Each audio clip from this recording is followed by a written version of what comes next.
it out of my system, isn't it?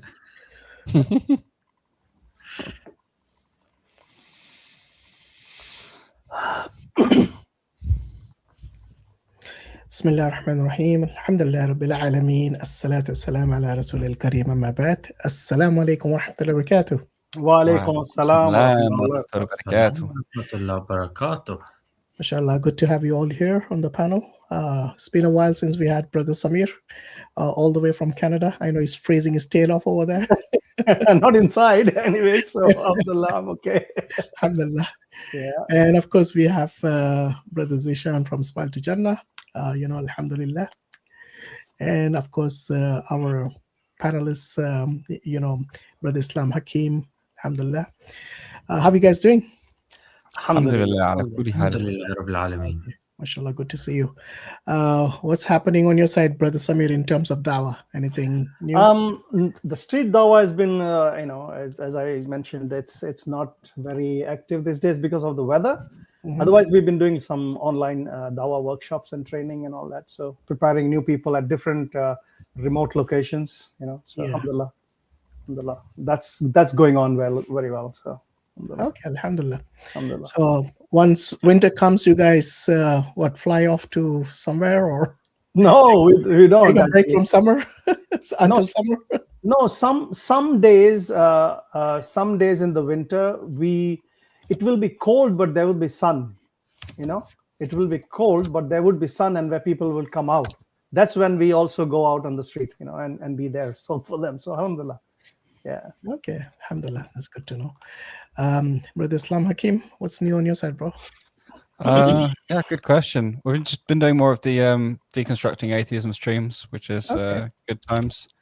So we've sort of finished for now with the Oppie and William Lane Craig stuff, but we'll be getting back on that, inshallah.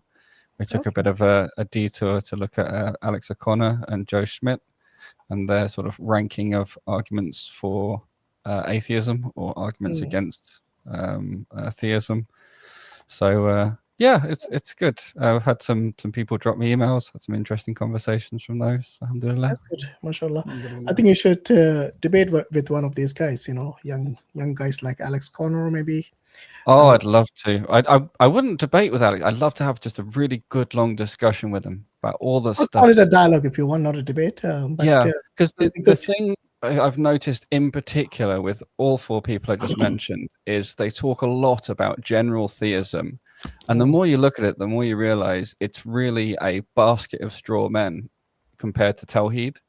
Right. And not intentionally, I think it's structurally, institutionally, they have just been unable to grasp or not had presented to them Tawheed. They just, all of their sort of, arguments and positions, that they don't stick to the names and attributes of Allah, to the concept of oneness of Allah in Islam in the slightest. But they don't seem to realize the fundamental differences. They don't seem to realize that the same arguments just simply don't apply because the way it's defined is just very different. So yeah, of course, yeah. Sometimes love to have that discussion. Say, what do you think when you say God? What do you mean when you say that you don't believe in a deity? What does that even mean? I'd love to have that discussion. Yeah, definitely. See if we can make it happen, inshallah. Allah. And last not least, Smile to Jannah. How are you doing, Akhi? You right? Alhamdulillah Rabbil Alameen. I'm only going to say this once, yeah? So make sure you're paying attention. Inshallah. Yeah, this is the best project in the dawah scene. Yeah. It only needs to be mentioned once. Frankly, I don't think anyone can come close. That's the level. That's the level, yeah? So here it is. Again, I'm only going to say it once.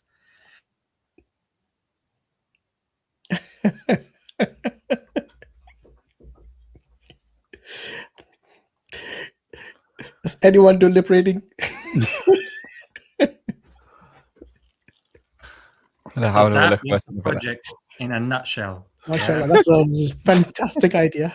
Yeah. Do you see, where did you come up with that, bro?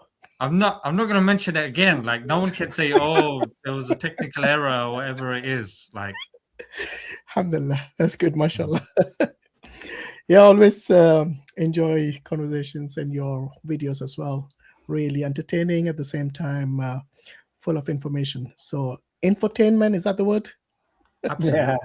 Absolutely. There is one thing I wanted to say is based on my latest video, which is given what happened in Australia, a lot of people are talking about and spreading a lot of kind of conspiracy theories, and people that are uninitiated, they will be under the impression that it's just being plucked out of nowhere, or you know what, these people are just uneducated.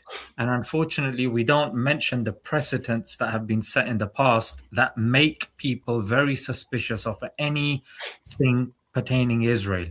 And one thing in particular, there was, and this is on the BBC, on 2018, there's a guy called Michael Ron David Kadar, and he made more than 2,000 BOMB threats to Jewish institutions, in the UK, US, Canada, New Zealand, and Australia. And he started off doing this when he was underage, so they can't convict him for those ones. But then, conveniently, later on, when he became of age, that's when he was convicted for them. So that's very interesting. This is just one individual that was he made it to the news, and 2,000 BOMB threats, to such a degree that even you had many rabbis that were worried about a rise of anti-Semitism. I mean, you can imagine just 10, 15, 20, even 50 is too much. This Don over here, not Don of good, Don of bad, was responsible for 2,000 of them.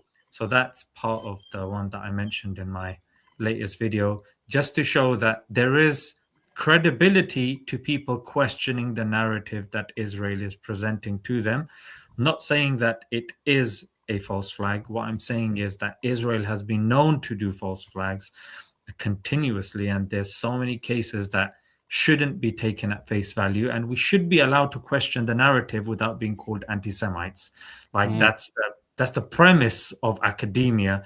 Now, your hypothesis and your theory may not necessarily be correct, but you should be allowed to discuss it, to analyze it, to critique what's there. And that is ironically what is slowly changing, to such a degree that I think it was yesterday or the day before, I even saw, when I was uploading a video, YouTube changing its terms and conditions, saying that something that they regard as, I can't remember the exact term that they used, but it was false narratives. And I'm sure you and I know false narratives is very subjective. And even now, Australia is being very harsh with even hate speech, and even what you regard as hate speech, again, it's very generic, varies, and it's normally weaponized to such a degree that I think that about a month ago on the BBC, there was this case of, I think they're called a women's organization. They said they're going to exclude LGBT, trans women from entering. And the trans women said, this is an act of violence against us, an act of violence. So just a boycott, huh? Yeah, just a boycott. So even when we talk about the harm principle at Speaker's Corner, and then they say, anything that harms somebody, what do you mean harm somebody? I have to use a Jordan Peterson line. What do you mean harm? What do you mean principle? What do you mean hello? So it's very interesting to follow. Everything's subjective. Yeah. Absolutely. There you go. And at the end, they are the ones who decide which of their subjective laws have been broken. Absolutely. So there we go. Unfortunately, that's the world we live in. We say Hasbunallah wa ni'mal wakil. We hand our affairs to Allah subhanahu wa ta'ala, and there's no one better to handle our affairs than Allah subhanahu wa ta'ala. Like, for example, what happened in Australia, in Sydney, would have been devastating for the Muslims over there. Anything like this, if a Muslim perpetrates it, and this goes, especially it feeds into the narrative that they've been building over so many decades now.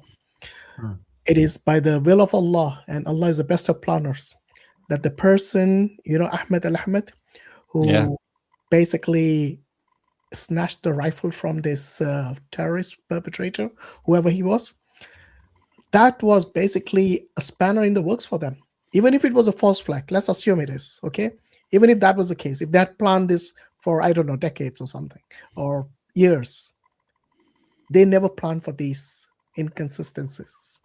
It was very telling, and there's different layers of, so what you might call conspiracy, or just pointing out that everything's genuine.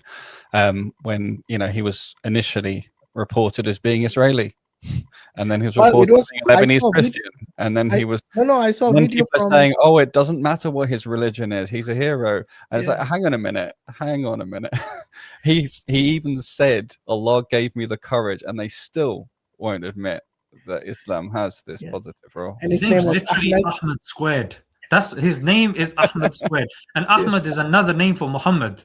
So it's literally saying Muhammad did it, and they're still like, it could be a version of Christian. Which Christian calls himself Ahmed squared? Ahmed times Ahmed. That's what I'm saying. Like, in case his cousin's name is Mustafa, his mother wears a hijab. I mean, how many more clues you want? It was actually a brother Islam. It was Shaitan Yahu who actually initially said he is Jewish, who saved a lot of Jews. Yeah. And then within a few minutes, maybe when his Secret Service woke up, they told him, no, you're wrong. You have to correct yourself. And then he says, oh, this guy's a hero. He's a Muslim who saved many Jews. But till today, Trump did not mention his religion. Have you heard that, right? He's very rarely. Yeah. He said person, man. And his father made sure that everybody knows that his son is a Muslim. Like, in case you misheard the first time, Ahmed, what? Ahmed. Oh, okay. So, but still. But also he was reported as a brave Australian, and people are referring to him as that. And so it's kind of like how I think it's Andy Murray becomes British when he wins, and he's Scottish when he's losing. But in the hospital, he was having Muhammad Salah. Let's Yeah. stick with Muhammad Salah. Andy Murray is still British, but Muhammad Salah, normally when he scores goals, he's Mo Salah. But now, when he's about to get, he's got these issues with Liverpool, he's Muhammad Salah. Yeah, then all the tajweed kicks, the makhraj kicks in. Muhammad Salah with a sad. I mean, the hypocrisy is just off the charts. Yeah. So this guy happens to be like a Syrian refugee in Australia. And this is exactly and none of these guys said, oh, all this anti-immigration. None of them said and say, oh, we need more Syrian refugees. Can do something good, which can save a lot of lives. Even if they are someone you consider as someone not worthy of entering your country, even all of a sudden this guy becomes a national hero.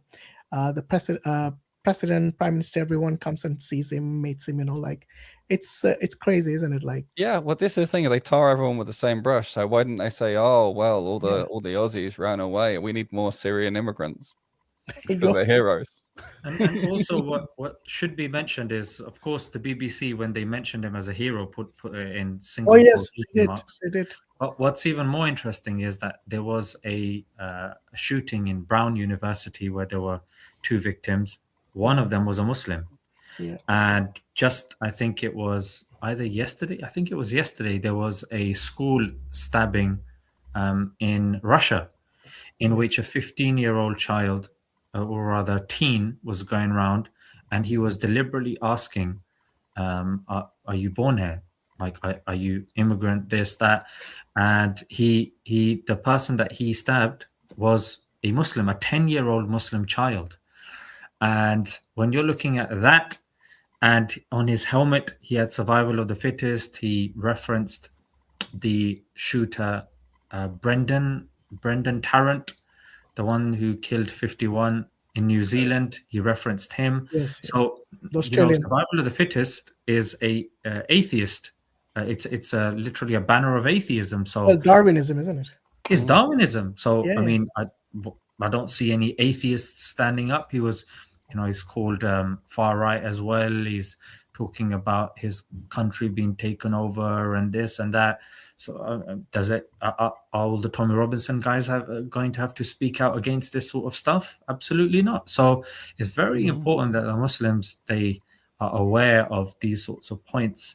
And even when discussions take place we don't speak very generically by saying and even using and throwing words around like false flag, because even Alex Jones, when he mentioned Sandy Hook as a false flag attack, that was the thing that they kept beating him over the head with. So that sort of like, there needs to be question mark, like, what do you guys think? Like, what's this? What's that? Like, they are really weaponizing literacy, words, meanings, semantics. So we have to be an ummah that reads, like Iqra. Yeah, we have to understand. We have to, take and set time aside rather than just watching 50 Cent's documentary on Netflix on P. Diddy. No, well, alhamdulillah for Islam, because we have really good guidance on speaking only what you know, not speaking out of turn, not spreading false suspicion. You speak with evidence. We have this guidance that we just wish everyone else would also follow. And sometimes we do have to remind our own brothers to be careful and speak with what they can say, or be careful with their words, because Hikmah, it's very important. Yeah, exactly. Yeah. And the more we look into this sort of stuff, the more we're going to realize that, what they're, kichiro charne wale log, the people that sling mud. Yeah. The first people, that get dirty are the mudslingers themselves. And today, that's what I'm really excited about today's live stream, because we're going to be talking about, a quote unquote goddess of Hinduism called Kali. Yeah. Right. Which literally translates as black. She's got a tongue out with blood and beheaded people, and the most, demonic individual. And I literally saw Modi prostrating in front of her. And when you zoom in, I challenge you guys, when you see that picture, like zoom into the face, it's frightening. It's scary. Like, would you allow your child, like 5-6-year-old child, because if religion is meant for everybody, surely this is a universal depiction of a goddess, and surely if you're worshipping something, that should be accessible to people of all ages, all sentiments, or whatever it is. So Hashim, take it away. If your child having drawn it would get them taken to the school psychiatrist, you've got to wonder about it being the image of trauma. Brother Hashim, you must be aware that Swami Vivekananda, right? They're famous, one of the personalities. Yeah. I'm coming to that, so hold your horses. Yeah, his favorite. I know where you're going with that. Right? Yes. Okay, his favorite deity. Yeah. So let me just introduce the topic first, inshallah, because I think I'm sure the viewers are wondering if they joined the right stream or not. Yeah. So anyway, once again, assalamu alaikum to all those joining. Yes, so the topic today is going to focus mainly on one of the sects within Hinduism. So they got 4 main sects. So they got the supreme god Vishnu, and people who have recognize, acknowledge that he's a supreme god, they're called the Vaishnavites. Similarly, the ones who consider Shiva as the supreme god, obviously, are called the Shivites. And then you got the third category, which is the goddess Shakti.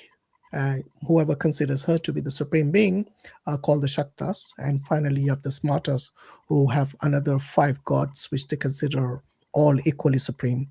And I think the Advaita Vedanta kind of follow that sect as well. So these 4 sects, they differ primarily on the deity that is considered to be the supreme being, as I just explained. So what happens, because there's a lot of sectarianism amongst these 4 main sects within Hinduism. So for example, if you have one of the Puranas written by, let's say, who consider the goddess Shakti as the supreme being, in those Puranas, in those books, it'll be written that all the other gods, including Shiva, Vishnu, and you name it, everyone else, are basically the creation or the children of Shakti. So Ma Shakti or Ma Durga, as she's known, Mother Durga or Mother Shakti, or even Kali, depending on which manifestation she takes. So she has many manifestations, just like we have the Trimurti, the Brahma, Vishnu, Shiva. Each of them is associated with a feminine power, or feminine, or basically a consort, And for example, for Brahma is who's Saraswati. So Brahma is basically, Brahma and Saraswati are a pair of gods and goddess. God and goddess. Then we have Vishnu, who is with Lakshmi, another goddess. So Vishnu god, basically the feminine power energy that he has is from this goddess called Lakshmi. And finally, we have Shiva and Parvati, who are basically a couple as well. And so without the energy of Parvati, Shiva is basically inert, and he can't do anything without her power. So there is a codependency. Each of these Trimurti has a Tridevi, and this Trimurti and Tridevi are basically the I would say they are like a pair. It's a binary in Hinduism. So in Christianity, you got obviously the Trinity, and that's it. They don't have any other, female energies or feminine energies. But in Christianity, in Hinduism, they do. Each of these gods, the Trimurti, the Brahma, Vishnu, Shiva, each of them is associated with their feminine energy or Shakti, because the term energy can mean Shakti as well, and vice versa. Earlier, Brother Zeeshan, you mentioned the term Kali means black. Yes, in a language, it means black. However, they have different meanings of each word. So the term Kali can also mean time, or Kala means time as well. Can also mean space, time and space. And that's why these philosophical Hindus, like the Advaita Vedanta philosophy, they would say this representation which you see with this ferocious female goddess with her tongue sticking out and several weapons and stepping on a Rakshas, and in other pictures, Shiva as well, and with a garland of skulls. They basically interpret it as, it's time, and as time goes, even your skull will be on her garland, because as time goes, everybody dies. That's how they interpret it. Yes. So they have lots of philosophy. By the way, these Advaita Vedanta philosophies, they represent like 1% of the Hindus. In fact, even less than that, I would say. It's a minority amongst the minority of the Hindus. The majority of them who follow the Bhakti tradition, which basically all these gods and goddesses, they anthropomorphize them and they worship them. So literally, like you said, Modi worshipping Kali. Yes, he follows the Bhakti tradition. And in that tradition, they take everything literally. Even though it symbolizes as this idol or statue, they would basically worship it like literally. The other day, I was watching one of the clips where it was, I think, a railway station in India, and they had to enter through a metal detector. Now, on the metal detector, there was like a little shape of some, how the Shivas basically is worshipped as a phallus, or as a basically shivling. So maybe the shape on the top of the metal detector had that kind of symbol.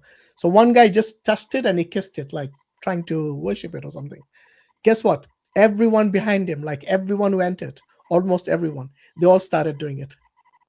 It's basically like monkey see, monkey do, They don't care. They would worship anything.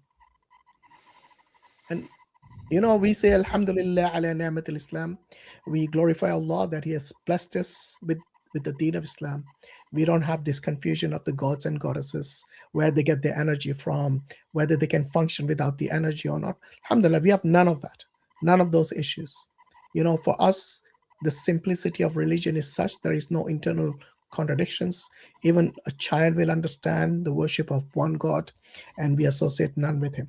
The kalima itself from the get-go, yes, it basically negates all other worship except the one who deserves the worship, Allah subhanahu wa ta'ala. And Prophet Muhammad, peace and blessing be upon him, is the final messenger. Yeah, Hashim, I heard that as well. There's like a sound. Really? Yeah. I thought maybe it's I don't me. hear it. Okay. Yeah, one of the brothers mentioned it in the chat as well. I saw Zeeshan trying to rock his table and see if that's the noise. Yeah, I thought it was maybe my camera, but okay. that's off. Okay, I'm going to mute myself so you can still hear it. Yep, still hear it. Yes, we can It's not hear me it. then. I'm rolled out. Yeah, stop now. Oh, so Islam Hakim then, is it? Is it me? Yeah. Yeah. Yes. Yes. Yeah. Just mute yourself again, Islam Hakim. Yeah, that's you. Yeah. Okay. What we does narrowed it sound down. like? I don't know. It's like something spinning. Something spinning. Oh yeah, that might be the fan from my computer, but it's always been like that. Oh dear, you must have a powerful PC, man. Mining those bitcoins, huh? Yeah, maybe.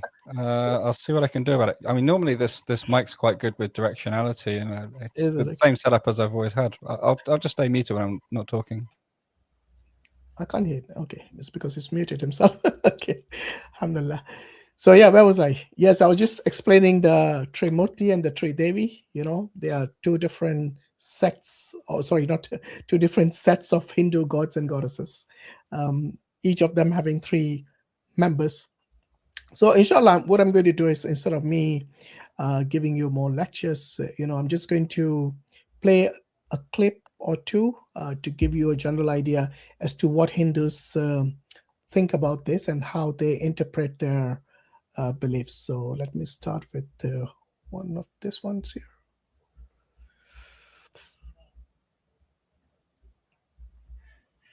Okay, so Ma Kali is basically the term.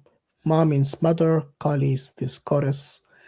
This is how they're going to use it. So just letting you know, inshallah. Bismillah. Okay. और गौरी ये दोनों एक ही देवी का रूप हैं। दो काली और गौरी ये दोनों एक ही देवी का रूप हैं, 2 अलग अलग रूप हैं। So Gauri is the fair domesticated घरेलू goddess who follows the social norms. वो अपने पति का भी ध्यान रखती हैं, उनके बच्चे भी हैं और वो पूरा श्रृंगार करके बैठती हैं। Kali is the feminist version जहां पे वो इंडिपेंडेंट है। The biggest thing you'll see notice in the depiction is के काली के बाल हमेशा खुले होते हैं, which is a sign of a unrestrained woman. Kali ने कुछ नहीं पहना है except for the garland of skulls. She doesn't follow society के रूल्स। वो अपने पति के ऊपर खड़ी हैं, which is unthinkable for a traditional society. So Kali was the pinnacle of ancient feminist movement, कि जहां पे आप एक goddess को सुप्रीम दिखा रहे हो, स्पेशली बिकॉज काली तब प्रकट होती हैं जब देवता राक्षसों को डील नहीं कर पा रहे। देवता हेल्प मांगते हैं देवी से कि आप हमें आके बचाइए, और देवी के अलग अलग फॉर्म्स आते हैं जिनमें से एक है काली। काली और Gauri. Okay, so I hope everyone understood Hindi. Alhamdulillah. No, I read the subtitles. I was amused when he said it doesn't wear anything except the garland of skulls, and yet almost all depictions also. The very next picture had this massive gold jewelry that covered, most of her, and then there's also the skirt of arms and hands. Yes. Just been left Well, off. that's none of what you said are clothes. Have you noticed? Well, it's clothes made of human body parts, Well, except for the Well, balls. according to them, it's costume, it's dressing. She didn't have any traditional clothes. That's it's the same like when Jesus was hung on the cross.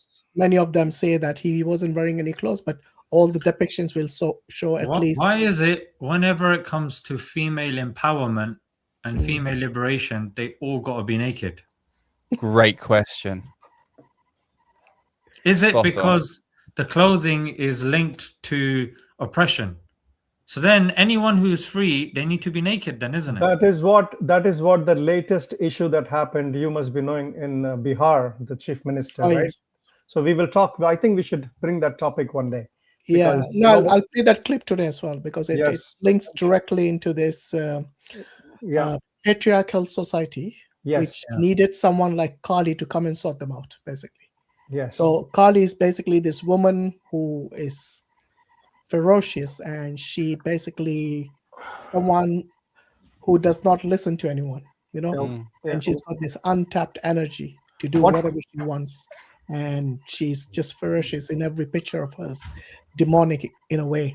And this is the unrestrained, unhinged goddess whom no one can stop. In fact, even Shiva tried to stop and he couldn't stop her.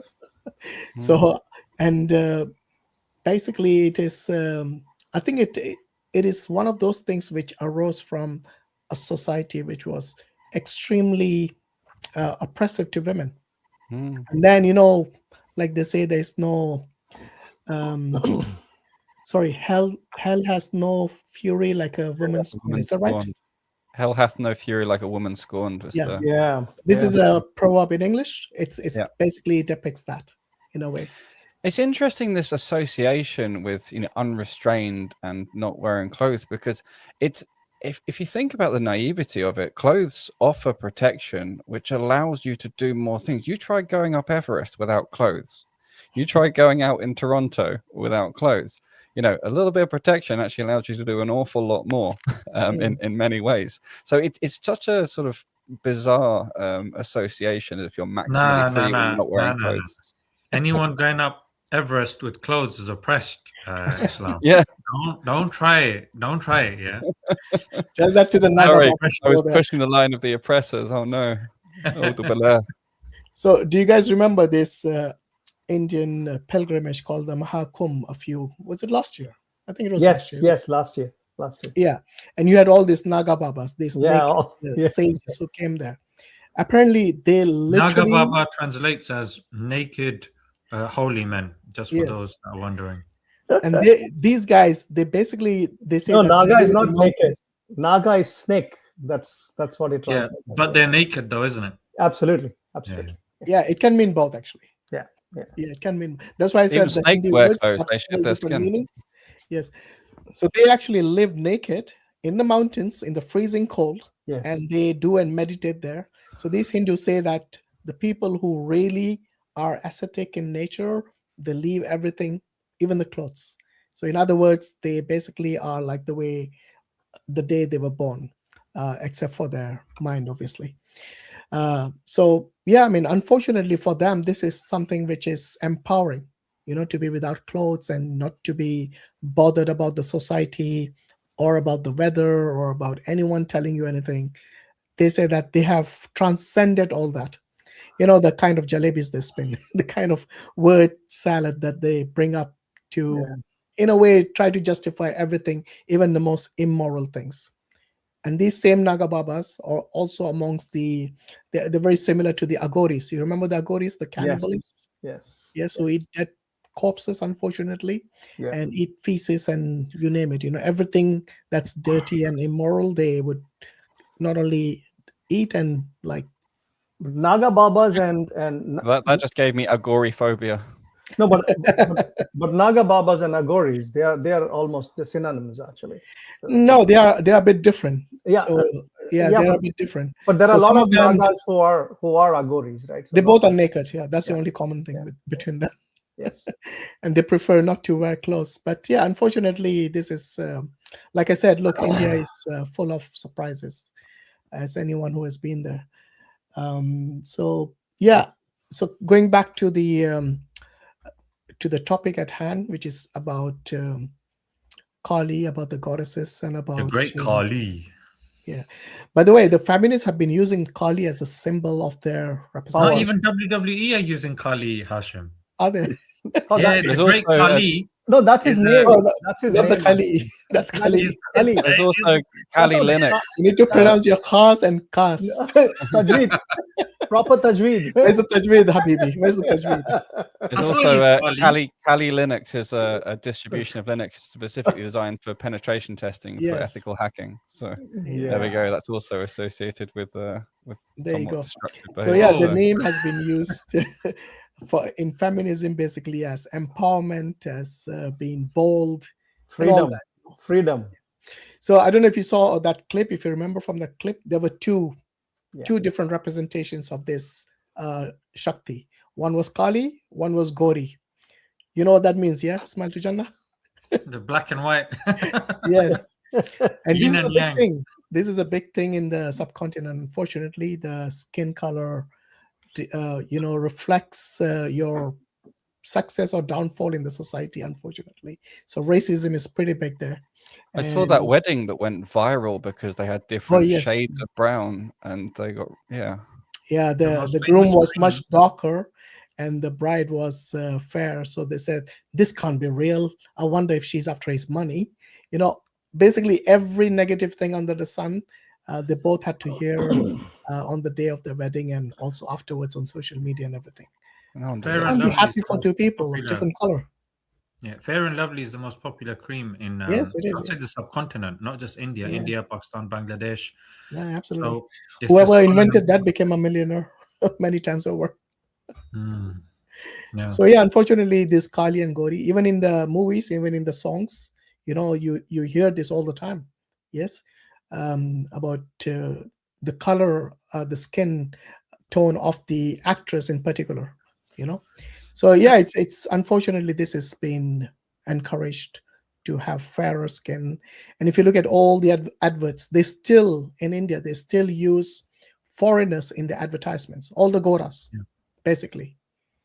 And Even if they have like beautiful people in India itself, lots of beautiful models and actors and everything, they would still many times use Goras in the advertisement. Why? I saw this cartoon. I saw this how many cartoon times- as well, yeah, go on. where Jesus is portrayed as harming somebody that's come diseased, and the person comes with dark skin, and when Jesus heals him, he's white and shiny, and it's only now that people are really picking up on that sort of stuff. And ironically, Malcolm X said this in his autobiography as well, that even amongst Africans that are lighter skinned are seen as more superior than Africans that are darker skinned as well. So unfortunately, this does transcend cultures and borders as well, on the back of Western colonization of Africa. Absolutely, Asia. Mental colonization still exists, unfortunately. Just a quick interesting question / observation. If you go on the Wikipedia page for Kali and you go under the iconography heading, there's a Tamil depiction in the National Museum of India from the 12th century with only 2 arms and no garland of skulls, and also none of the hair that was mentioned. Well, it's like I quite said, interesting that he's talking about the key symbolisms and saying, because he literally said he's always depicted, and then gave those key things. And then I just go look at a statue from the time, and it's got none of those things. Yeah, unfortunately, South India, North India, big difference, even amongst their gods and goddesses and the way they are represented. For example, they worship someone called Murugan, who is also, I believe, what's the other name of him? He's Ganesha's brother, right? Subramanyam. Yeah, and there's another name as well. Murugan, yeah. I think one thing I was noting there is really like, if some kind of scholar, not even a full scholar, anyone of knowledge in Islam describes something that's going on, you say, well, this school thinks that, this school thinks that, this is where they're similar, this is where they differ. But I often hear, and this is one of the reasons I often get confused about Hinduism, is because I often hear these absolute terms and this is how it is. And then I find another group who says, no, they're wrong. This is how it is. There are very few people I seem to find who are able to, or very few Hindus, I should say. There's plenty of non-Hindus who can pick apart, but very few Hindus I've found who are able to say these are the similarities and differences in a way that's sort of academic sounding, really. Yeah. I mean, look, it's not just the people. Even the books are basically riddled with internal contradictions. Yeah. And this is the problem. So many people, many Hindus would just outright reject all the Puranas, reject everything except the Vedas and maybe Bhagavad Gita or something like that. So they minimize the damage by just rejecting everything else, saying that these are all basically not authoritative. But the irony is, amongst the Hindus, their supreme leaders, I mean religious leaders, they accept the Puranas as being valid. In fact, when one of these Shankaracharyas was asked whether he would adopt the Manusmriti as a constitution of India or the current secular constitution, he clearly said the Manusmriti. And Manusmriti is basically full of misogyny, casteism, you name it, racism, it's full of it. And that's the reason the very person who actually, wrote or was the architect of the Indian secular constitution, B.R. Ambedkar, he burned that book as symbolically to show, basically, I reject this. And he converted from Hinduism to Buddhism because he said this is something so well and intrinsic to Hinduism. He was talking about casteism in particular, that there's no way he can, no way Hindus can separate one from the other. They are basically so well intertwined like throughout, including in the Vedas, as I show many times from the Upanishads, where casteism is clearly mentioned as from birth, from jati, from the day they were born, and basically symbolizing human beings to the same level as a dog and a pig, the chandalas. So if you're if you do bad karma in your past life, you'll be born as a dog, a pig, or a chandala. And these chandalas are basically not even in the 4 categories of the caste system. They are outcasts. They don't belong in these 4 categories, the varna categories that they have. So they're considered outcasts, and for millennia they have been treated as untouchables. And that's exactly what people like Mahatma Gandhi and B.R. Ambedkar fought for. They're saying this should be eradicated, but they can't. You have to leave the religion in order to do that. That's the only way. That's the only way out of this casteism. Manusmriti actually basically favors the Brahmins in every manner. If you read, I have the Manusmriti here with me. It has, if you go through it, every sphere you'll find them they're favoring the Brahmins. Yeah. I mean, the way the women have been portrayed in that, in addition to the casteism, is horrific. And Shudra listening to the Vedas, the hot oil to be poured into the ear and all that. Yes. I mean, that's if you listen to the Vedas, you'll have molten brass or something like that being poured hot oil to be poured, and it's horrific. Anyway, I mean, what I was saying is basically this is the differences amongst so the contradiction which you pointed out, I.Hakim, it's there exactly what I was referring to when we talk about these 4 different castes of Hinduism. Like, they do not even agree as to who the supreme god is, or the supreme being is. And that's the reason for these different castes. Whereas, sects, I'm using the wrong term, the different sects, and each sect has caste system. So that goes even deeper. The Muslims, we have different sects. We have like primarily the Sunni and the Shia, but we don't differ on who the primary god is, who is the supreme being, all of them unanimously will say Allah subhanahu wa ta'ala. In fact, even those we don't consider Muslims, like the Qadianis or the Ahmadis, even they will say Allah is the supreme god. So this is unanimous amongst the Muslims, alhamdulillah, even amongst the different castes, even amongst the the different sects, not castes. We don't have caste system in Islam, alhamdulillah for that. And many people that bring up these ashrafs or people like that, that's not from Islam. You will not find any of these categories in the Hadith or in the Quran or in the Seerah of the Prophet ﷺ, or practice anywhere in Islam. Pure Islam, alhamdulillah. And when you see Muslims doing that, they basically must be following some Hindu tradition and trying to adopt that within their religion, but it does not mean that is part of Islam. Islam would condemn such discrimination amongst people, because if you remember the last sermon of the Prophet, peace and blessing be upon him, he says the black are not superior to the white, and the white are not superior to the blacks, and an Arab is not superior to a non-Arab, and neither is a non-Arab superior to an Arab. And alhamdulillah, you are superior in the eyes of Allah, or most honored in the eyes of Allah subhanahu wa ta'ala is by your taqwa, is by your God consciousness. And this is exactly what no one before Prophet Muhammad spoke in terms of having equality within society.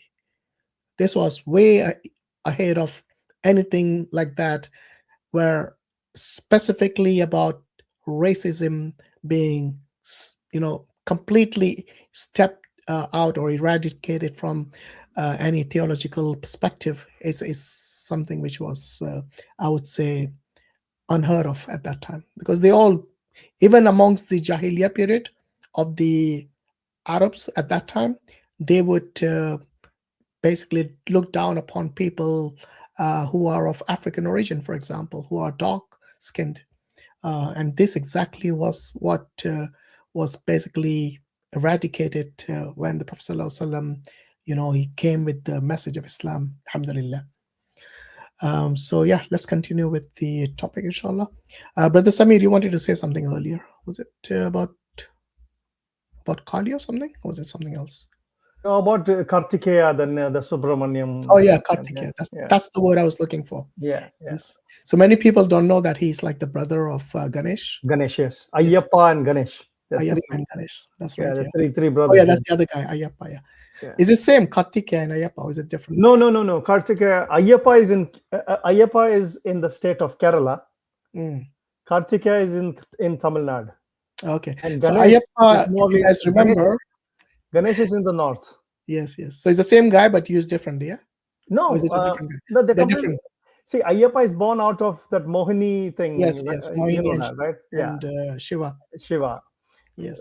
Ayyappa is born out of that. Subramaniam is different. And then Ganesh story, Parvati and Shiva. So they are all step brothers, actually. Okay. You remember this story of Ganesh, brother Zeeshan? Yeah. Oh yes, the famous beheading. Yes. Go on, narrate it for us, like briefly. I mean, there's so many different versions of it, but give us a short one. Yeah, the short one that I remember is so Ganesh, he's a child, he's with his mom. How was he created? You remember that? Sorry? How was he created? Yeah, wasn't he created from sandalwood? No. I heard you say that. I wanted to correct you, but you were in a different stream. In a different zone. What was he created from? He was actually created from Parvati's dirt. When she's taking a bath. Yes. Literally the dirt that dripped from her body. She collected that. I don't know how long she didn't take a shower for. But she collected all the dirt and made Ganesh from it. So made basically an image of his and or a statue of his, and then he became. So I heard the conservative story then. Yes, talking about sandalwood. But they do. Maybe she must have had sandalwood paste on her body as well. But it's everything that came off the body, not just sandalwood. Yeah, so this is like the whitewash version saying only sandalwood. Yeah, cleaner version, actually. Yeah. Yeah. So then he's downstairs and he's standing guard. His father comes and doesn't know that the name Shiva. Yeah, Shiva. After 7 years.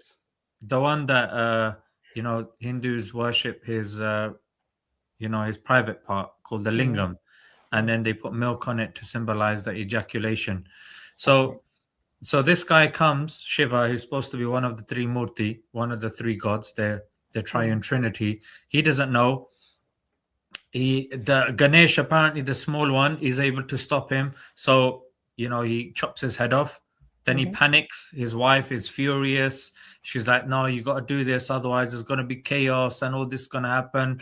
Then he goes off and then he's like, okay, I need to replace it with a head that is... So again, there's different variations. The smaller variation is the first head that he comes across, or the first animal that he comes across is an elephant. He goes and asks, look, can I, use your head, and it's going to be really blessed and we're going to be so thankful. And then he goes and he plonks it onto his child. And then lo and behold, we get Ganesh. And then eventually when there's gods fighting amongst each other, they decide to put Ganesh as head of this world because they can't keep in touch with everything and they can't hear everybody's prayers. So Ganesh is the guy, that's depicted as he's got a pot belly. I mean, the video when I put it on TikTok got restricted, but that's Hindus themselves saying he's depicted as somebody with a pot belly. Well, elephant has to be big, right? Well, that's the human part of it. Even the human part's big as well. It needs to be a holistic thing. Has to be accurate, exactly. But here's the thing that doesn't make sense, because his hair, the way his creature of travel is a mouse. There you go. So he's so massive. So he's holistic, not his right. Yeah. Yeah, unfortunately, this is exactly why we call it a mythology. Because if Shiva is so great, so supreme, why does he need an elephant? A poor elephant who's done nothing. Why does he need to decapitate an elephant who is innocent? So but they're saying that was the first surgery. Now, first plastic surgery. Yeah, no. But here's the interesting. Who said it? Modi. Modi was the one who said it. That the Hindus were so superior that they could perform plastic surgery, and he gives the example of Ganesh had been replaced. No, but I don't get this though. transplant. It's not really plastic surgery. That's nuts. That's what he called it. Yeah, but here's the thing: he's just beheaded his son. Hmm. Any surgeon worth their salt would pick up the head and try to reattach it. Oh yeah, you forget how they try to get away from that.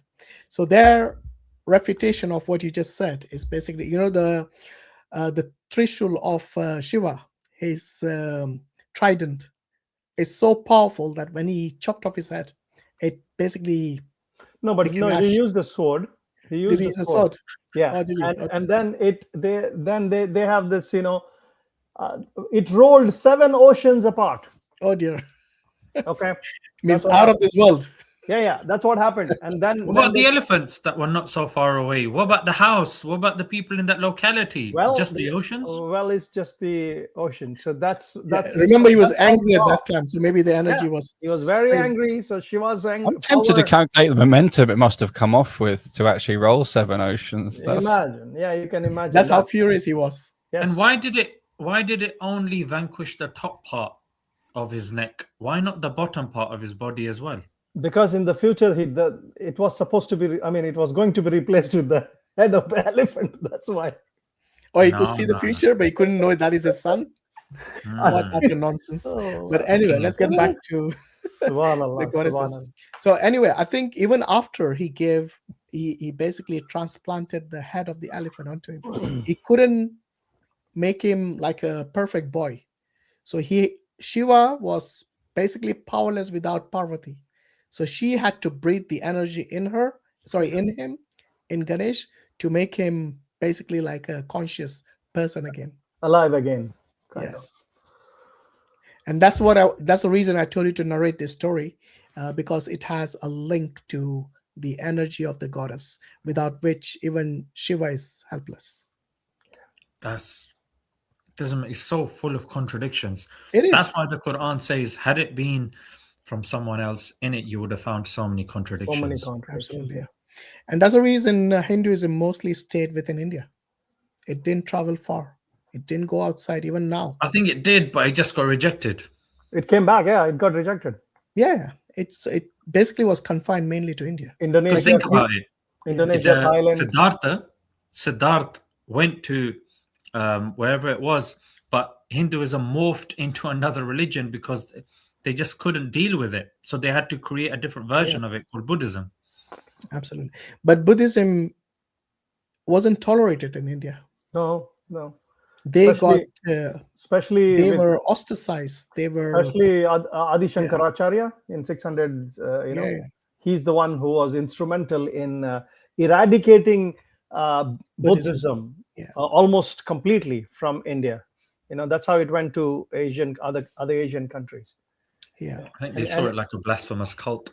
Yeah, and Hinduism too went to. That's why in Bali, Indonesia, and all these places you'll find huge temples with a different story of the Ramayana and Mahabharata and all that. They have it's Hinduism, but it's a different the myth or the mythology is the stories are completely different. Watered down, yeah, in a different way. And Thailand too, they have their own the Ramayana. Thailand has its own version. Indonesia has their own version, and some other. They got like 300 different versions of Ramayana absolutely. around the world. So absolutely. Yeah. Right, I'm just going to quickly play another clip, which you'll find interesting. This is a story about Kali. Many people don't know what the goddess Kali is. Kali. So I think I'm not sure if it's in Hindi as well. The great Kali. But it's got transliteration, so that's fine.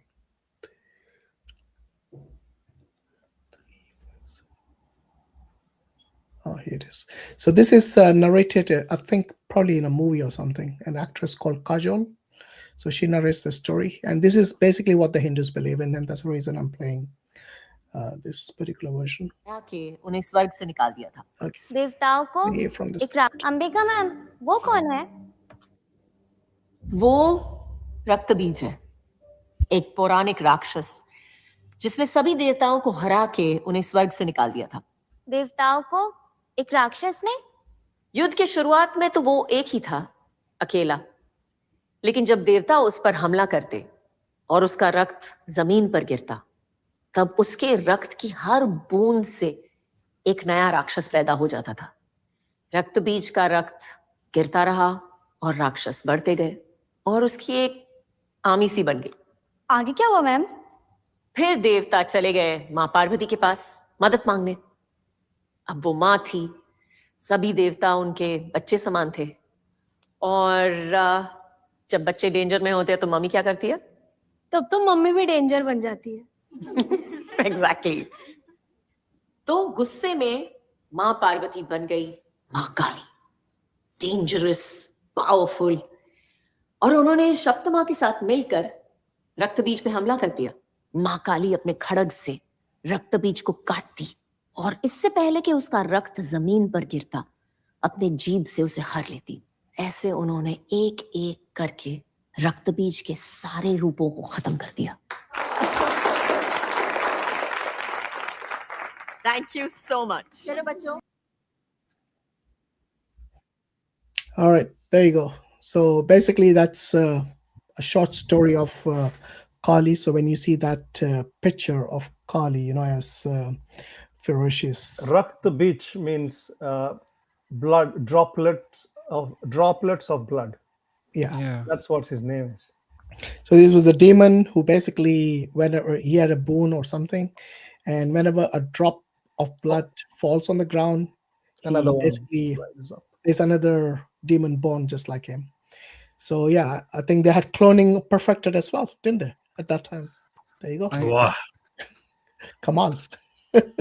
I think one of the things that sort of sprung into my mind immediately watching that was that why or how is that inspirational as a story?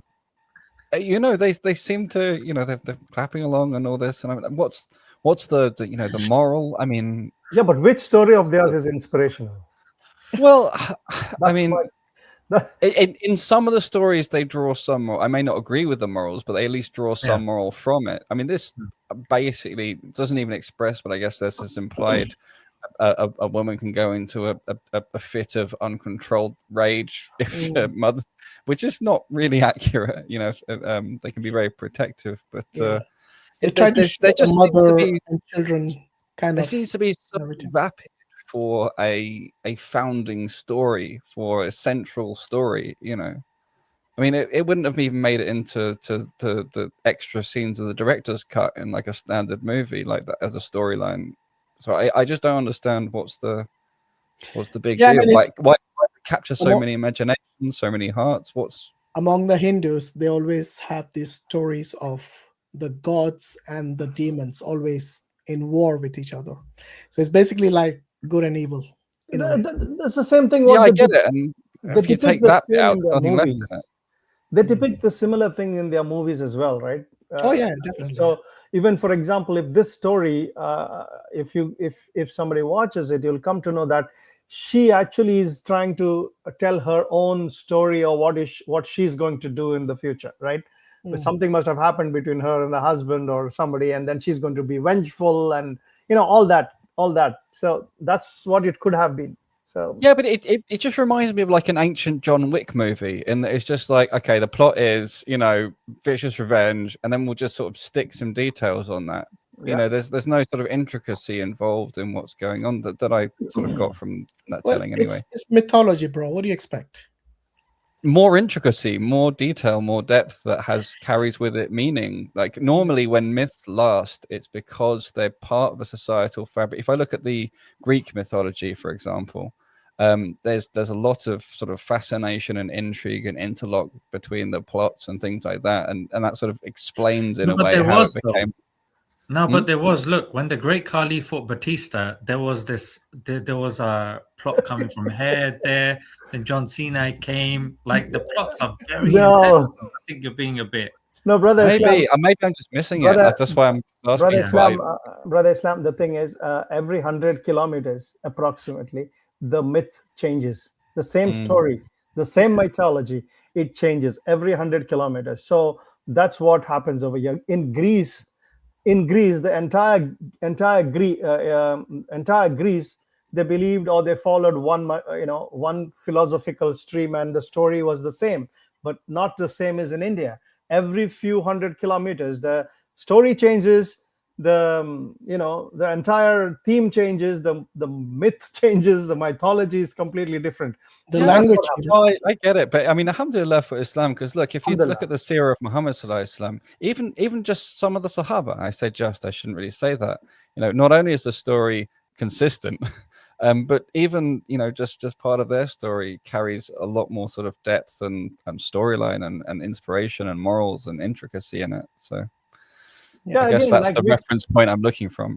What they would tell you, it happened in that yug and that era and that million years ago and couple of million years ago and all that. I know brother Hashim is very familiar with that. Happens in the stream all the time. So the thing is, the more outrageous and the more outlandish the stories, the more people tend to believe it in India. It's like, for a god they can do anything. Same like goddess, like they have to be the super duper supreme in every respect, and they can do anything. They say magical. Their view is very different to our view as humans. For us, everything is like relative. I think that's the problem. Like jokes aside from myself, but what's extremely worrying is that every other week there's some sort of clip coming that you've got some corner of India worshipping Trump, then Putin's going over, they're worshipping Putin, then there's some juice coming out of an air conditioner that they believe to be holy. What Hashim mentioned, like there's a metal detector thing and they keep putting their hands over there to such a degree. I saw there's a dent in there as well. They're showing so many people go past, just denting the thing. And there's another one where you've got a bunch of white people sitting on the floor, and there's this I think like a 12-year-old chubby Indian boy, and they believe him to be a reincarnation of a deity. Now the thing over here is that, like Hashim mentioned, it just leaves yourself open to absurdities, and anyone can insert anything when there's no criteria, when there's no guide, when there's no archetypal text for you to compare your belief and your scripture with.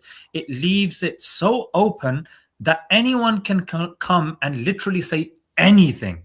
And that's the problem with, God can do anything. God can become a paper on the floor. God can, become fecal matter or whatever. It's the most absurd things they will have to say yes to. And when you live your life like this, it's so problematic. Mm-hmm.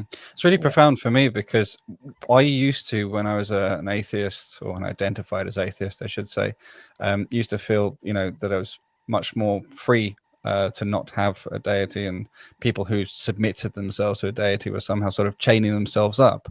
And it's not until I became Muslim and understood what the Shahada really means. It's that you submit to Allah alone actually frees you from being submitted to anything else. It's actually a maximal freedom, because otherwise you will knowingly or unknowingly become submitted to many other things, and they start to chain you up and tear you apart.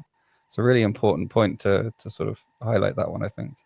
Yeah, no, absolutely is. And that's why I mentioned earlier as well, the simplicity of Islam is what is its main attraction, because if God wants to give you salvation, wants to save you, it's important, like any teacher, who wants you to pass, to make sure that the message or the education or the information given to you is something that you're able to understand easily, and it's free from contradictions. Easy to learn, difficult to master. Spend a life doing it. Yeah. And alhamdulillah, this simplicity and this clarity is what really is the main attraction of Islam. And we always worship Allah subhanahu wa ta'ala, the one and only, without any partner, right? So yeah, absolutely.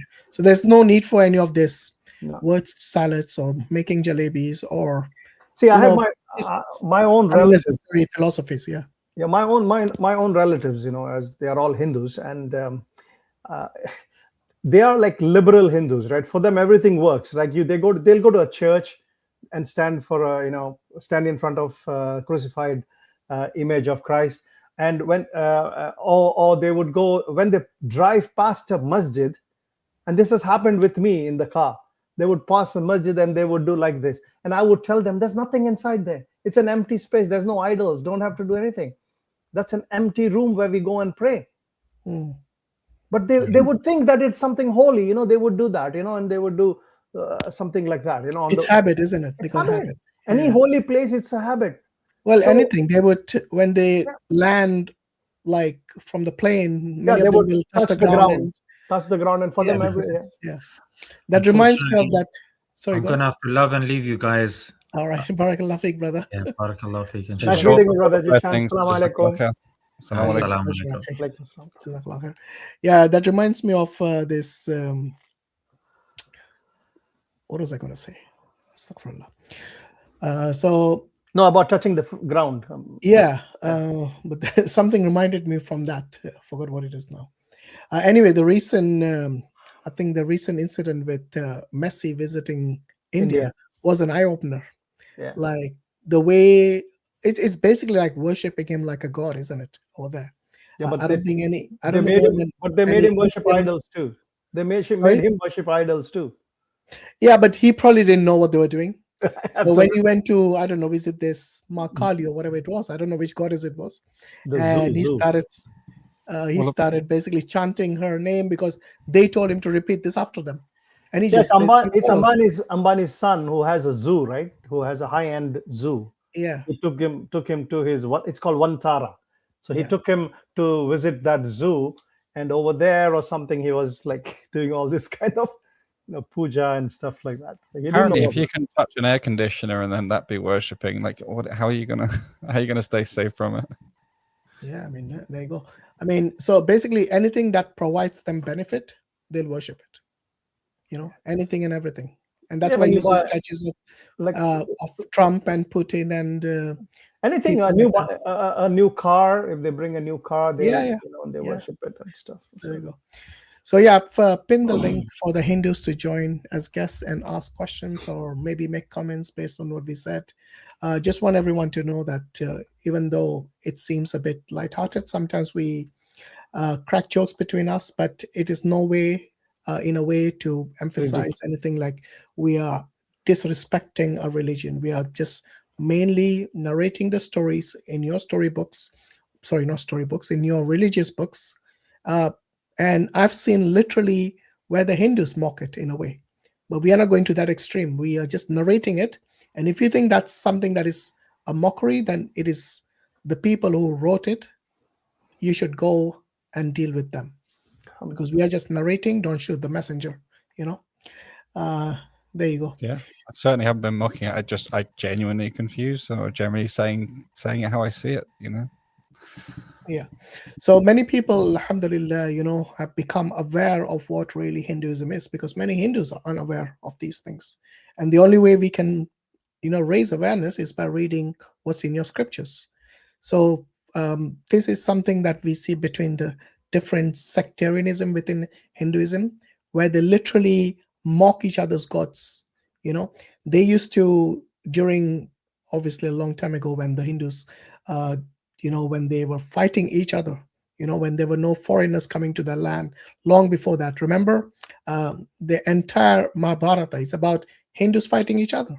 Yeah, you can call it good and evil, but at the end of the day, the people you consider good, the Pandavas, Yudhishthira, who is the eldest brother amongst the Pandavas, he basically gambled his wife away. And his one wife was shared by 5 brothers. Now you tell me who's the good and who's the bad here. Okay. Yeah. So this is exactly what we are trying to deal with, that the internal contradictions within the Hindu scriptures, within your epics like Mahabharata and Ramayana, where Hindus are fighting each other and they kill millions, not thousands. The books say, like in the Mahabharata alone, it was 4 million Hindus, and only 10 people were left, 5 from each side, the Pandavas and the Kauravas. There you go. Millions were killed. They fought for land, they fought for women, they fought for every little thing, and they were... Yeah.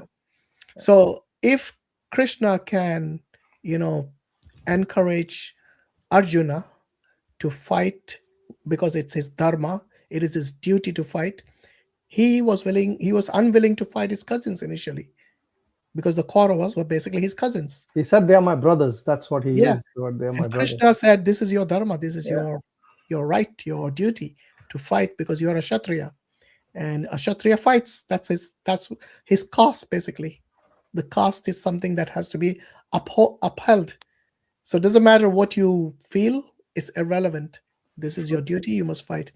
And if you ask anyone, this is basically Krishna encouraging Arjuna to do jihad. Because what is jihad? You struggle. Yeah, it's a struggle. It's a fight as well. Good over evil. And this is exactly what Krishna is encouraging Arjuna to do. The entire Mahabharata is about the greatest jihad that Krishna fought along with his troops at that time. And like I said, 4 million died. Not 100, not 1,000, not hundreds of thousands, but more than thousands of thousands. Because little groups of people, you know, like little tribes or whatever you call them, they joined the battle, right, on both sides. So that's how the numbers went on increasing. Yeah, absolutely. And this is what I've been telling them, that every time they try to point out the so-called, you know, people amongst the Muslims who would go and somehow do something which is illegal or terrorize people or something. I mean, if you look at your own scriptures, it's full of it. Yeah. If you want to really be sincere and be fair, then call all of your epics, the great Mahabharata war and the Ramayana war, both of them, you know, being fought and with a lot of injustice done there. Treachery, a lot of treachery. A lot of used. And they even use animals like monkeys to do the hard work for them, and they involve them in the wars as well. Basically, it's how it is. So yeah, let's go back to. By the way, are there any Hindus joining us today, or you guys don't like your goddesses being? You don't want to defend them at all? Well, you know, I wouldn't blame them, because this Shakta basically a minority amongst the different sects. Yes, so I don't think any of them would be, but all of them would consider the goddess as a goddess.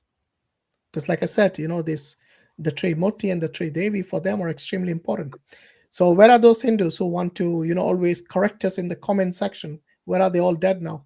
When we have a face-to-face invitation, they all disappear all of a sudden. Anyway, are the links working, guys? I don't know. Can you just check if the links which have been pinned are working? Yeah, I think it's working. I think it's an old link, really? Oh, sorry, guys. I might have done it again. Yeah, you're right. Actually, it is an old link. I posted in there. So let me try that again. Remove the links. There is one guy, Dan Rajpur. I joined 3 times. That's what he says. Yeah, no problem. I think it's my fault that I must have pinned the wrong link. It happens, guys. We're all human. Yeah. Right, let me get the right link now, inshallah. Yeah, Brother Samir, if you want to narrate something, while I'm posting this, or Brother Hakim, if you got anything you want to say, go ahead, please. Go ahead, Brother Hakim, if you have something. I was just one point to note from Surah Al-Ma'idah, is it? Okay. Yeah, Ma'idah 108, where Allah subhanahu wa ta'ala tells us, O believers, do not insult what they invoke besides Allah, or they will insult Allah spitefully out of ignorance. Yeah. It says, now we have made each people's deeds appealing to them, then to their Lord is their return, and he will inform them of what they used to do. So we were not just, I just wanted to emphasize that, Brother Hashim wasn't just talking about, generic good and morality. This is really a direct command from Allah subhanahu wa ta'ala in the Quran. So, we really do not seek to insult these things. The way they come together, there are some things that amuse us, but we're not mocking, and we're happy to take clarifications, and if there is depth that I'm missing, when I say I don't see the depth and it appears to be, like an ancient form of a John Wick movie, you can come and tell me the missing depth. I'm open to hear it and to understand it more. So that's just something I wanted to make clear. For all Muslims, they're either deviating from the straight path or they are following this injunction from Allah subhanahu wa ta'ala. Inshallah, yes. Barakallah. Yeah, here So to yeah, learn. just want to notify people. I put the correct link now. Please join. I've seen already some people have joined. So yeah, the correct link is in there now. Alhamdulillah. I'll be giving opportunity to Hindus as a priority. The others, if they're joining, they'll have to wait their turn, inshallah. Right.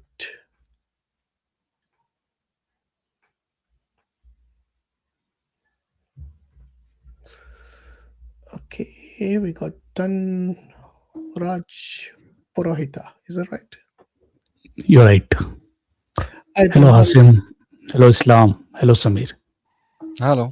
Yeah. Where are you calling from, Dan? I'm calling from India. Okay, that's good. I'm assuming you're a Hindu? I am Hindu. Okay, that's good. Yeah, what's on your mind today? I think Samir Menon, he knows well about Hinduism. That's what I feel. Yeah, he's a former Hindu. Yeah. Okay, all right. See, he understands that there are many Puranas, and Puranas, as we know it, it's regional and contextual, right? So the center thing which you have to understand is our Vedas, and Vedas include Upanishad for your kind information. So Veda is including of Upanishads, right?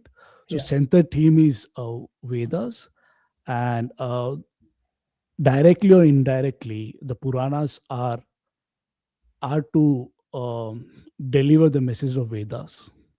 What does Vedas tell? Vedas talks about Brahman.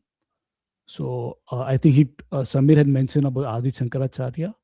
So Adi Shankaracharya has written a book, not written a book, he provided a commentary on Brahma Sutra, right?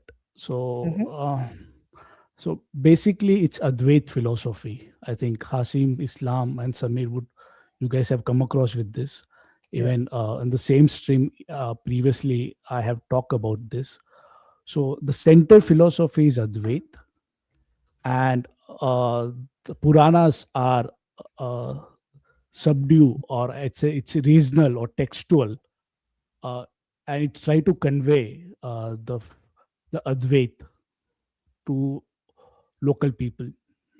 So Samir was right. Every 100 kilometer, language change, water change, and the regional Puranas, regional goddesses changes, but at the center it's always Advait. So do you think that the view of Shakti that this sort of sect follows comes from a misunderstanding via the Puranas?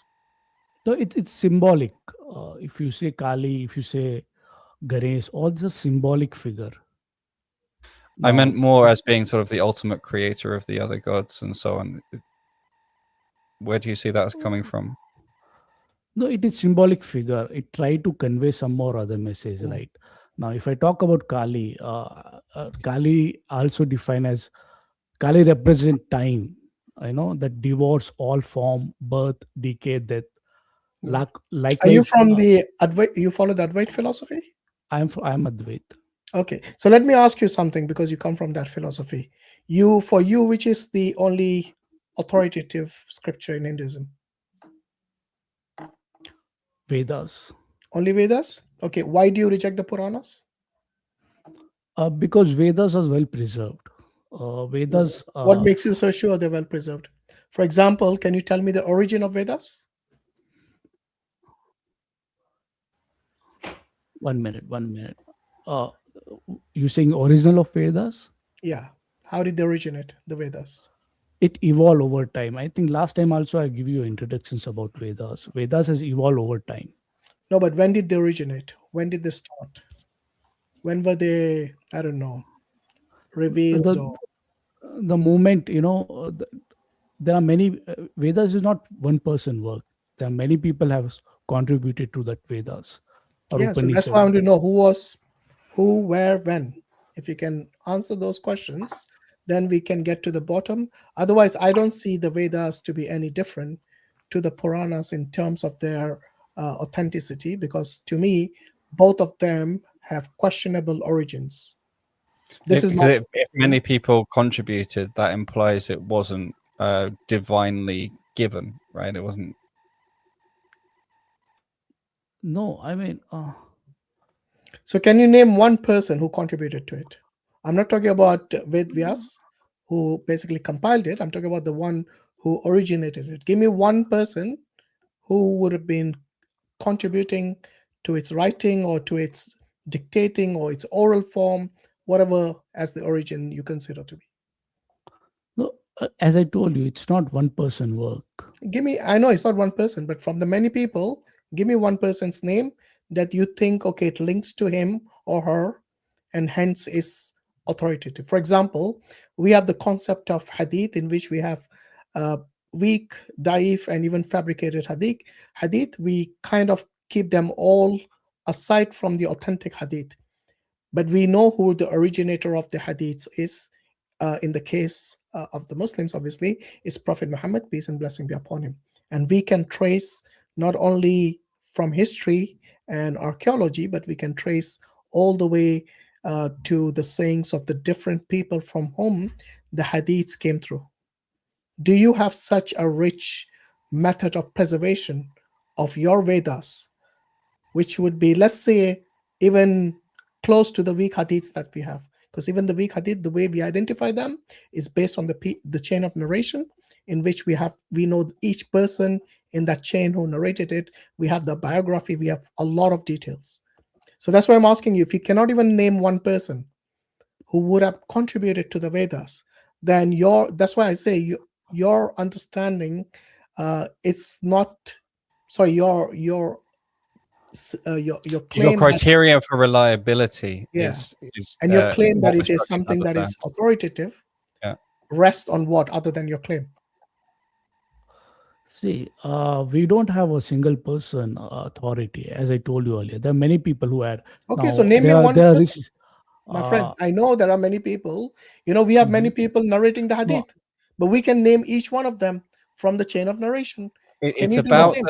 It's about the statement that the Vedas are well preserved, right? It's that sense in which we're saying authoritative. So you have the idea there's this well preserved collection. There's going back to something like 12th century where you have an actual sort of copy of it. And I don't know if that's universally agreed even. But what is the mechanism upon which your belief it is reliably preserved based, or if not a mechanism, then what else? No, I'm going even beyond that. I'm saying, where did it originate? Like for us, the hadiths originate with Prophet Muhammad, peace and blessing be upon him. We know exactly where to focus, where to pinpoint the source. Can you do the same then in your religion, in Hinduism, including for the Advaita Vedanta philosophy? No, I can. If you want me to list down many rishis, then the name of the rishis are mentioned, but I have to Google it out. That's fine. Okay, you're talking about the Sapta Rishi, the 7 rishis. Yes, there are Sapta rishis, and there are many. Yeah. Were these human beings? Yeah, they were human beings. How old were they? How old in the sense what? Well, their age. What was the age? That I'm not sure about it. Many of them claim they live for thousands and millions of years. Are you aware of this? No, those claims are Puranic claims, not the Vedas. Yeah, I know, but you don't have anything. That's the thing. When you're going to say we are going to ignore the Puranas, then what is it going to? Even the names of the rishis, are they written in the Vedas? Yes, the name of the rishis is mentioned in the Vedas. Brother Samir, are they mentioned in the Vedas? The 7? They are not. You're going to use the Puranic methodology now. Brother, nowhere in the Vedas you will find the names of the rishis mentioned. Are you Samir? Yes. In Upanishad, the rishi's name is not mentioned. Okay, you're talking. You said Vedas first, right? It's Upanishad is an extension. It's a commentary. It's a commentary which came much later. Vedas include Upanishad. No, the Upanishads take the source from the Vedas. Correct. I agree. But the Upanishads themselves are like a commentary of the Vedas. So it means somebody wrote it later on. No, you cannot divide Vedas as separate from No, I'm not Upanishads saying the separate from Vedas are derived. I'm saying the Upanishads, for example, the content of the Upanishads is basically like the commentary from the Vedas, if that makes sense. Anyway, it is not important for us to know the No, person. it is very important. Because if Why you don't it's know so the important? source, then how can you say it's well preserved? Yeah, You don't even know the source.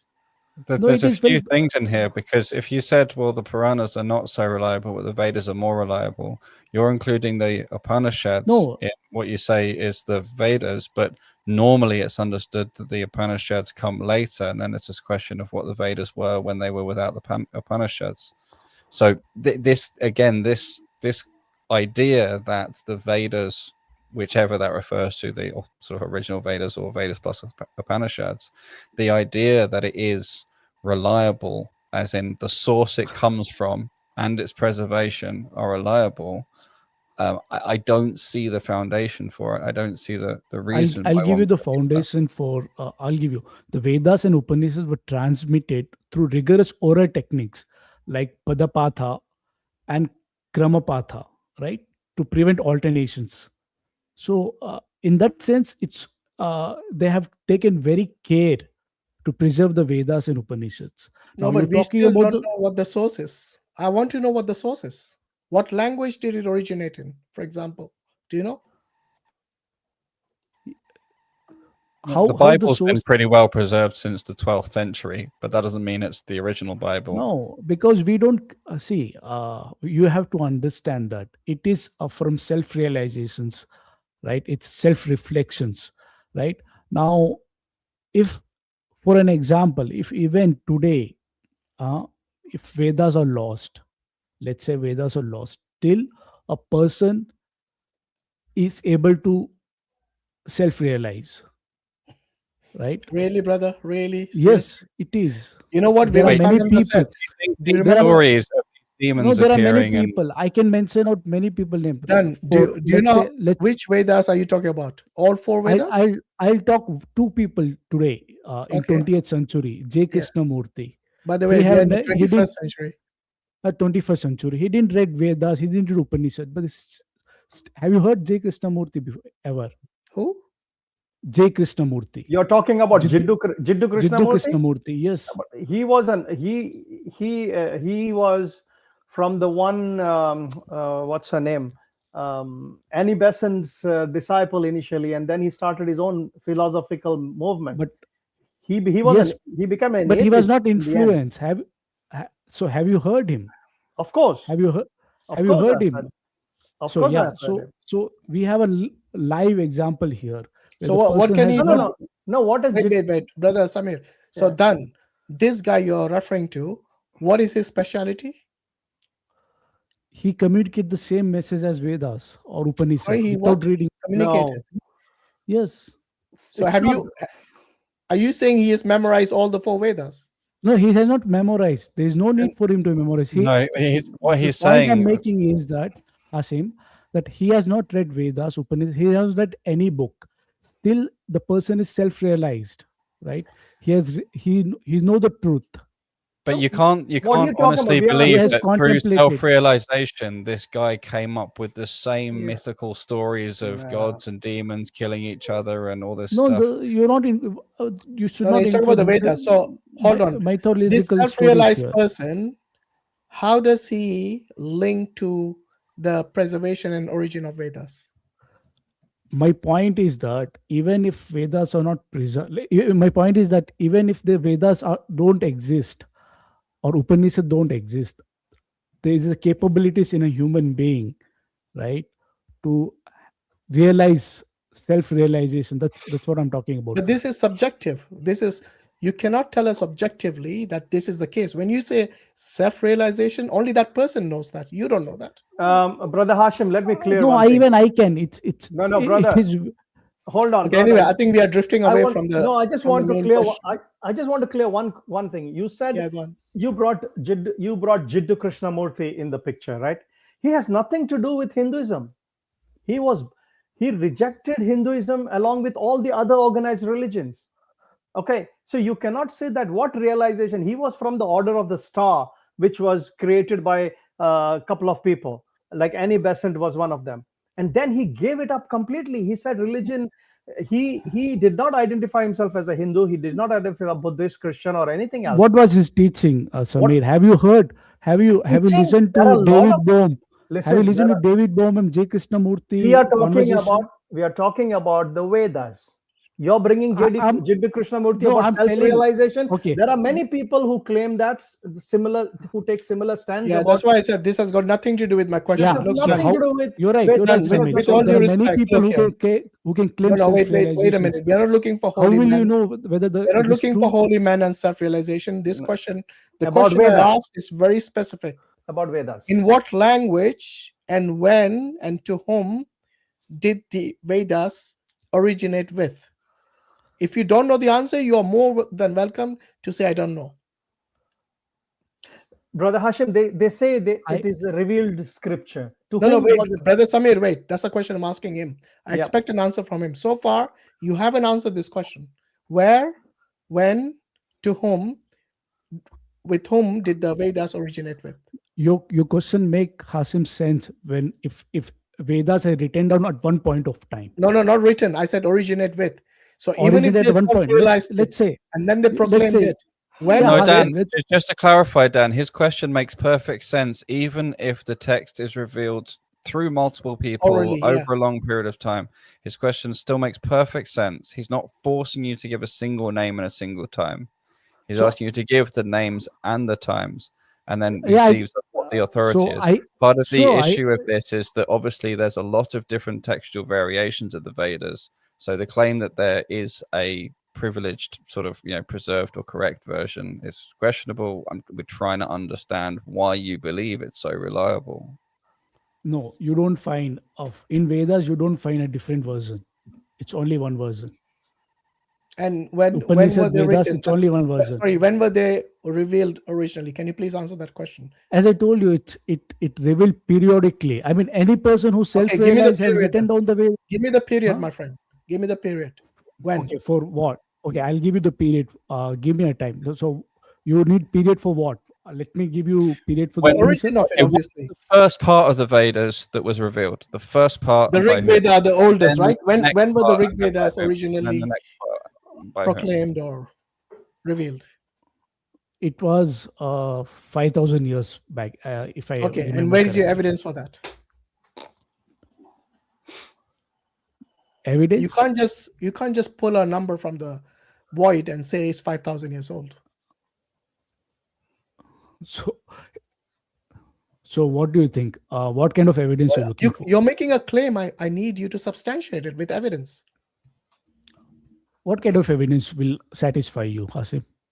Any evidence that you think is something that is rational and we can prove it objectively. Even before that, will you agree archaeological evidence? So far, Dan, you haven't given any kind of evidence. It's what is your basis for the claim? Upon what basis do you make that claim? So when you say 5,000 years ago, you're talking about 3,000 BC. Am I right? Yes. Did Hinduism exist before that? Yes. There you go. So the Vedas, if they did not follow Vedas, the Hindus before, what did they follow? Yeah. No, the Vedas were written down 2,000. See, he went to written. Back. I told repeatedly, when were they revealed? I never said written down. In fact, even the writing down, you think Vedas existed, 5,000 years ago? Hashim, it will not make any difference. It will make a difference because how will it make a difference? Tell me. My friend, so far all you have done is made claims. You haven't given us anything that is tangible, that is rational and objective proof or evidence for your claims. No, how will it make a difference to Advait? Now, even Adi Shankaracharya, now he never questioned how long the Vedas were written or who has written the Vedas. If he didn't question, that's his prerogative, not mine. No. That's what I'm telling. It doesn't make a difference to any Hindu. It may make a difference to you, Look, if you look, no, but Dan, for some reason, you felt the need to say that it was reliable, preserved. And remember, this comes all from you, because you were saying the Puranas are not so reliable, that they don't properly, encapsulate things. The Vedas are the source. The Vedas are authentic. The Vedas are the originals. The Vedas have not been changed. I mentioned the fact that there are different manuscript versions, and you said I won't find them. But so we haven't gone down that route yet. I haven't even got anywhere like that far, because I already answered your question. There's no. Sorry to interrupt. No, you haven't. Me and no, Hashim I told you, right? It was transmitted through rigorous oral technique like Padapatha and Kramapatha. No, but that's not an answer to the question. Talking about transmission is not talking about. This is the answer. We are talking about the origin. Not the source.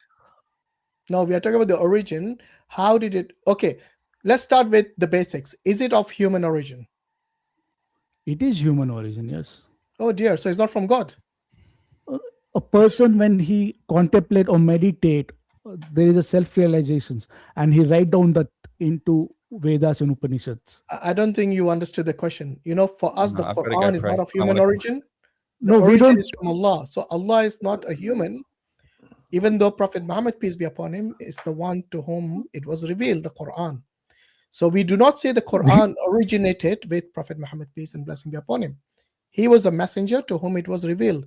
But the origin goes back to Allah, Almighty God, and Allah subhanahu wa ta'ala. Similarly, for you, the Vedas, I believe, are not of human origin. Am I right?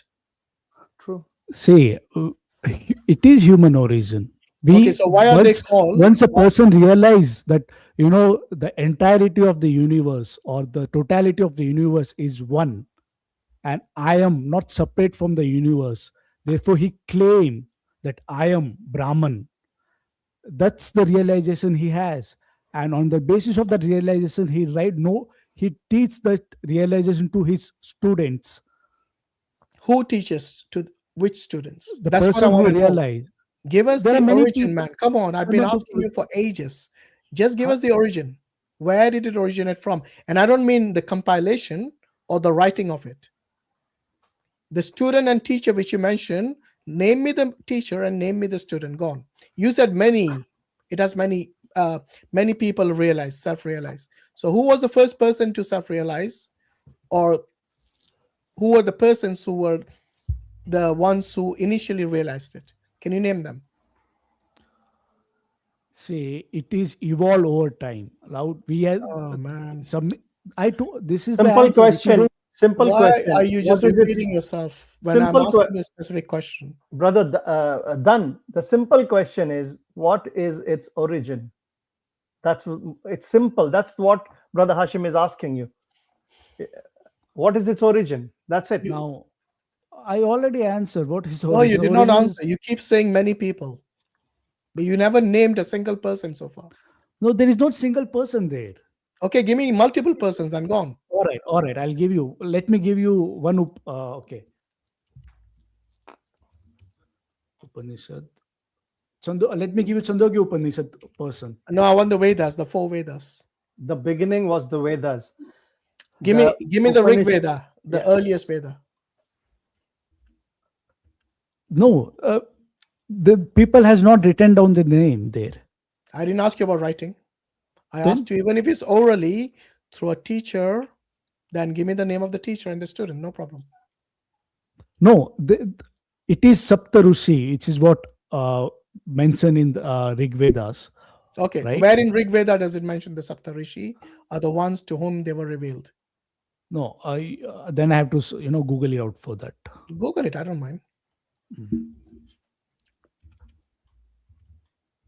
Because if the Vedas are the ones which are saying, okay, it is written, then this is called circular reasoning.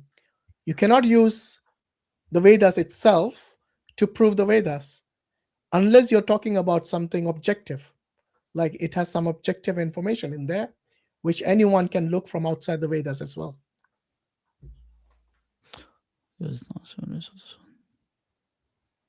Sure. Yeah. So the major Rigvedic Rishi lineage are good. There are 7. 2, 3. Yeah, Mr. Shadow, if you know a lot, why don't you come on the panel? The link is there. Come here and talk instead of being So there are Vishwamitra, talking a lot in the Vamadeva, Q&A section. Atri, Bharadwaja, Vasistha, Kanva. There are many. Yeah. Now, prove to me that they even existed. Gone. And which time, when, where? Because for the hadith, we can mention all of this. So please do not even compare it to the weak hadith. Because even for the weak hadith, we have something called Ilm Rijal. Every person in the chain of narration, we have the biography. Ilm Rijal will give No, you need that because your foundation is totally different from our foundation. Yes, our foundation is so strong. For you, Allah is we separate. have a proper objective for us, method. No. For you, preservation. Allah is separate. Allah is a personal being. I'm not talking about Allah here. I'm talking about the method of preservation. Please pay attention. Done. I'm saying the hadith literature, its preservation itself is a science. You, my friend, do not have a science. You have a claim. Okay, so this Mr. Shadow here, he's saying he's got archaeological evidence from beyond BC. So what? I can show you archaeological evidence from beyond 9000 BC, which are non-Hindu. Does it make their religion oldest? And you guys came later on? Hashim, for you, be brave and come important. on the panel, and then we can discuss. No, when I already made very clear that we don't have a personal separate God, right? The I didn't ask totality you of about your universe. God. I asked you for the source. Because for you it's important. Because for you it's important. For us, it's just a matter of realization that I am the universe. Okay, That's so the realization I'm wait a talking minute. about. You do not believe in a God? No, we don't believe in separate personal God. So what kind of God do you believe in? Entirety of the universe is one consciousness. Because the universe itself is a creation of God. I told entirety of the universe. Yeah, but the entirety, the universe didn't exist at one point. Universe did it has exist. a beginning. The universe has a beginning. No, are you saying your God has a beginning? No, who told you the universe has a beginning? The scientists. What and the evidence that they presented. Who told you it had no beginning? About? Which scientists? Which theory you're talking about, Hashim? The most accepted cosmological theory called the Big Bang theory. I think Hakim is next to you. I think he knows it's not a beginning; it's expansion of your universe. No, there is. Hakim is very next to you. No. So even name me one scientist who's got evidence that it is eternal gone. Yeah. So are you saying I can give you no, you're the one who's saying that it is not, it doesn't have a beginning, so prove it to me. You made a claim. You said I said the most accepted theory. You said it's beginning. In cosmology is the Big Bang theory. Yeah. No, that's not out of nothing. It is I never said it's out of nothing. I never said it's out of nothing. Then how come it can be a beginning then? No, you made a claim that it had no beginning. Where's your evidence for that? I can give you 2000. Okay, what evidence you want? Something that's acceptable, rational, that's objective, and that we can prove today. I can give you argument if you want me to. Argument is not evidence. Argument is not evidence. So I can give you 2018 cosmological data, which there are 3 models presented: flat, and I think curvature, and data shows the universe is flat. And with that, I just forgot. So I'm not asking about the shape of the universe. I'm talking about the origin. From there, it infer the universe has no boundary. It means universe is infinite. Wait. Can give you when you say that, well, hold on. Did you hear the theory about the expansion of the universe? Yes. So if it has no boundary, how is it expanding? It's simple logic, my friend. No. It is expanding at a very fast. In fact, the initial theory was of a static universe. And then when they had evidence of the stars moving away from each other, yes, they then upgraded the science theories that they had. And now the most accepted theory is the Big Bang theory. It doesn't mean it has a boundary. The universe, well, if it's expanding, it must have a boundary, right? It must have an end. Why should I assume that? Because it's expanding. The scientists have evidence of it. Expanding doesn't mean it has a boundary at the end. Okay, can something that is infinite expand? within the infinite, it can within infinity. Within the infinite, there's another universe. Listen to yourself, Danbai. Come on, you got to understand the basic logic here. If something is infinite, there is no room for expansion because it's already infinite. The fact that it is finite universe, and hence it can expand. Finite is no, you cannot see, Hashim, within infinite. If one planet or another planet or one galaxy move away from each other, right? Yeah, go on. Doesn't mean it's finite. No, it's expanding. That's what it means. So expanding, what sense? Expanding, it's one universe. So you never heard the scientists say that the universe is expanding. One galaxy moving away from another galaxy. That's expanding you're talking about. Yes, right? that is what expansion is. So that's one of the evidences of expansion of the stars. That doesn't mean the entirety of space. So you're going to wait a minute. Have you got any qualification in cosmology? Well, I can ask you the same question here, Hashim. No, but I'm quoting the scientists. You're arguing against them. There's a big difference. I never said I'm an expert. Put me the backstage. I'll give you but data. You seem to be arguing against the well-established fact from them that the universe is expanding. Hashim, put me back. I'll give you 2018 data, 2018-25 data, right? Where they have observed what is that? Background, cosmological microwave background. And that's exactly the evidence of a universe which had a beginning.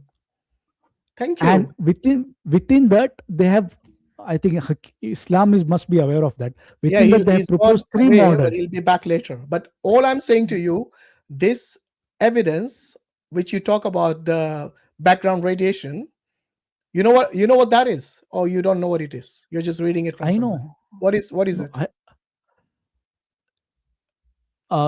It is early stage of the universe. Okay, early stage, which means it has a beginning, right? No, even your own words, words are going against you now. Hashim, the form was different.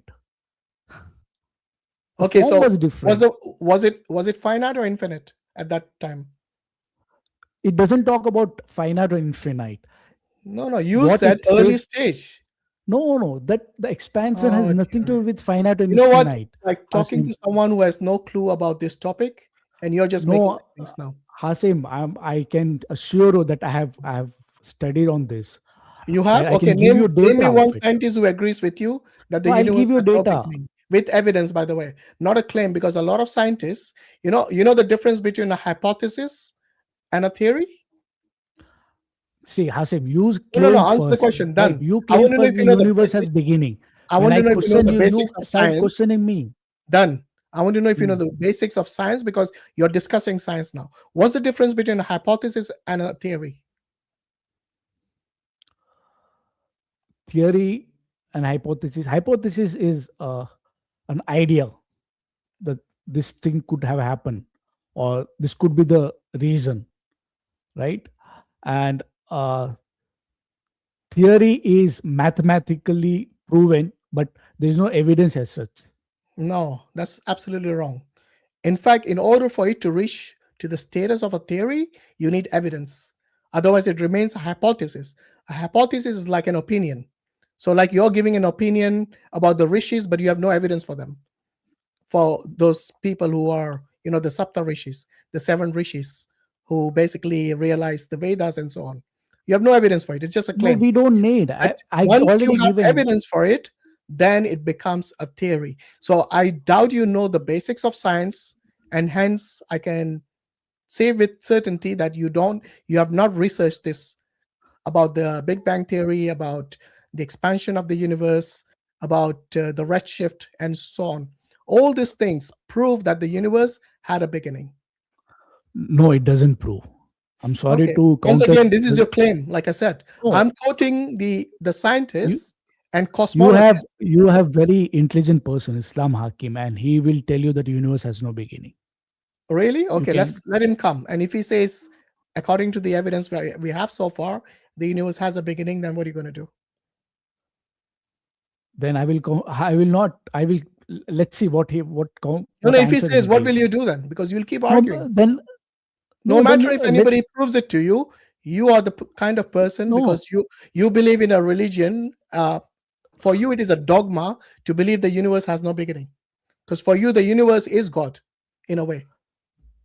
I'm talking about the entirety of the universe. Yeah, I'm talking about the entirety of the universe as well. For you, it is God, right? What do you mean by God? Seriously, you're going to ask me after all this time, what is God? No, the meaning, God differ from person. So we don't believe in personal creator. I didn't ask about a personal or impersonal God. Do you believe in God or not? God has to have a meaning, right, Hashim?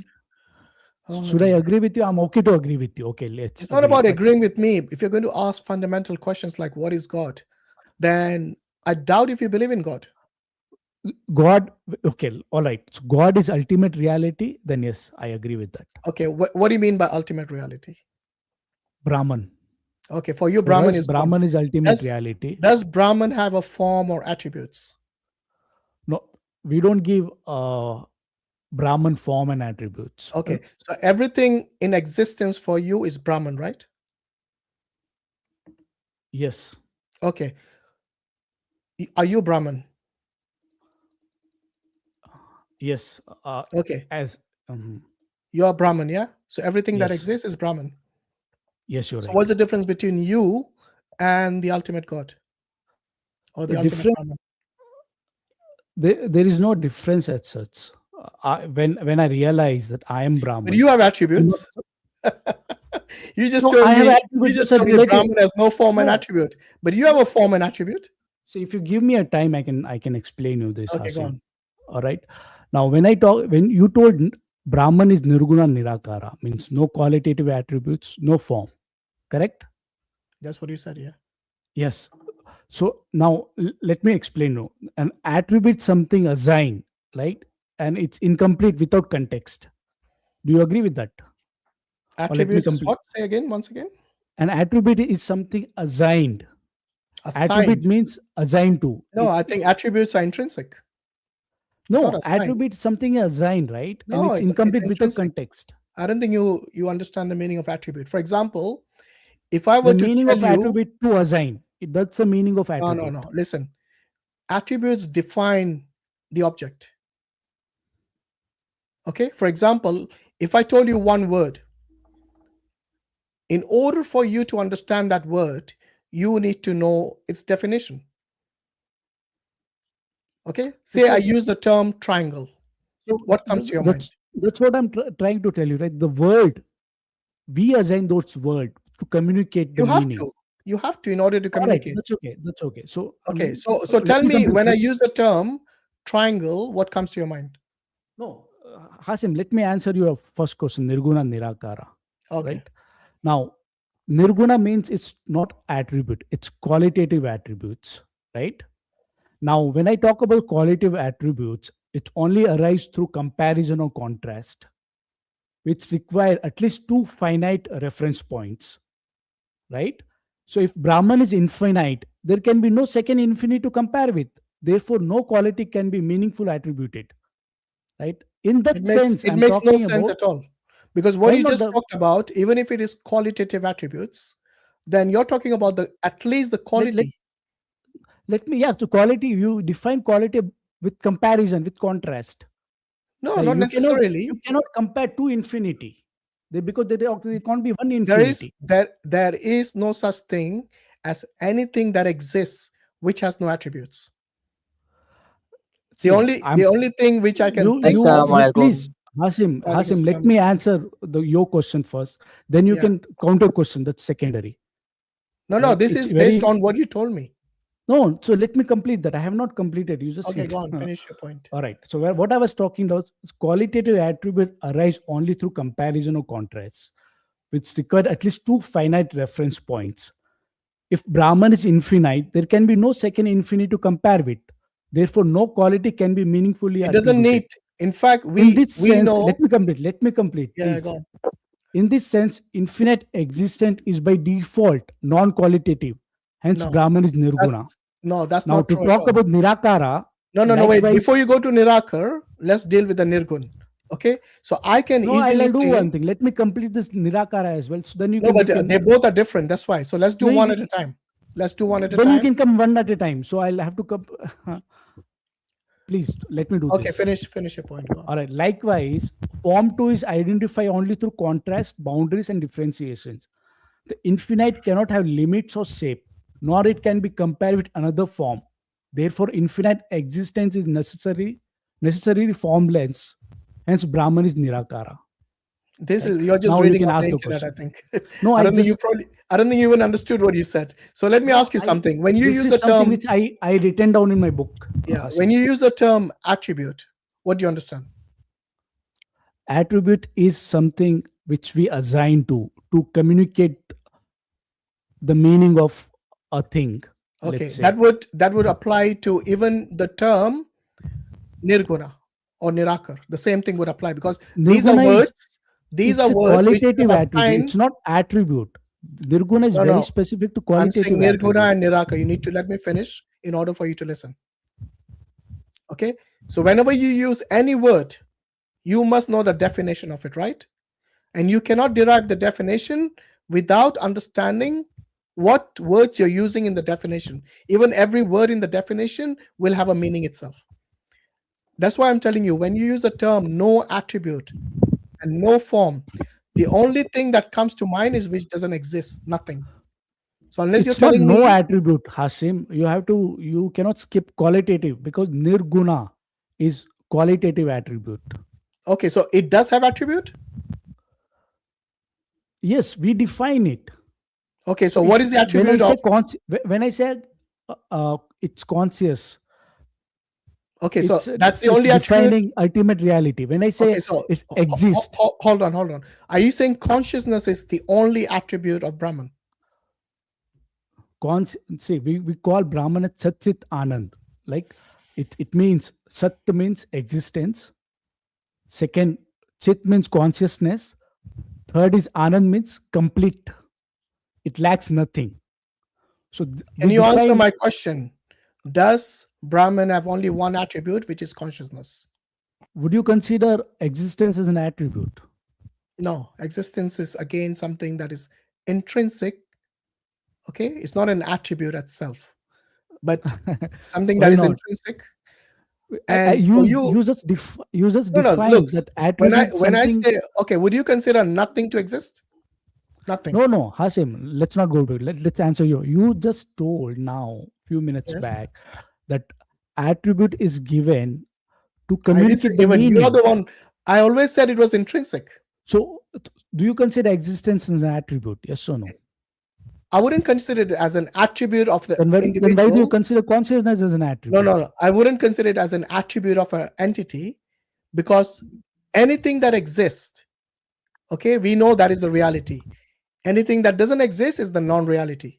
So for it to be real, it must exist. Do you agree? That's not attribute. Can you answer my question? It is. Anything for anything that exists, it has to be real. Okay. Yes. It must exist in reality. Now, if I were to ask you, does nothing have attributes? No, it doesn't exist. Absolute nothingness. Does it have attributes? No, it doesn't. Yes or no? You haven't answered the question. Does absolute nothingness have attributes? Now it either qualitative or non-qualitative. Does it have any? It doesn't. Okay. Does it have a form? Nothingness is nothingness. I mean, I cannot even imagine. Does it have a form? No. Okay, that's your Brahman. No, that's not Brahman. It doesn't have attributes, either qualitative or non-qualitative. No, Hashim, I very clearly told you this entirety of Brahman to give qualitative attributes, to give form, right?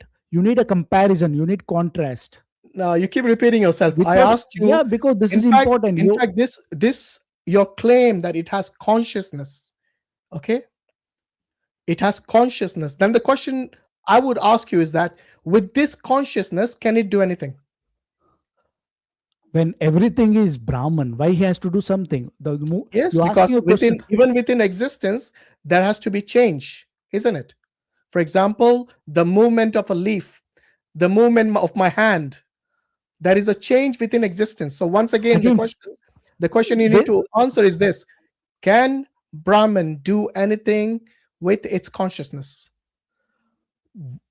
Well, if everything is Brahman, and stop repeating yourself and Brahman, answer the question. Can it do anything? Yes or no? No, we don't consider it separate. Okay, so your God if it's cannot do anything. Wait, hold on, Hashim, you're just injecting your thing. I'm not. I asked you twice, and you are answering something I didn't ask you. It makes sense if God is it separate. It doesn't make sense. No, if Brahman exists with consciousness, then the question. Hashim, let me answer. Yeah, but you're not answering the question. I'm answering your question very specifically. Okay, which question are you answering now? I'm asking the question, can Brahman No, do you said you're answering the question. Which question are you answering? Can Brahman do anything? That's the question, that. right? Now, it makes sense when it makes sense from a point when Allah is separate and the universe is separate, right? So Allah can do something within universe. Yes. So there are two separate things required. Allah can do a lot of things. Agree. Yeah. That's okay. Now the same question to you: can Brahman do something? No, we don't separate. So the question doesn't make sense at all. Hashim. Hold on. When you say you don't separate, are you saying you yourself are exactly as a Brahman, who is the overall, supreme consciousness? What do you mean by supreme consciousness? You said his only attribute is consciousness, right? That's what you said. Yeah. Yes, that's the very nature. That's a very intrinsic. Are you the same nature as his? Yes. Okay, if you're the same nature, then you must be without form and without attributes. Stop making jalebis, man. Come on. You know why it is relative. Hashim, let me answer. You asked the question. Something? Let me answer. No, wait. Listen. Hashim, you asked the question. Hold on. Do you know why the Advaita philosophy followers are only 1% of the Hindus, or even less? No. Do you know why? I will not because answer. Most of them reject this nonsensical philosophy where you talk about non-duality. No, yes, I have answered. See, I've answered you. I don't think you have answered any question. All of them were contradictory. All of them.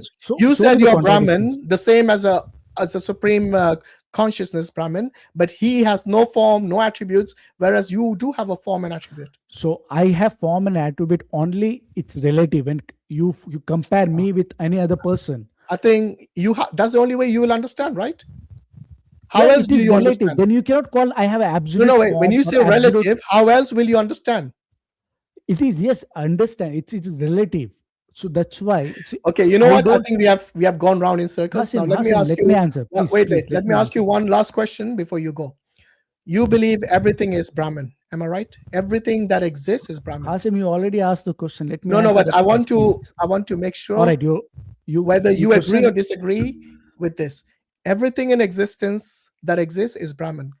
Please complete your question. That is my question. Because I don't want you to interject. No, that is my question.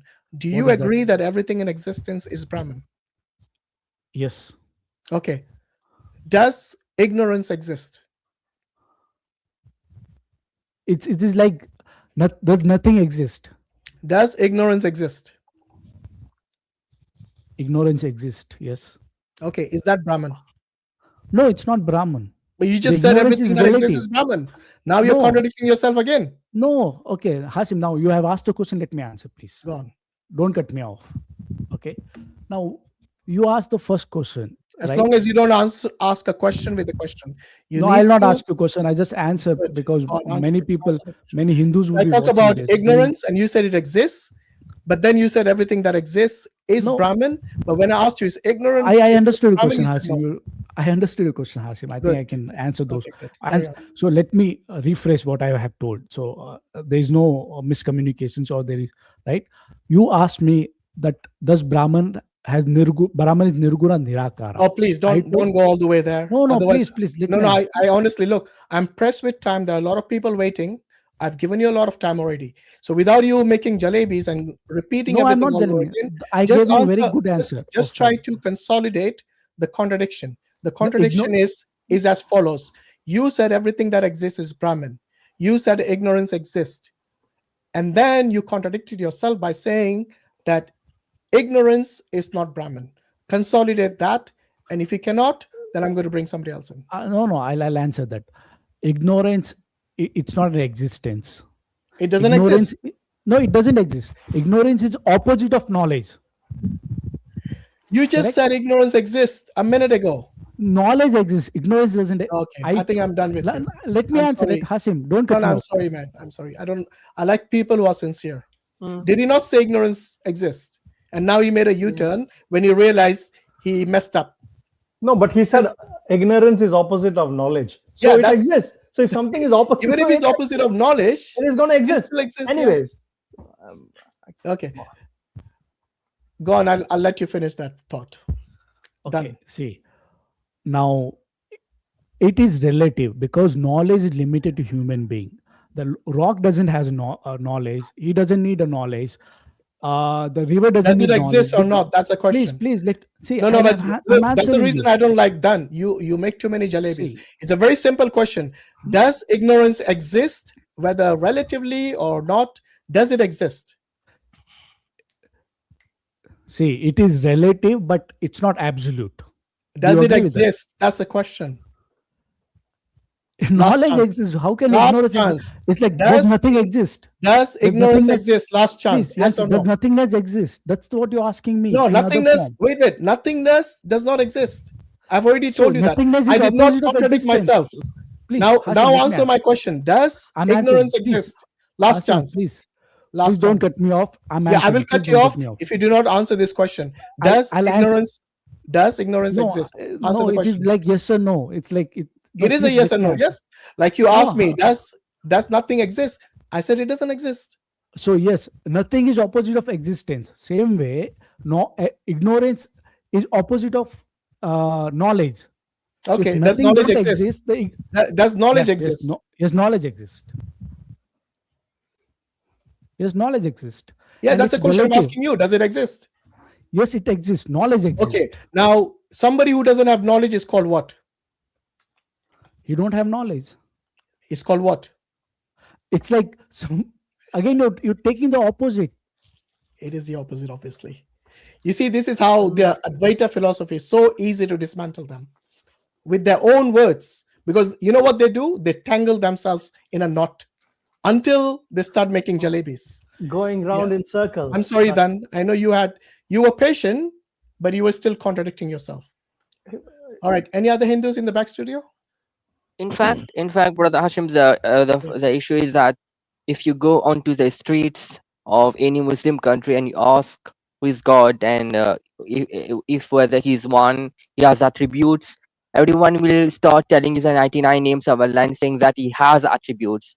But if you go to India on the street and you ask about God, no one will tell you that I believe in Brahman. Everyone will tell you Shiva, Durga, They have names. Krishna, Rama. They Yeah, have names. But the fact is that when you start debating with a Hindu and if he tells you that his god is Ram, Durga, or Krishna, then the Muslim will start asking question about okay, why then Ram left his wife, or why did Krishna do this or that. So in order to escape all these points, Yeah. in order to full of escape all contradictions. these points, I know quite well. But by the way, where is that other Hindu guy who was in the chat? Something shadow something. Oh, there Yeah. he's still there. Come on, man, come to the stream. What was his excuse, by the way? They always make some lame excuse not to come. Why because usually the attributes that their personal deities have are full of negativity, lust, or they are telling lies. So in order to escape all that, okay, our god doesn't have any attributes. Yeah. But Khalas, even that that's doesn't over. make sense. Yeah, It even makes no that sense. is what I'm trying to say, that they try to make the god into a nothingness so that to avoid question, but then what's the use? You just he also you mentioned get that you get trapped in both ways. he also mentioned that there is that universe does Hey, not check have this a out, beginning. guys. So this is another Hindu. He's saying, don't you believe Allah is a creator of evil things? Same way, ignorance is also pervaded by Brahman. So this guy is saying Brahman also has ignorance. By the way, Allah doesn't create anyone evil, for your information. So we believe the shaitan is evil. Absolutely. It's the choice you make. Initially, when he existed, he wasn't evil from day one of his birth. Absolutely not. We don't believe Allah creates anything that's evil. It is with their free will they choose good or evil, obedience to Allah or disobedience to Allah. So this is a misinterpretation and misrepresentation of what the Muslims believe in. Either that or it's ignorance. Absolutely. And I am leaning towards ignorance in this case. So at least you have admitted that Brahman has ignorance. Okay, but when you say pervades ignorance, but you at least believe that ignorance exists. True. If it exists, according to the other Hindu guy, because he's a non-dualist, and I believe you two are Vinit, then everything that exists must be Brahman. Ignorance, therefore, is Brahman himself. There you go. And if you think you got an answer to that, come on the panel. The link is there, posted in the chat. Just click on that and come here, because you guys are very good at being in this comment section and posting your opinions. But let's have a face-to-face dialogue, man. Come on, we don't bite. In fact, I want to mention Koti. No, then you cannot answer all the questions. I'm sorry. You actually fail miserably. Okay. Yeah. On that question, does ignorance exist? Okay, let's see if you can answer it even in the comments. Go on. Right. In the meantime, no, but he also mentioned that the universe doesn't have a beginning. Modern physics, there is a terminology called ex nihilo. That means from nothing. Yeah. It began from nothing, right? And the idea of eternal universe is no longer scientifically tenable. It's not. The ideas have changed. There is a beginning. So what he's saying is, I don't know. So that's what it is. Yeah, don't worry about it. It's all right. Mu'min Afzal.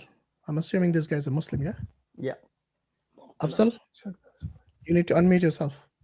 Hello, assalamu alaikum. Wa alaikum salam wa rahmatullahi wa barakatuh. You're a Muslim, right?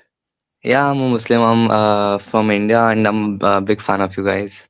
Okay, thank you. As a fan, do you actually read what's on the screen there? Could you repeat, please? Do you see what's the scrolling text saying on the screen? Oh yeah, I did see that. I even messaged in the comment section that I'm sorry that I joined this stream. I had actually had some questions. That's why I joined. I joined. As a friend, you should respect our wishes, right?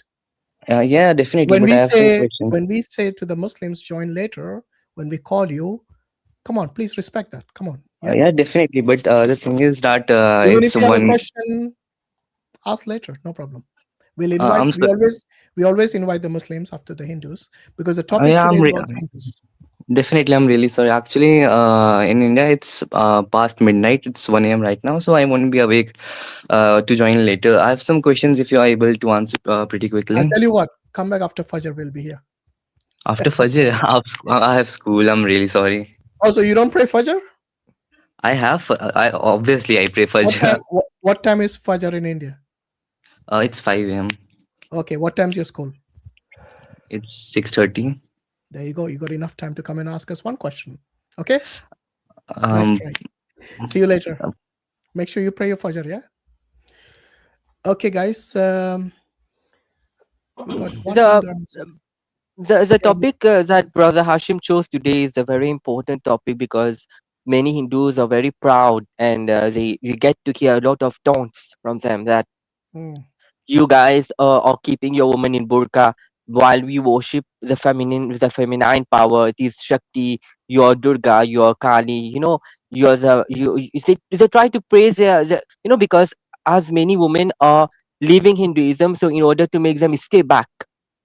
Yeah. So they say that we worship women, we take them as goddesses, yet you burn them when their husbands die or whatever. But that is a way of and the issue is that what's the pride in saying that you worship women? You also worship men. You also worship animals. If you ask me, every single image of their goddess is basically objectifying women. It is. Okay. It is. In fact, showing Kali without clothes, and basically in a very ferocious way. Okay.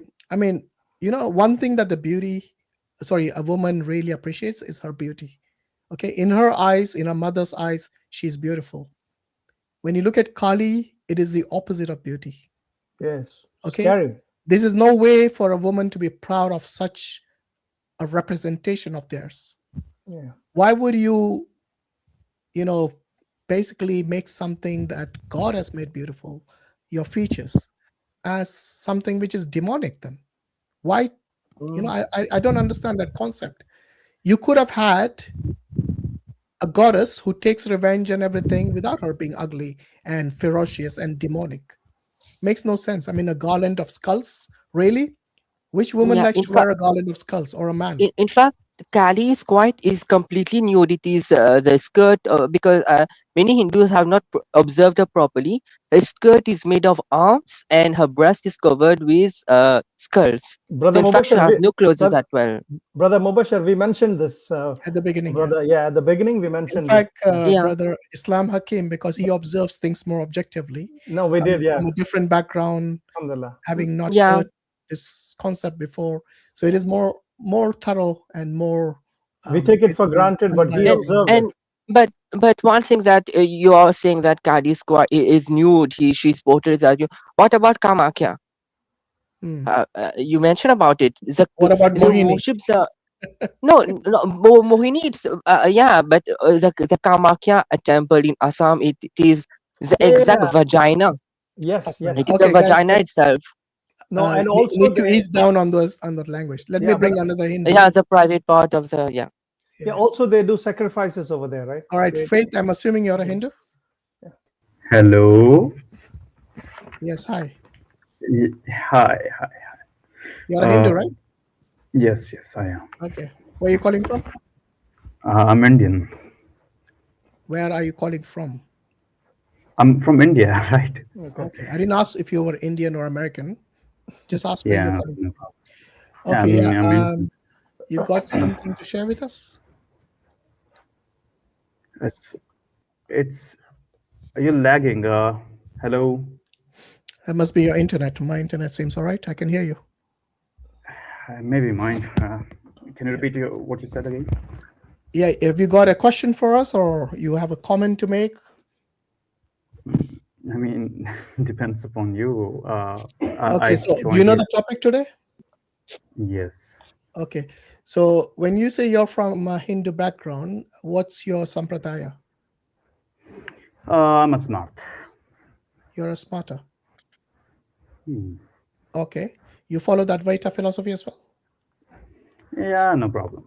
I can. No. No, we don't have any problem. What about that is if that is what you follow, because I'm more into devotion. Hello. So you're into bhakti, yeah? Yeah, but I believe in smart. All right. Do you, in that case, you probably believe in the Puranas as well, yeah? Yeah. Okay. What do you think of Hindus who say that the Puranas are not trustworthy? How do you respond to that? Their choice. I don't care. No, but how would you argue that your choice is better than theirs? I'm not going to say their choice is better or not better. It's their choice. I don't care. It's about me. No, but if they say we reject the Puranas because they are not authoritative, they cannot be trusted, for you to say, I don't care, that's not what I'm asking. I'm asking, how would you Yeah, I said that right. I don't care means. How would you justify that they, Brother Hashim, that your choice is correct and theirs is not? Can I ask him one question? Yeah, go on. Yeah. Faith, what is your objective of joining this stream today? Yeah, it was on the topic. Yeah, but you don't seem to be, coming on to the topic at all. Yeah, because you were not asking questions. I gave you the freedom, right? No, the questions were asked, but you said their choice, yeah, and you're being dismissive of the question. Yes, that's what my concern was. You guys asked me that what would I do? What would I tell them? I said I don't care. Let them do what I do. No, but I asked you specifically, how would you justify that the Puranas are correct? I mean, I just believe in it because it gives me symbolical representations of the things, and I take it symbolically. I don't take it as it is. If they want to go for the Vedas as they have the Bhashya, I don't care, right? They can go. No so only symbolically?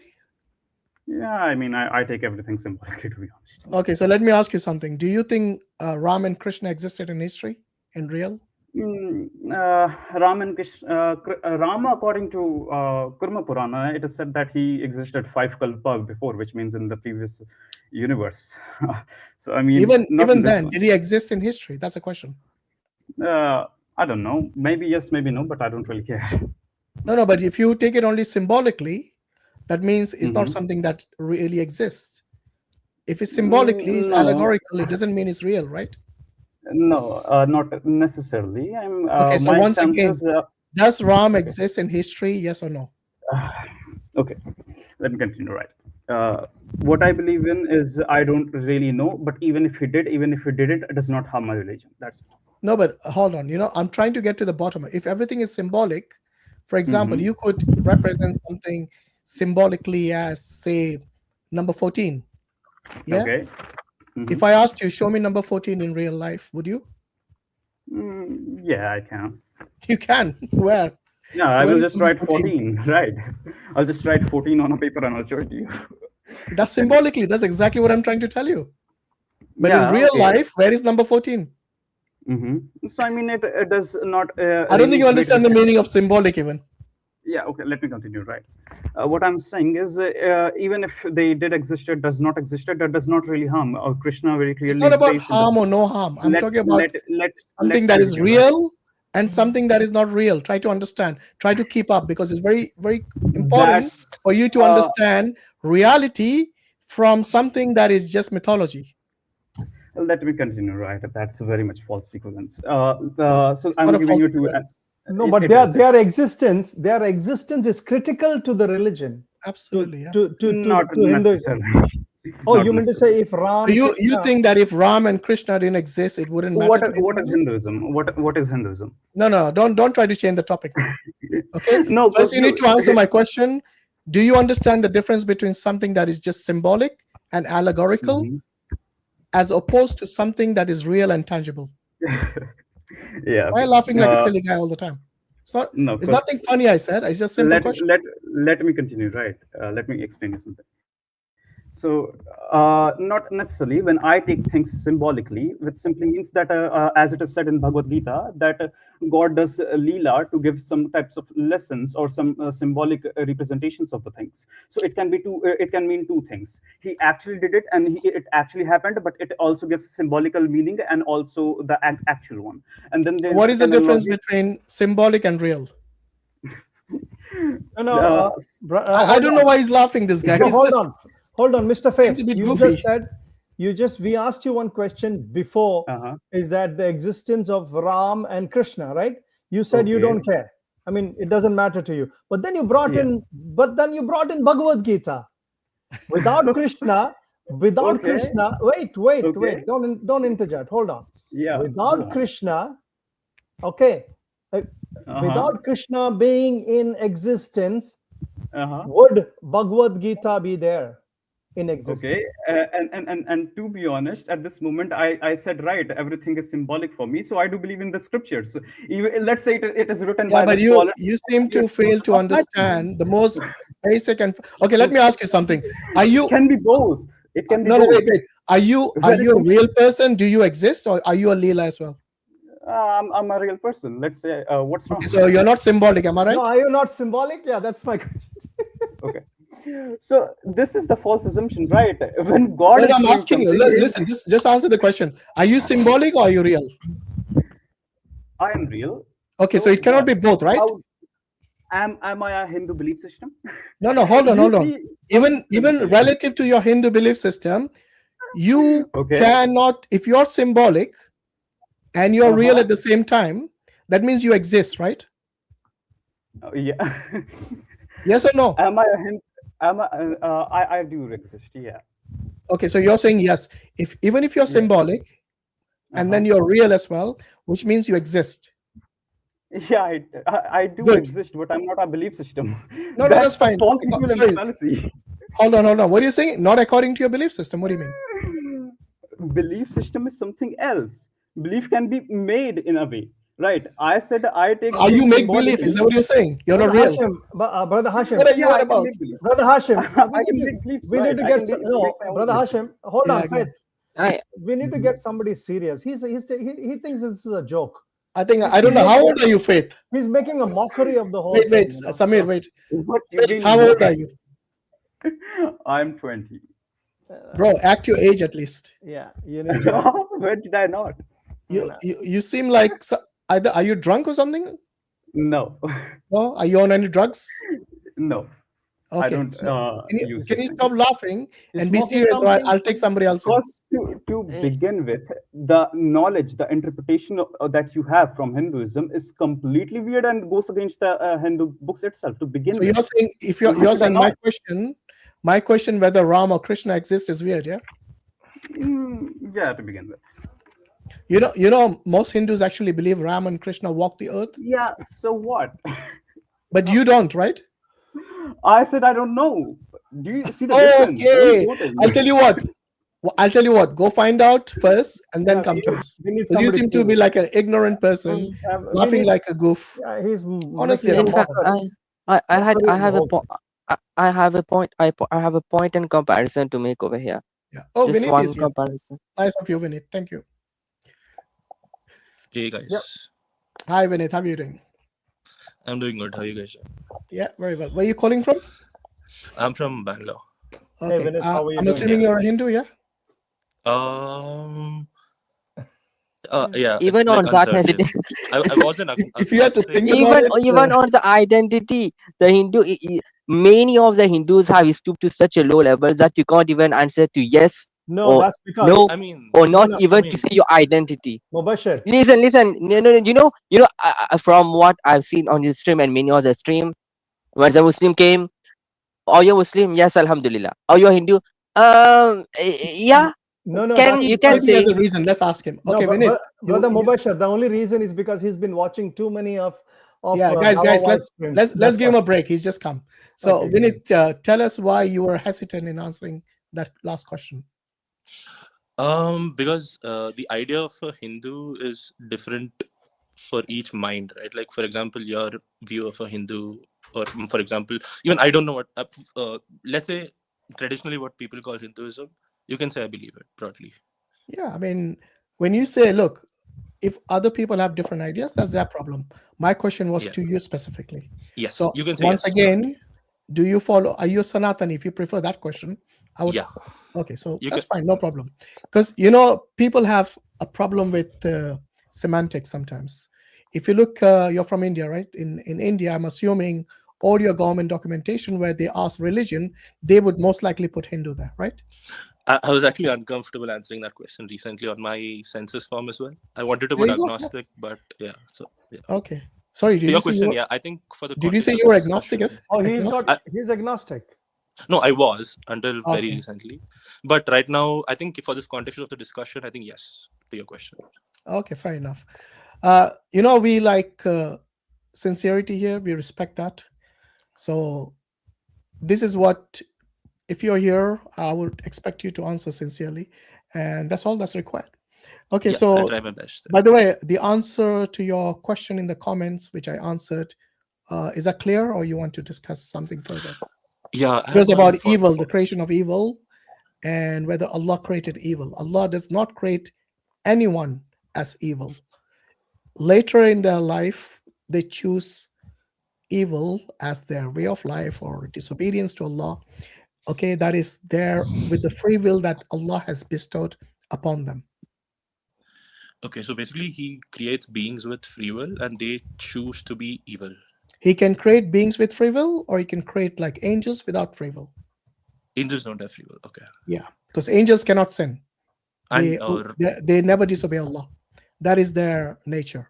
Whereas humans, we have both the ability to obey or disobey Allah, and hence the free will. Does Allah have free will?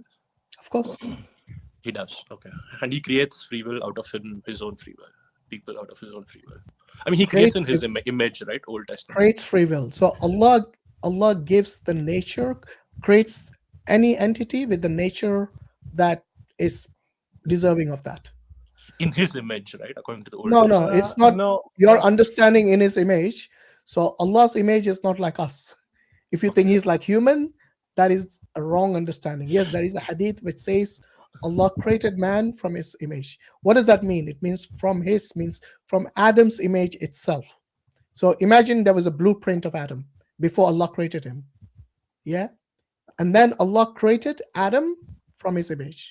This is the interpretation of some ulama.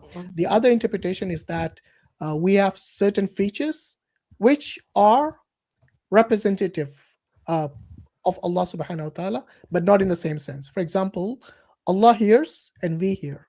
Allah sees and we see. But is our hearing and seeing equal to that of Allah? Absolutely not. Okay. So these are the two interpretations. Yeah.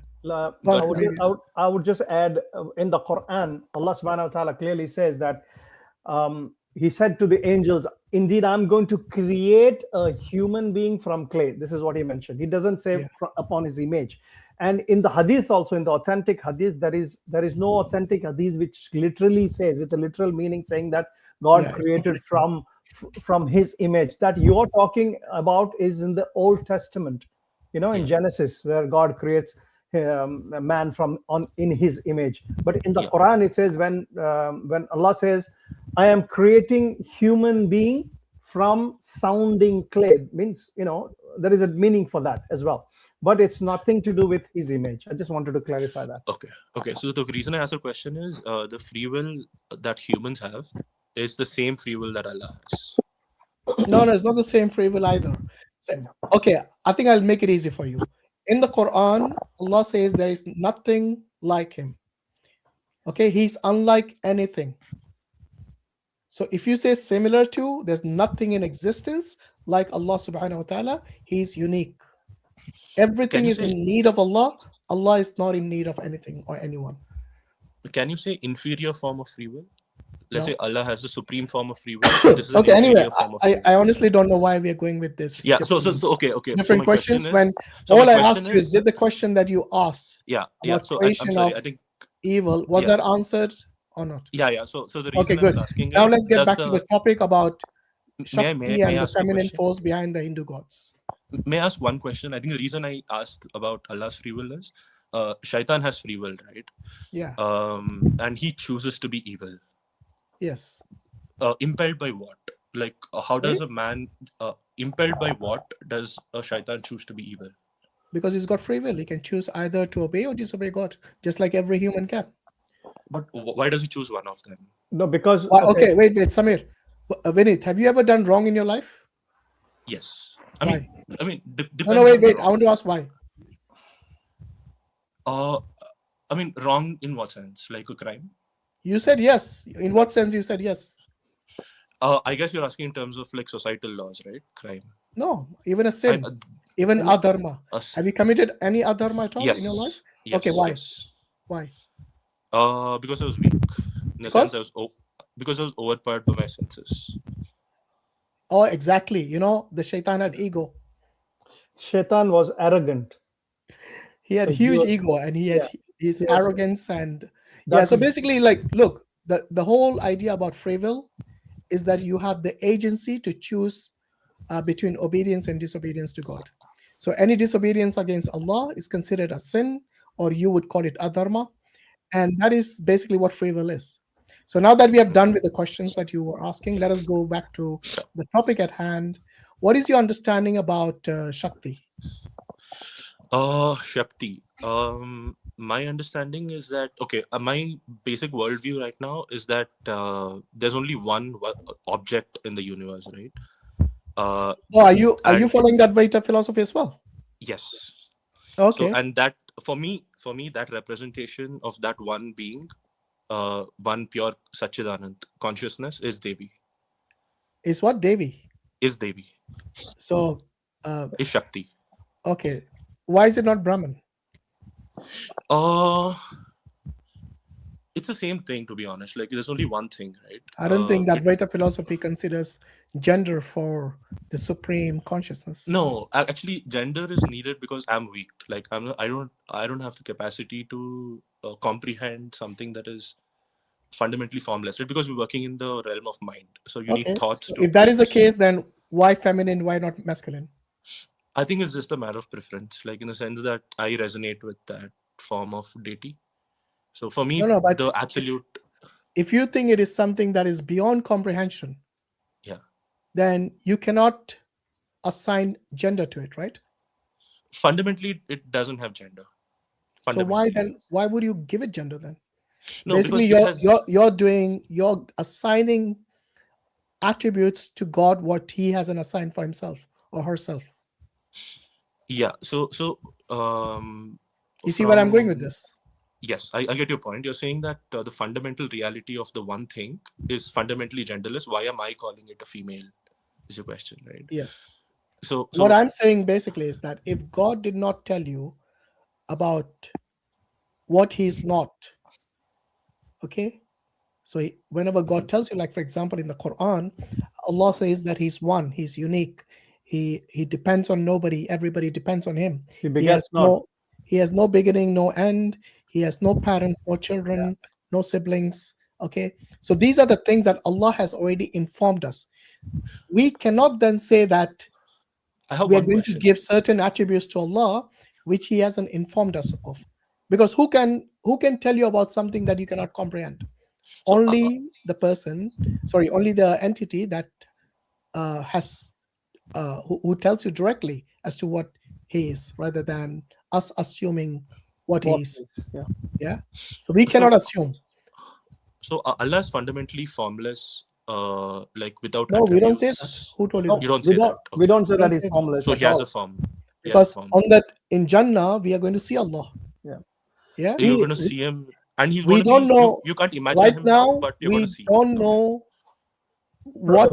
We cannot comprehend his form in this worldly life, but in the eternal life, let me finish. In the eternal life, in the hereafter, whoever goes to Jannah will be able to see him in his real form. Yeah. But right now, we cannot comprehend his form. So you will see him as clearly as you would see a full moon on a dark night, on a clear night. Right. Anyway, look, we keep coming back to Islam. I don't know why. Let's go with. No, I'm just curious. I know you're curious. Maybe you can come back when we have the open Q&A. Or talk to us privately as well. No problem. Whether on Islam or any other topic that we normally deal with. So next Thursday, inshallah, we have an open Q&A. You can come and ask them. Okay. So it's not like I'm saying don't ask about Islam at all. We have a forum for that next Thursday. So you're more than welcome to join us then. But for today, the topic is on Hinduism. So you follow Advaita philosophy, and yet you believe in Shakti as a feminine form of this supreme being, yeah? So, so I think Shakti, from the philosophical point of view, is Nama and Rupa, right? Like name and form. So so basically, Shiva is the consciousness of awareness. Like, okay, I am. And Shakti is the name and form that appears to us. But fundamentally, it's the one reality. For example, you can't deny that you're seeing me on a video and you're seeing my form and you're talking, right? We are working in the realm of name and forms. So that is the representation for me philosophically. It's not that, there's a female that she has like female reproductive organs and she looks like a female, talks like a female. For me, that Nama Rupa is the representation of Devi. So even the name Shakti can mean many things, right? Yeah. Okay. How do you identify the name? Shakti. For me, it's Vimarsha. By the way, do you believe in the Puranas? Believe in the sense that they actually happened? No, believe in the sense that they are something that you trust as source for your theology. I think not fully. I think they just try to tell the Shrutis in a more relatable form. I think I think some of those events must have happened, and I think some of them have been given as moral guidelines. I don't think it's the absolute truth. Like if you tell me that Ram was there. Vineet, can you tell me about, for example, if we as Muslims or anyone wants to know about Shakti, her nature, her attributes, or more about her, what is the most authoritative text that the ancient sages of India have wrote about Shakti? Because as far as I know, it is a Devi Bhagavatam. It is one of the 18 Puranas. Yeah. That is it. Chandi Saptashati, okay. I would say. Yeah. No, Chandi Saptashati is not. It is not a Purana. It is part of Markandeya Purana. I'm talking about the Devi Bhagavatam. So because you have two Bhagavatams, if Brother Hashim has been knowing it. One is a Bhagavatam of Srimad Bhagavatam that extol Krishna as the supreme being, and one is a Devi Bhagavatam. Each one keeps fighting at this is a real Bhagavatam.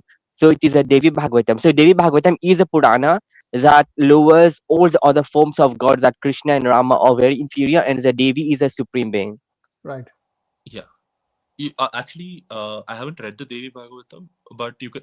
I'm talking about Devi Mahatyam. I think that's a good text to learn about Shakti. But Devi Mahatyam, it is from the Purana. It is from the Markandeya Purana. Yeah. So it is from the Purana itself. So do you actually believe, even if you haven't read Devi Bhagavatam, would you consider it to be like a source that you would trust? In the sense that see, as in physical reality, if it's actually happened, I don't know. I probably no, but don't. it basically advocates that the other gods like Brahma, Vishnu, Shiva, they are inferior to her, to Shakti. Yeah, I think it's like there's fundamentally only one thing, right? It's not one thing. If someone is inferior to you, then they cannot be equal to you in the status. No, for me, in my because the Devi Bhagavatam criticizes the other gods' position quite in a very, just to extol the Devi and her powers. Yeah. Okay, it's not. Let's read it from there actually, because that's one thing we do. When we make claims, we don't just make claims; we actually substantiate it from the scriptures of the Hindus. So, do you want to read the highlighted bits?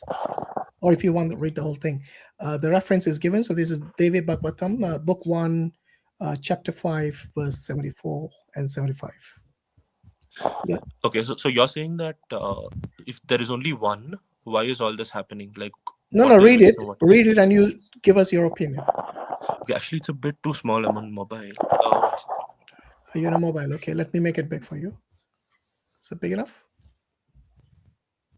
All right, I'll tell you what, Mubashir, you can read it if you want. No, I don't. Are you on the phone as well? I can read it. Yeah, I'm on the phone itself. I'm on the phone. I can read it for him. Samir, yeah, go ahead. Sure, I can read. Devi Bhagavatam, Devi cursed her husband Vishnu and his head was cut off. Does anything take place in this world without any cause? Now hear why Hari's head was cut off. Once on a time, seeing the beautiful face of his dear wife Lakshmi Devi, Hari laughed in presence of her. At this, Lakshmi Devi came to understand that he has seen surely something ugly in my face, and therefore he laughed. Otherwise, why my husband would laugh at seeing me? But what reason can there be? Can there be as without any cause? Can there be to see ugliness in my face after long a time? I think the English is not right here. Why shall, because they have translated it that way. Okay, and why shall he laugh without seeing something ugly? Okay, without something ugly without any cause, or it may be he has made some other beautiful woman as my co-wife. Thus, arguing variously in her mind, Mahalakshmi gradually got angry, and Tamoguna slowly possessed her. Then, by turn of fate, in order that God's work might be completed, very fierce Tamas Shakti entered into her body. She got very angry and slowly said, "Let thy head fall off." Thus, owing to feminine nature and the destiny of Bhagwan, Lakshmi cursed without any thought of good or bad, causing her own suffering. By the Tamasi Shakti possessing her, she thought that a co-wife would be more painful than her widowhood, and thus she cursed him. Should I continue, or that's it, right? Continue here. Okay. Falsehood, vain boldness, craftiness, stupidity, impatience, overgreediness, impurity, and harshness are the natural qualities of women. Owing to that curse, the head of Vasudeva has fallen into the salt ocean. Now I will fix the head on his body as before. O Sura Satamas, there is another cause also regarding this affair. That's it. Yeah, I think that's so. I mean, one thing I find quite intriguing is this is Devi Bhagavatam. This is supposed to be like about this goddess, you know. Yeah. And the way women have been portrayed here, like falsehood, vain, boldness, craftiness, stupidity, impatience, overgreediness, impurity, and harshness are the natural qualities of women. Yeah. I mean, seriously. In fact, one misogynistic point, even in the Devi Bhagavatam. yeah, one fact that we usually see that we consider that the Purana, the Shiva Purana will extol Shiva as a supreme being and demean other gods. The Devi Purana will extol Devi, but even in the Shiva Purana, you have criticism of Shiva of him being lustful, and even in the Devi Bhagavatam, which considers the Devi to be the supreme, even in that Purana, the woman will be like criticized. Yeah. So, what do you think of that, Vinit? Yeah, so actually there are verses which extol the positive attributes of Devi. I think that is like 99% of the scriptures. So I think Devi is portrayed in like a very positive way. I think there are something like this. I think this is like the duality, right? Like in Advaita, there's no such thing as good or evil. It's also supreme I. You actually believe that there's no such thing as good or evil? Seriously? Yeah. And why do you believe in dharma and adharma then? Actually, dharma, it's not believing in it, right? Like dharma is like a It way is. for us. You distinguish between them, don't you? Do you I not do. distinguish between dharma and adharma? But if everything is one and there is no good and bad or good and evil, then why even distinguish dharma from adharma? Yeah, but I also distinguish hot and cold, right? Like it's not like I believe in hotness or coldness. Like dharma is basically it's there. Like dharma and adharma is there. You know, like if I poured this hot tea on you, yeah, hot you is change hot. your mind. It's there. So my point I'm trying to make is the dharma, as I understand it, is the way for us to live a sukha life. Like sukha is like a comfortable Happy life, life. like a peaceful, happy life. Adharma is something that leads you down a road where you live an unhappy life. That's the way I see it. Like it's not in the sense that I it's don't bad think or so. good. You know, there are many people who are happy with the adharma. Like, I know there are compulsive liars out there. You know, some people think genocide doesn't exist in their country. They're compulsive liars. They're quite happy. Yeah, but I think what I understand dharma is that leads them down a future where they're unhappy. Like for example, let's say I murder people, right? I would wager I would be much more unhappy if I keep murdering people every day than sitting and meditating or praying to the Lord or Devi or whatever. No, but So that's the concept. If there are people who have reached that stage where they do not consider murder wrong, so because they're repeat offenders of that particular, so it could be let's say they belong to a gang. In fact, these guys won't think twice before killing someone who opposes them or threatens them. They won't feel bad about it. In fact, they will feel good about it. So your idea of this good and bad, is relative. It makes no sense in reality. It might look good in somebody's imagination, but the real world we live, there's always going to be duality. There's no such thing as non-dual reality. Yeah, I mean, to be honest, and until you like actually seek after God or anything, you don't figure out what the fundamental reality is. So What do you mean? I think. Are you saying that God is inapt to tell you who He is, or in your case, who she is? They did, right? Like in my case, they like God Himself fought a war on the side of dharma. For that's what I believe. I think. Hold on. Which God fought a war? Krishna. But you don't believe Krishna walked in real life on the earth? Or are you a different kind of Advaita philosopher? I mean, Krishna incarnated as a human, so he walked the earth as a human. So you think he was a real historical figure? Most likely, because I think they have given a lot of based on what? So they've given a lot of astrological pointers on certain aspects of Mahabharata. Like, for example, this event happened when this nakshatra was here, so. Yeah, but So that leads me to astrology believe- is not science. Astrology Astronomy is not science. No. I'm not saying that way. I'm saying the fact that they took the effort to record all of that. Yeah, but it Maybe. doesn't tell us about Krishna, does Yeah. it? Doesn't tell us no, anything about Krishna's existence. No, fundamentally, can you tell me your grandfather exists? For You can't me, see him, right? listen, whether I believe my grandfather exists or not, it doesn't impact on my religious life. By the way, I've seen my grandfather literally, so I've seen him. Let's say 2 more generation upper. Like, let's say No, great but grandfather. even then, it doesn't impact on my belief in Allah, does it? But for It doesn't. for you, without Krishna's real existence, you wouldn't have the Bhagavad Gita, would you? No. There you go. So for me, whether I have the Quran, I believe in the Quran, it's not dependent on my great grandfather's existence. Yeah. Okay. No, but the point. So the for reason me, I made that for me, as I can use inference, and I can say yes, because most of my parents and grandparents, okay, they were a couple, and that's how the next generation is born. And this is common sense. Reproduction through male and female is common sense. So I can always use inference. But in your case, you cannot use inference for Krishna, can you? Because You it could be someone who is just a made-up story.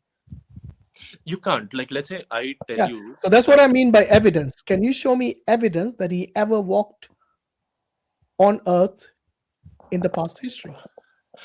You would say archaeological evidence, right? Like, Yeah, where is the archaeological evidence? Yeah. If you're talking about Dwarka, they did not find any artifacts which mentions Krishna or basically tells you anything about Krishna at all. So even the archaeology doesn't work in your favor. No, I think it doesn't go back as far. So I think Krishna, like, from my understanding, if he did exist and if he did walk the earth, he walked around 5,000 to 8,000 years ago. I think archaeology doesn't go 8,000 years ago. Which one is it? 5 or 8? 5 to 8, somewhere in No, that time period. You can't have that big a gap. That means you're completely unsure about his existence. Exactly. I'm completely. Exactly, which I've been telling you all along. So just say there is no archaeological or historical evidence of Krishna's existence. That's much simpler, man. Yes, I think there's one. The reason I told you I'm leaning towards yes is because they've taken those pains to actually note down a lot of information about the historicity And in they the haven't text found Mahabharata. anything. They haven't found anything. Yeah. So yeah, I think it's up to you, right? Like, if you No, think it's he not up to exists. me. If you're making a claim that he did walk the earth, then if you have no evidence, look, by evidence, I don't just mean archaeological or someone from his time or something. You know, for us, the question that the Muslims would be asked is the same. Where is the evidence that Moses existed or David existed or Adam existed? You know, for us, it's enough to have one link from the chain of prophets, which we consider to be accurate and something that we trust and is rational as well. We have Prophet Muhammad, peace and blessing be upon him, the last and the final messenger, okay, who had a direct link to Allah subhanahu wa ta'ala through Angel Gabriel. And also he spoke to him directly. Okay, for you, it might be something, if you have something along these lines, well and good. But you don't even have a link as someone to give you evidence through testimony, like the way we have testimony of Prophet Muhammad, peace and blessing be upon him. Yeah. So in your case, if I ask you, right, like, just hypothetically, no offense to you guys, how can you prove physical evidence that Allah exists? Yeah, but Allah didn't walk the earth. You see, that is the reason I asked you about the avatars. I didn't ask you straight away about the Brahman. Krishna himself. Okay, Brahman himself. Yeah, that's the reason I asked you about. Look, if you ask me about evidence of Prophet Muhammad sallallahu alaihi wasallam, we have lots of evidence, both from history written by Muslims and non-Muslims. We have carbon dated copy of the Quran in the Birmingham University here in London. Sorry, here in England. And this has been carbon dated to the time of Prophet Muhammad sallallahu alaihi wasallam. And it is exact same as it was 1400 years ago, as it is basically preserved to this day. Plus, we have lots of other evidences. So what have you got, man? Even Yeah. when it comes to having evidence which is, based on either physical evidence or through testimony. Yeah, so actually we do have testimony. It's called Shrutis, right? Like it's all the Vedas and Upanishads. Where in So the Vedas is Krishna mentioned?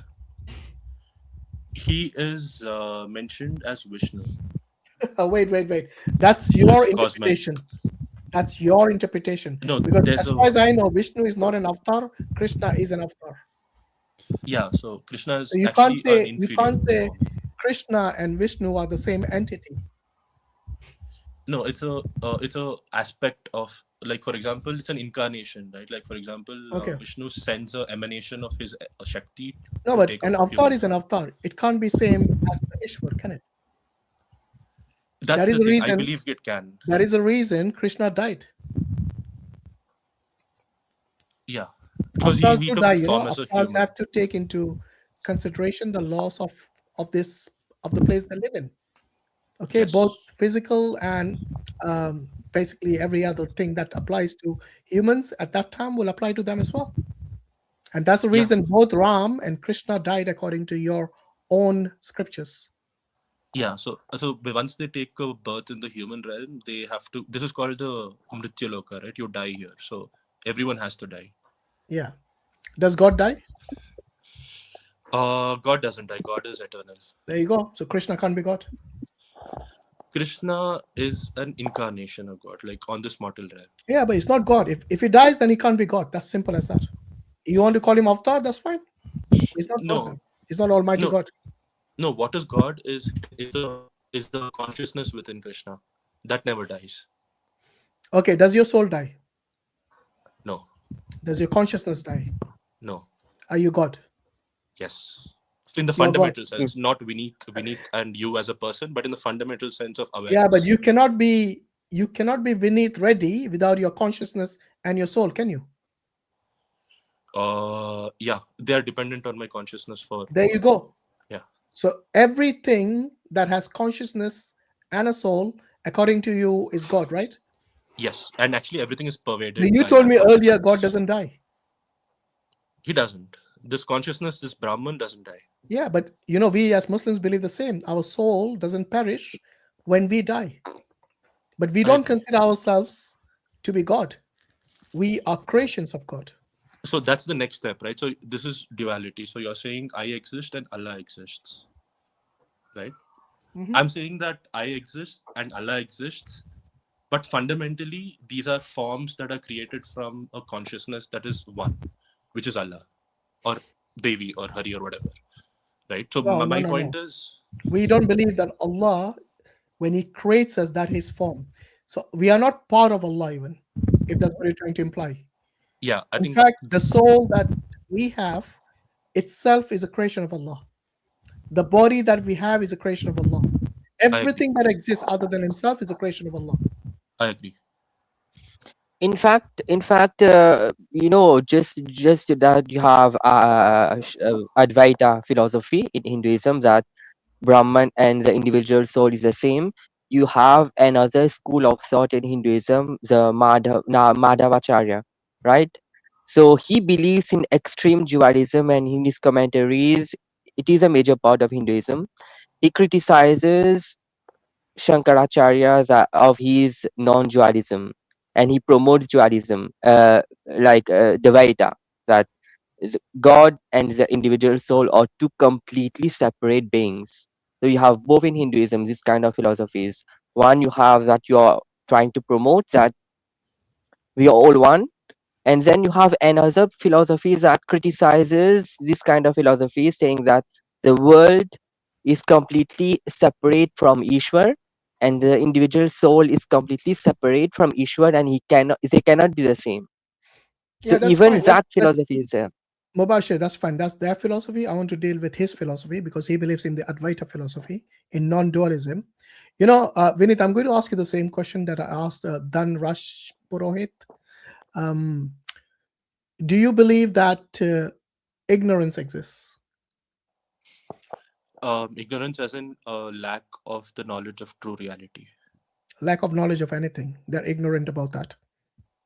Okay?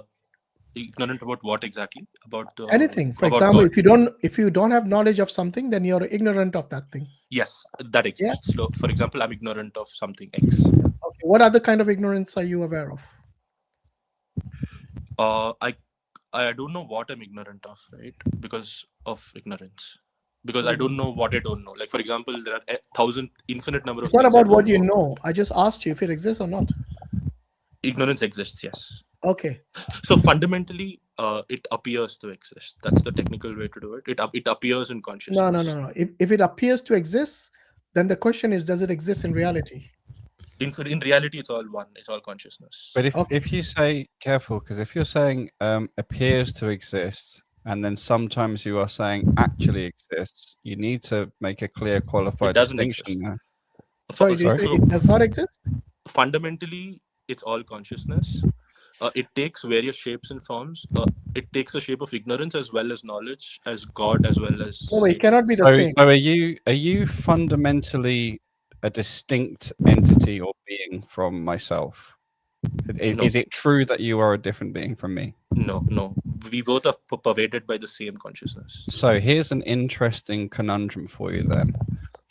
From this moment on, whenever you speak as I, as a self, anything you say from yourself is going to be inconsistent with your claim.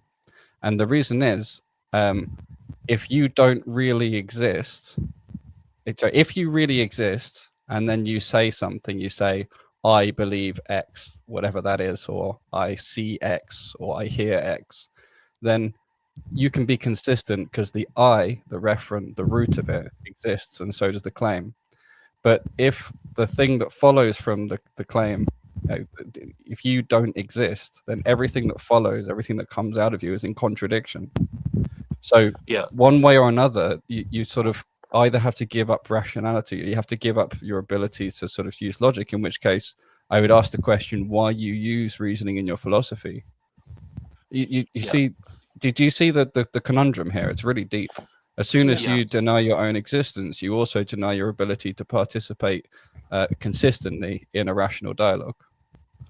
If I may, so if I understand your question correctly, you're asking if only one exists and if Vineet fundamentally doesn't exist and just an appearance, why is Vineet saying I do this, I do that, and why is he reasoning out? Like there's no, it's all lies, right? Like the fundamental reality because you're saying, because you know in logic, you know, there exists X versus there does not exist X. You know that, just think of it in terms of logic symbols, right? Yeah. So if you are making a statement that is contingent upon the truth of the statement, there exists I, but you hold that there not exist I, then you are reasoning from a contradiction, which is ex falso quod libet sequitur. From falsehood, everything follows. You've blown out the ability to use logic. That's what I'm saying.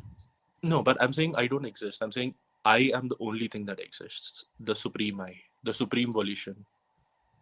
But that means that you are speaking, for that to be true, for that to be the referent of I, and that to be the thing that truly exists, that would have to mean that you are speaking on my behalf, I'm speaking on your behalf, we're all speaking on God's behalf, and that is another contradiction. You see, this is what you're giving in as an example of ex falso quod libet sequitur. No, so for example, there's only consciousness, right? So what powers me powers you as well. It's the same thing. So in that way, for example, I think there's a famous example of a rope and a snake, right? Right now, I see a rope. I think of it as a snake. It's like I see Brahman, but I think it's Vineet, or I think it's you or anyone else. Until I can see it fundamentally as the true reality, I have to live with it, right? It's a snake. I'm scared of it. I have to be safe from it. Yeah. So you're living in a counterfactual reality. This is exactly the point.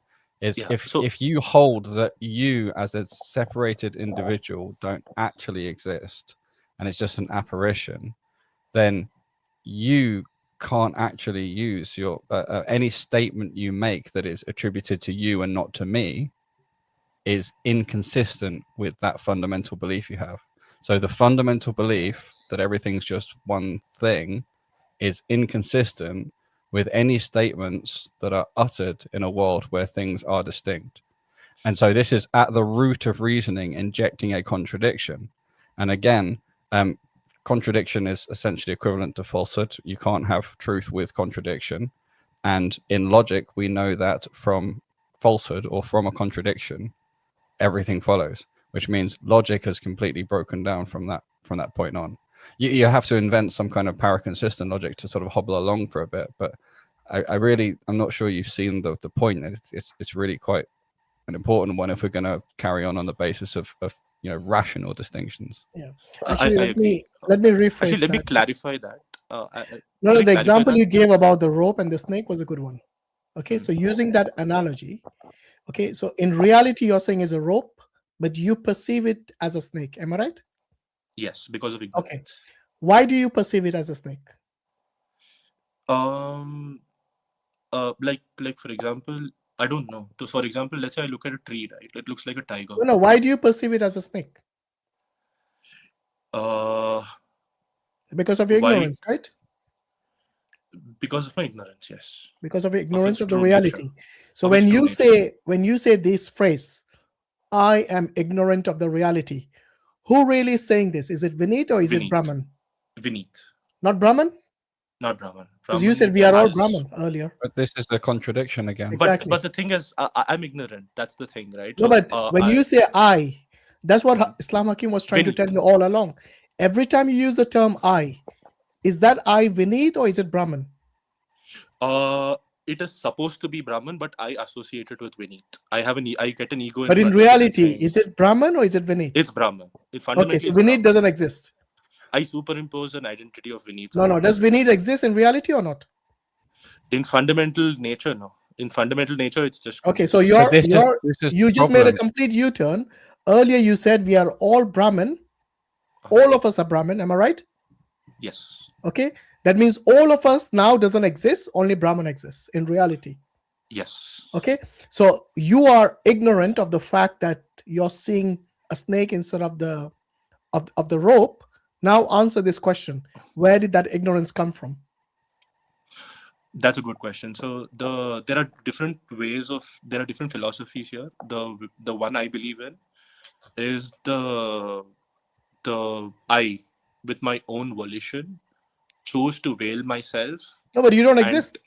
You don't exist. Remember? No, only Brahman exists. You can't have your own volition if you don't exist. You can't have it both ways. Either you exist in reality or only Brahman exists in reality. I'm talking as Brahman. So Brahman as let's say we have a state called, so basically in our philosophy it goes in cycles. So initially there's just Brahman, right? He out of his own will chooses to see himself in many forms for his enjoyment, for his amusement.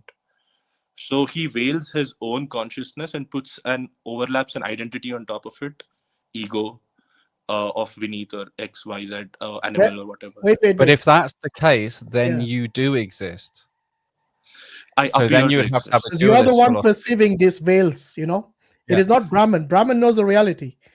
It is you who is perceiving this ignorance because you don't know the reality that Brahman knows. So once again, is it you speaking or Brahman speaking? Right now? With the veils on. But right now I can't say it's Brahman speaking because I've not fully realized it. Exactly. So how do you know anything about Brahman if you haven't fully realized it? I'm on the path, like you. Okay, so who in history has fully realized it? There are many people actually. Give me one name. So there's Ramakrishna Paramsa, there's Vivekananda. Okay, when did he exist? The Sri Aurobindo. When did he exist? He existed from 1870 to 1905. Okay, so 19th century. Around. I'm not exactly 19th century. Okay. Around that period, yeah. When he realized this Brahman, okay, was he ever ignorant of anything? No. How do you know that? Well, you can't. Exactly. Can't, so why are you making a claim then? Why are you making a claim? Because you see, this is a dogmatic belief that you have without evidence. Exactly. I understand your firm belief in it, but you see, every time we asked you for evidence, you were unable to provide, whether it is Krishna walking on earth or whether it is Ramakrishna's ignorance, Because as far as you're human, then you will have this ability of your knowledge to be having a limit. Yeah, You it's will actually never worse have- than without evidence. Yeah. There is a strong proof that it is fundamentally impossible, but maybe less severe a claim than that is it is definitely logically impossible. And we've just walked through why it's logically impossible. If you look at first order predicate logic, you look at the existence, you require simultaneously the existence and non-existence of yourself. Whichever way you start, you end up with that contradiction one way or another. Even if you try and separate them into different sort of layers and say exist in this layer but not in this layer and so on, whenever, in order to reach that, go into it or come out from it, you're always in a contradiction. And so the only way to move forward from that point is to say, okay, I cannot use logic anymore because logic breaks. Logic is not an appropriate tool. Like that's the only sort of way to move forward from that point, which doesn't, I'm not recommending it. I'm just saying using logic from that point is literally broken. Like you've forfeited using logic as soon as your foundation contains a contradiction. Yeah, actually, I think we're on different pages. So you're saying, let me give you an example, right? Like I exist. I as a human being, let's say we're in the field of ignorance right now. Let's talk in the field of duality. Vinita exists. Let's say I wear a uniform of a police officer, right? Does that make me a police officer? No, it's fundamentally Vinit, right?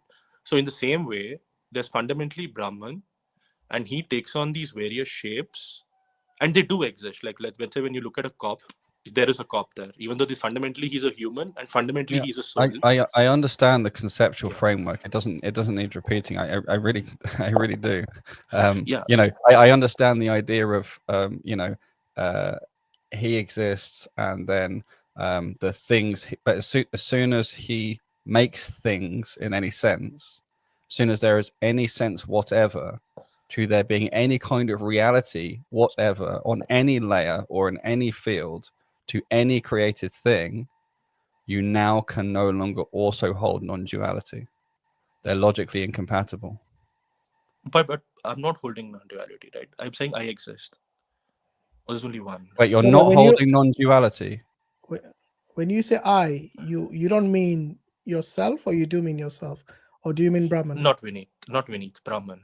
No, but you said you're all that reality is veiled from you. You're looking at the Leela, the play of the gods. Yes. So there you go. So you're looking Vinit at is the thing that is looking at the play of the gods. Therefore, Vinit not be the Brahman. No, Vinit is still Brahman. The play is still Brahman. The other people are still Brahman. It's just that he veils himself in different ways to, you know, have a drama. But the only way for this to work is for you to exist, and for him to exist, and for other things to exist, and by therefore, you mean Brahman or Vinit? Both. In what you said, the fundamental sticking point is in denying your own reality or your own existence, which, by the way, it's fundamentally gaslighting. That's one of the reasons it's really dangerous. Actually, that's a good point. Can I add something there? Like, for example, you have 5 senses, right? You look out of No, I don't have 5 senses. You have X number of senses. You have X number of senses, and you perceive the reality through them, right? Can you fundamentally prove that what you're perceiving is 100% of the complete reality? It's a subset. No, right? Of course not. Of course it's a subset. Yeah, but I don't have a problem because I don't believe in non-dualism. Yeah. No, but the point is, it's fundamentally unknowable. It's a partial of a truth. What you're looking at. So what's unknowable? I'm careful to only say. It still exists. Yeah, so what I'm that's saying the bottom line. I can say 1 equals 1, and that's true independent of any perception. I can say a triangle has 3 sides, and that's independent of anything except the definition. No, but what I'm saying is you can't fundamentally trust your senses to be 100% true because it's a subset of reality. Because, for example, parrots can see colors that you can't even imagine. Right? What do you mean by my senses to be 100% true? Like, obviously, my senses don't fully reflect all depth and all layers of They're all limited. understanding. His senses are limited. Simple as my that. eyes, for example, they only take in a certain, you know, grouping of wavelengths, you know, from 400 to 650 nanometers, for example. So, but that doesn't have any bearing whatsoever on what I'm saying. These limitations, again, I think you're really missing the fundamental point, which is there's no problem so long as Vineet actually exists in some sense. If you're denying there is any real sense in which Vineet exists, that is the problem. Because then you're stuck. Now you can't talk using logic. But if you say there is some sense, any sense, in any layer of perception, in any degree of knowledge, with any amount of veiling, in any logical abstraction layer, there is one where you exist, then that is fundamentally logically incompatible with non-dualism. Then you're in a world of dualities. This is what I'm saying. You're saying the fact that Vineet exists and Vineet is using reason to talk to other people is the problem. Like, he's not supposed to, because he's just one, right? There's no Vineet. It's the Brahman that's supposed to be talking. No. So what I'm saying is Vineet existing even in some sense, in whichever sense it is that you exist, and there has to be a sense in which you exist in order for you to perceive and to speak. However you frame that, however Vineet frames that, that existence has to be distinct from this ultimate unifying existence, and therefore you cannot be coexistent with non-duality. No, why does I have to be different from what I see? Because you're the one experiencing. Your experiences, what's going into your eyes and ears, is not the same as what's going into my eyes and ears.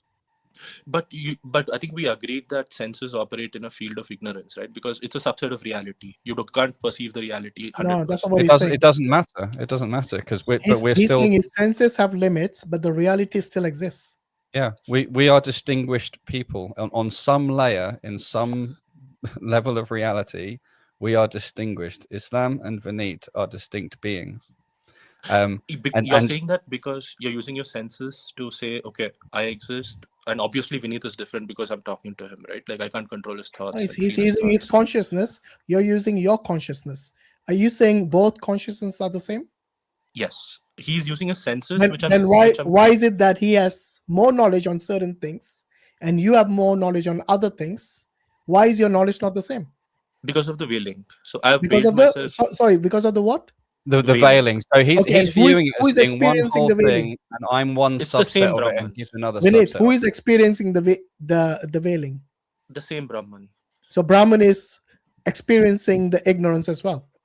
Yes. Wow. Do you just realize what he said? If you think Brahman is experiencing the ignorance that he himself created, that means even he is unaware of the reality. At the point. At the point, exactly. If you think Brahman himself is ignorant in the very play that he created, that means he doesn't realize whether he's the actor or he's the producer of that particular play. Either that or the whole charade doesn't actually work. Yeah, it's a complete odd. If he's having experiences, and he has experience of ignorance. Absolutely. Okay, anyway, Vineet, I think we have gone too much into this Advaita thing. Let me bring up another reference from, what do you think of this Satyat Prakash book? They believe only in the Vedas like you. Just quickly, there was something before we went on to the duality I wanted to mention, which was the, just before I rejoined, you went through a passage about the female nature. Yes. And for me, again, this is very clearly the Vedas are needing to refer to a part of a duality, at least, and they're referring to this female nature.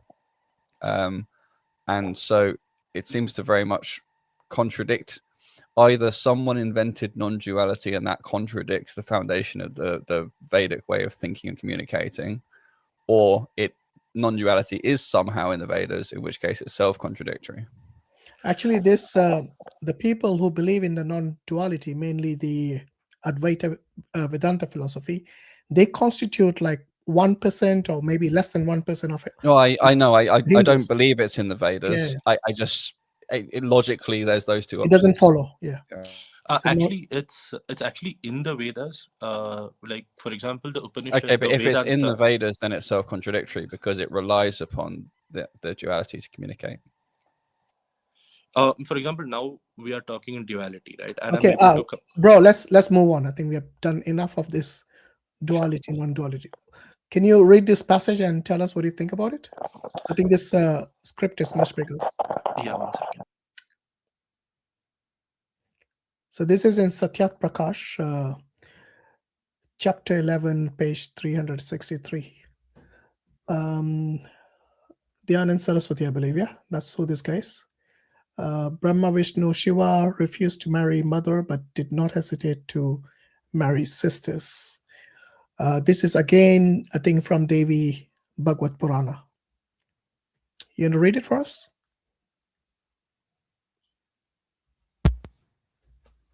Hello, Vinit? Are you there? Oh, has it dropped out? Okay. There he is now. Okay. Yeah, Vinit, just read it for us. It did exist for a moment. Yeah. Can you guys hear me? Yeah. Okay. Yeah, we can hear you. Okay. So, Mark, it is written in the Devi Bhagavad Purana that the goddess named Shri, the mistress of Shripur, was the author of the universe. She also created Brahma, Vishnu, and Mahadeva. She willed and then rubbed their hands, and lo, there was a blister out of which Brahma was born. The goddess asked him to marry her. Okay, this is from where? It's from Devi Bhagavad Purana. You just read it. Oh, he dropped out again. I think it's got connection issues. So, yeah, Brother Samir, maybe you can continue, inshallah. Okay. Oh, he's back. Wait. Okay. No, he's gone again. Okay, the goddess asked He's him. gone into the non-duality loop, I think. Exists, doesn't exist. Okay, the goddess asked him to marry her. Brahma replied, "Thou art my mother. Therefore, you want to continue with it?"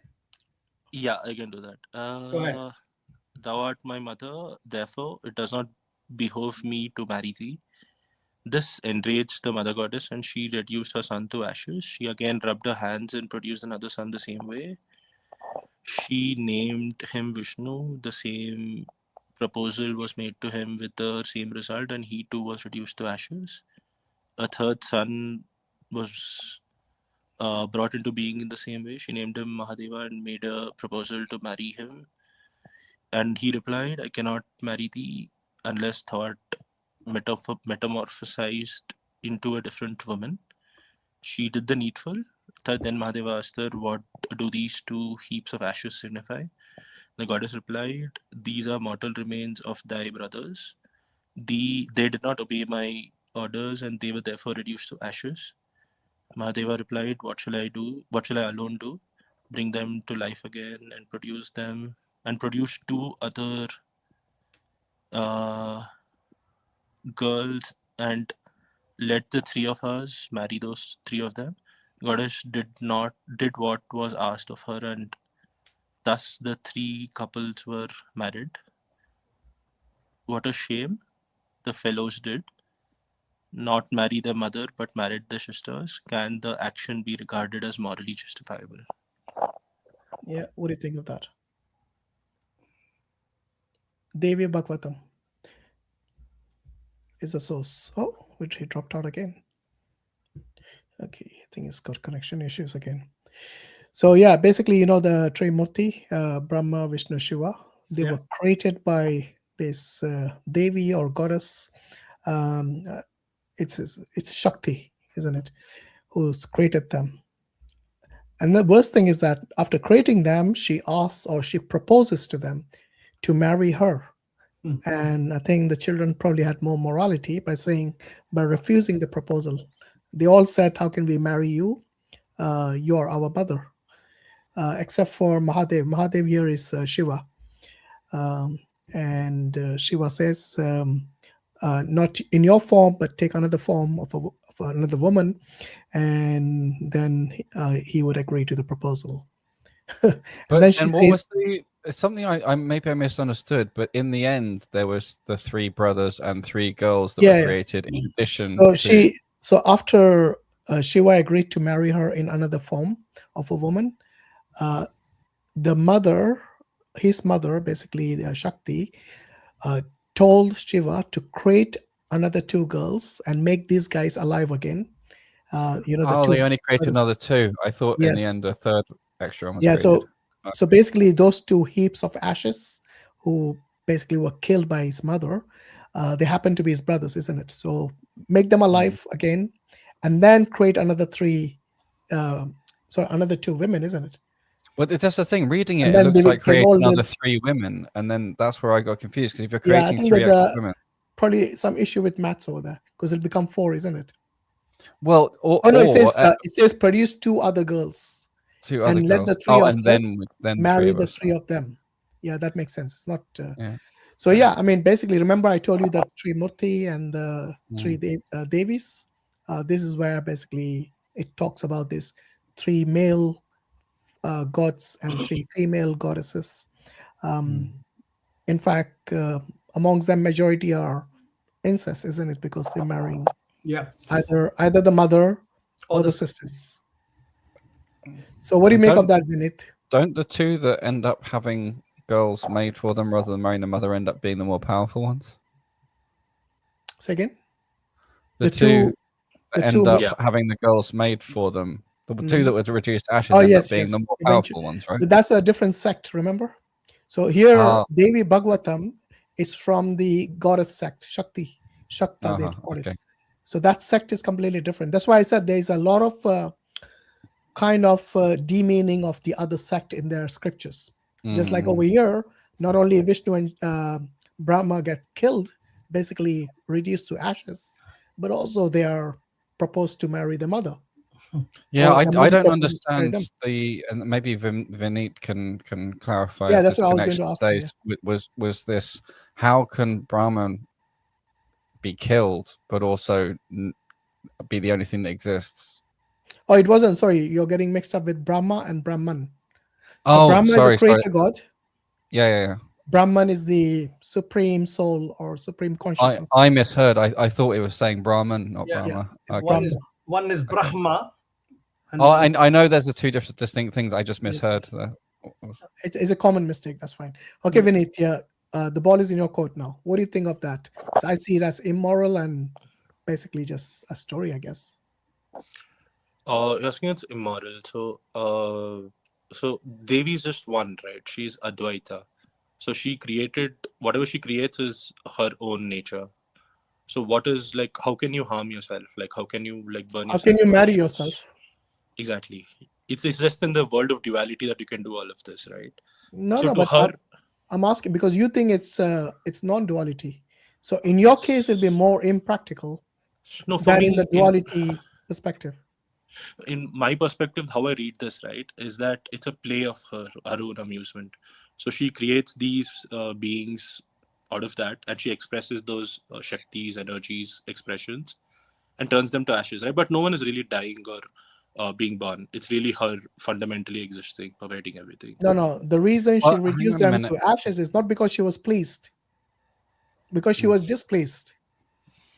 You know, what I'm saying is it's a play of herself, right? There's no one. Yeah, but even if it's a play, the thing is somebody was reduced to ashes.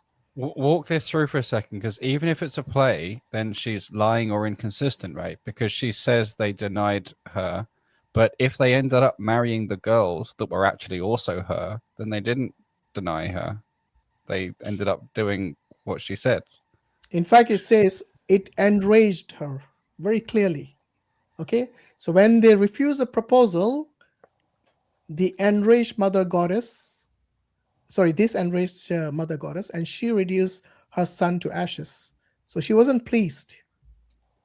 Yeah, so she can express whatever emotions, right? Like she can be extremely angry, extremely like peaceful.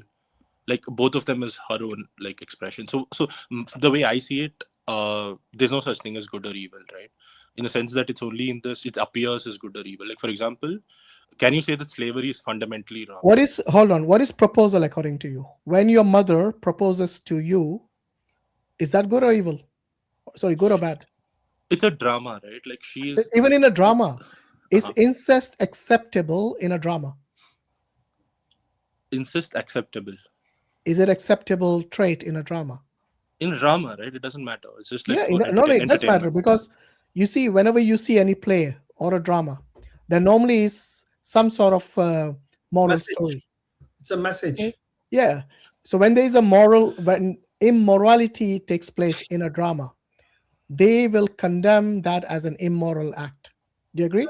Yeah. Not necessarily. Right? I watch like Really? Bollywood movies has no moral messaging. It's entertaining to me. Who told you Bollywood movies or even Hollywood movies don't have any moral messages in them? I mean, some of them do, but most of them. In fact, all of them have this good and evil characters. Yeah, there are villains and there are heroes. Yeah. For a reason. Why? I'd be very careful because I would wonder how it's possible to have a story with no morality whatsoever. Very, very difficult thing to imagine. What you could do is not notice the morals that are being programmed in, and that's even more dangerous. But there'll be morals. In fact, the very fact that you recognize and differentiate between dharma and adharma itself is contradictory to what you just said, that there is no good and evil or good and bad. There, for example, there's hot and cold as well, and I distinguish between them as an ignorant being, like in the sense that okay, this is cold, this is not good, this is hot, so this is good, I can eat this, like for example. But fundamentally, I can't perceive it with my senses, right? Because senses are lies. Like they show. No, I'm talking about good and bad. I'm talking about dharma and adharma. Do they exist or not? Does adharma exist? Appears to exist. Okay, so did the avatars actually exist or they appeared to exist? They fundamentally appear to exist. So they didn't really exist. Really, it was just I, the supreme I. No. Did the avatars exist in reality or not? Okay, now let me give you an analogy, right? I go to beach, I create a sandcastle. Before you give me the analogy, just answer yes or no. Yes or no question. Simple Did question. the avatars actually exist in reality? No, because they did and they did not. I'll show you. No. You can't give did or did not. I'll tell you why. That itself is contradictory. No, but I mean, the thing is, he has no choice but to say did and did not, and this goes back to exactly what I was saying. You accept contradictions, and all the fact that you need to keep saying, "Hey, look at it this way. Use this analogy, or go back to a founding storyline and sort of reason forward from there." Doesn't change anything. It doesn't change the fact that there are these contradictions. You have to say is and is not. At really quite a fundamental level. So this is what I was saying about the difficulty. Vinit, a simple question. Simple question. Yes or no? Do you believe in the avatars existed or not existed? In history? Yes. In reality. In reality. Metaphysically. No. Just say in reality. That's what we don't go on. Why simple questions are so difficult for them? Yeah. Sorry, I just want to clarify. Yeah, so they did not. Fundamentally, they did not. Okay, they appeared to be. Okay, fine. Yeah. Now, so hold on. You're telling me Ram and Krishna did not actually exist at all in history? Physically exist. They appeared. They took that formation and then did they exist in reality or not? So for him, when we say physically appeared and physically existed in reality, he's literally appeared to exist. Yeah, those are appearances from my view. For example, but when you say appear, this is the flipping of reality and appearance. So when we're talking about grounded, concrete reality, he's talking about appearance. Literal reality, like the way for you, Brahman is literal reality, right? Not yet. Experientially, at least, I think so. Yeah. No, I'm not talking about from your perspective. Mm-hmm. I'm saying from the philosophy, yes. From an objective perspective, okay. Yes. Brahman is the only reality. Am I right? Yes. Okay. Then when you said earlier, Brahman is the only reality, and it is this only reality is the one who also perceives the play himself, right? Yes. Okay. So who really is deluded by the play? Brahman himself. So you're calling Brahman deluded now? He deludes himself temporarily to enjoy himself. He's the only one who exists. There's when nobody you else say temporarily, you're also saying for all time, over thousands, millions of people, billions of people all at once. Yeah. So it's not really like temporarily. So what he does is he first veils himself and slowly lifts the veil as, like, for example, all of us are striving to find reality, God, existence, meaning, right? So he That is his play. So he So wants is to he find is he not himself. aware of the whales himself? He's not aware that this is a play, that he's Not yet. actually the producer, not the actor.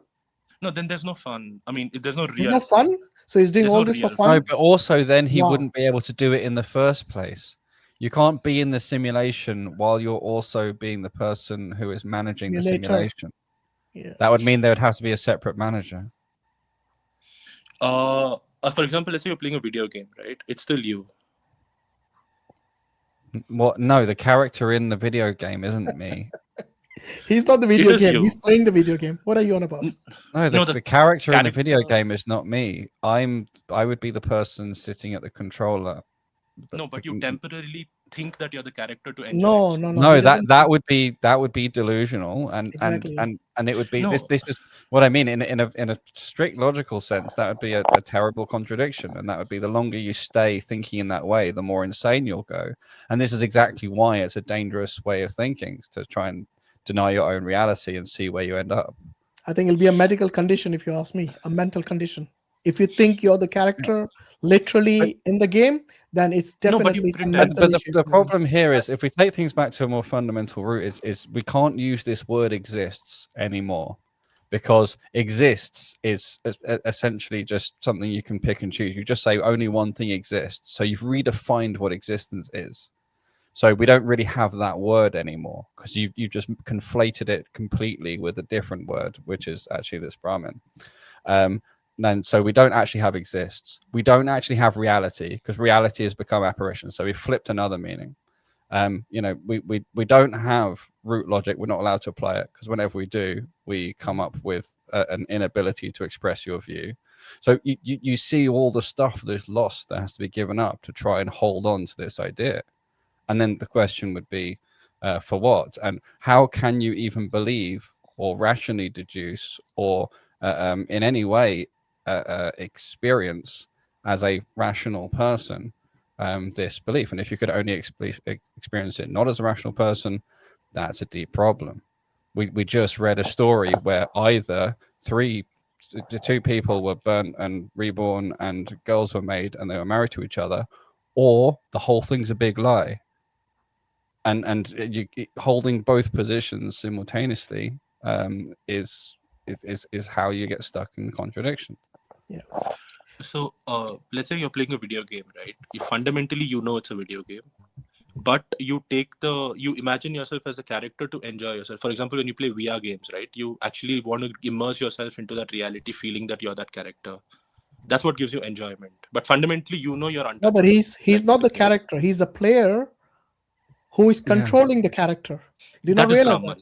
That is Brahman. No. If I start to imagine I actually am the character, then yeah, I'll need a psychiatrist pretty quick. No, but you do pretend a little bit, right? Like, for example, okay, I'm a sniper shooting. Like, it's fun. Like that's where the fun comes from of the video games. But Right? you need to be aware of the fact that you're a player and it's not real. That's the Okay, let's forget the video game. I'll just go back to my one question. Really bad analogy. Before I have This to, is a very bad one. yeah, before I leave, I just want to ask one question. I asked you about the existence of Ram and Krishna, right? And then you went all over the place.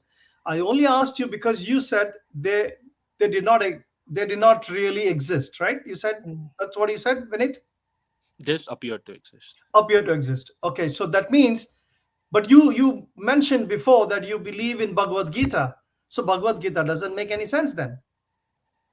Why not? Because it was Krishna's instructions to Arjuna, right? So all that didn't happen. So why Bhagavad Gita then? Why follow the book? Like I'm still. The book only exists in appearance. It doesn't really exist. It doesn't exist. Even the appearance. So Vinit, let me ask you something. Do you think brother Krishna... Hashim, Jazakallah khair. Okay, brother Samir. Barakallah. Inshallah. Okay, brother. Thank you very much for your time. Jazakallah khair. Assalamu alaikum. Bye, Vinit. Bye-bye. Thank you. Bye-bye. So when you say the avatars don't exist or it appeared to exist, so when they appeared to exist, were they aware that they are not real? The avatars, yes, they had the absolute knowledge of reality. So they were never deluded. Hold on. So you're saying the avatar has the same knowledge as Ishwarya? They know about the true reality, that they're not. No, that wasn't my Krishna. question. Are you saying Krishna is same as Brahman? Is that what you're saying? Like, is the wave the same as the ocean? The same analogy? No, but a wave is No, not an ocean. A wave is something you see on an ocean, and they're not. Exactly. A wave, so you're either saying that they are not Brahman, or you're contradicting yourself with the analogy you gave. Which one is it? So when I create a sandcastle, right, and I destroy it, it is the sandcastle was there and not there. It was fundamentally sand. No, it was there and then it was not there. Yeah, the fact that you use the term destroyed implies that it was there and now it's not there. You can't destroy something that doesn't There was a exist. time frame from the time you create it to the time you destroy it, right? When And the there's a time it sand exists. castle, the sand is in structure, and that is the thing that is the sand castle. It is a Every distinct example thing. analogy you gave, it falls apart. I'm sorry to say this, but Vineet, I don't think you're in touch with your reality if you say Brahman himself is deluded by his play. But also, look, what's apart from all the logic, apart from the fact that you've literally redefined existence to remove the word in order to make this work, which is pretty fundamentally difficult when you're trying to talk about existence and reality. Even worse than that, if all of this is supposed to be based on some books, all of which came from or written down by people who don't really exist, the book doesn't really exist, your reading and understanding of it doesn't really exist, then the foundations for everything you believe doesn't really exist. And then you're just following a non-existent delusion, literally in your framework, following what you believe to be a non-existent delusion in order to reach a reality. Yeah.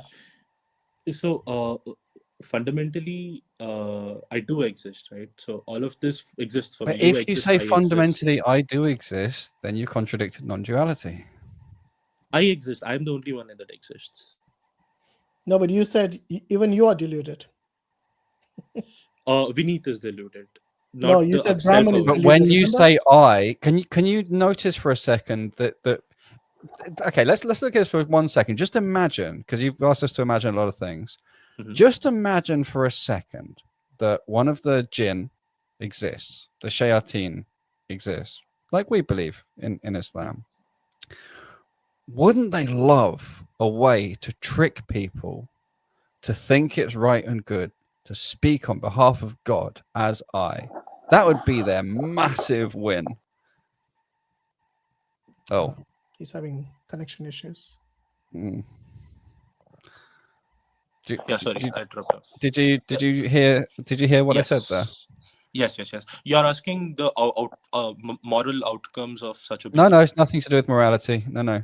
So, in our paradigm, so let's say maybe you're right, maybe we're right, but in our paradigm, you know, there's these things called the jinn, for example. Some of them are from the shayateen, the bad ones, right?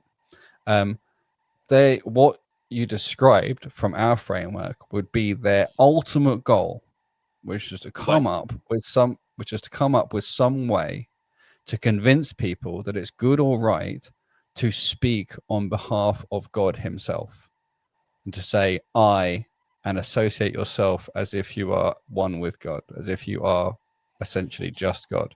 And this is what you have to keep falling back to as the foundation of it. So it's bad because it leads to bad moral outcomes. No, it's nothing utilitarian about it. I'm saying from the Islamic framework, this is the most major sin. It is the worst thing you can do against God. It's the only thing that cannot be forgiven. And it was the ultimate goal of the ones who mislead. This is our framework, and there's good reasons for it. So I'm just saying, you know, there is. If you think about it for a second, yes, you can hold on this all day long if you want to, because once you've decided that your fundamental thing is going to be that that nothing really exists, you can keep going all day long, because, like I said, from contradiction, from contradicting your own existence, from denying your own existence, anything can follow. You can reason yourself around in circles all day long and stay convinced on that. Nothing can break you out of it. Sure, but what if it's a trick?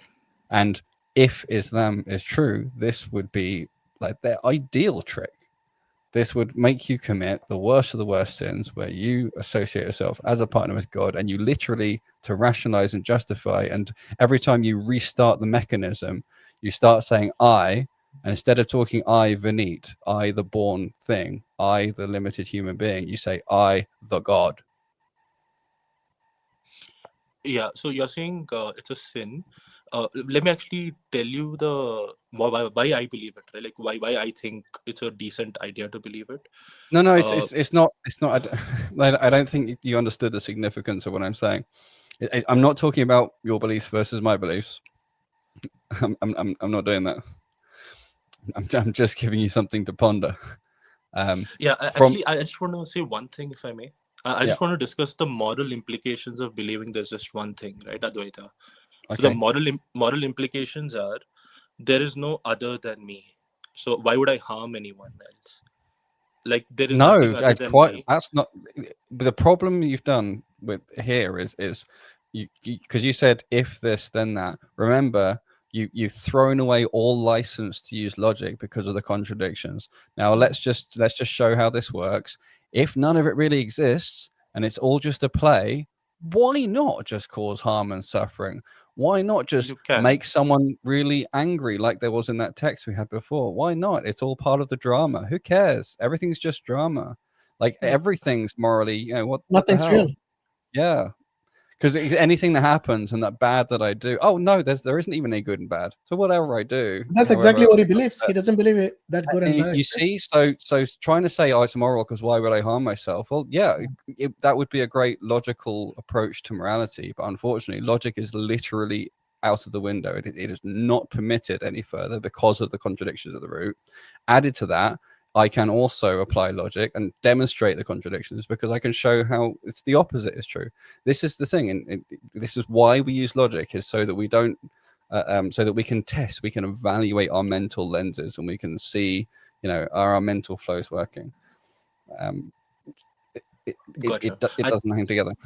You see? Like I actually don't see the logical fallacy here. I think we can discuss it if you think it makes sense. Are you familiar with in logic, at least in classical logic, with the 3 laws of logic? Are you familiar with from falsehood anything follows? Do you know why that's the case? I agree with that. Yes, I agree with that. Okay. I think anything. And do you agree that inconsistency is equivalent to falsehood? Yeah. Yes. Okay. That's exactly where it is. If you have to deny your own existence, that is the root inconsistency, and the only way you can save it is by starting to take fundamental logic words like exist and change them to mean something else, so that you can say I do exist. I'm not saying I don't exist. I'm saying Let's I do not exist. go in circle again. No. The I is then meet. None of the games. No. No, that I derives its power from the behind. Like for example. No. If as soon as you go into that resetting the mental loop, you just lose the thread that I was talking about. But this is an inevitable consequence when you sacrifice logic. The I that actually exists, the then meet, the one that is able to talk to me, the self, and you have self 1 or self _ V, you know, subscript V, me, self subscript I. These are 2 distinct things. As soon as you deny that having some reality actually existing, any further reasoning is inconsistent with that. This is your root inconsistency. Another look at the root inconsistency is when you have to say exist, this thing exists, now only applies to one thing. There is no such thing as the ability to compare 2 things. So everything is identical to everything else. So you've ruined the applicability of the law of identity. You've ruined the ability to use symmetry to identify things. You ruin the ability to then use the very foundations of assessing contradiction and non-contradiction. This is what I mean. Like if you want to think like that and just go on purely emotion, okay, the only way to be consistent is to reject logic and just do it. If that's what you really want to do. But this is where the contradiction actually is that you want to accept and use logic and use the reasoning, but the way you're using it is inconsistent with the way it can be used legitimately. So the only way out of this really is for you to either say, okay, I'm going to reject non-duality and accept there are dualities, or you can say, I'm going to reject logic and I'm just going to live purely emotionally, and I'm going to stop having this layers of reasoning and stuff, because none of it works. You're saying my logic breaks down because if Vineet doesn't exist, who's talking? Like, how can you reason? That's your point, right? No, not really. It's a lot deeper and I a lot think you broader need to than that. understand. I think if you watch this through again and Yeah. maybe follow through on paper, it might make more sense. I think you need to explain this subjective consciousness, which you have been talking all along, and you're unable to explain that. Okay. I tried though. Maybe I'm You not tried, good but enough. you failed. I'm not good the enough. thing Yeah. is, I think the thing is the explanation. I get the model, and because I get the model, I can identify the logical contradictions and keep showing them.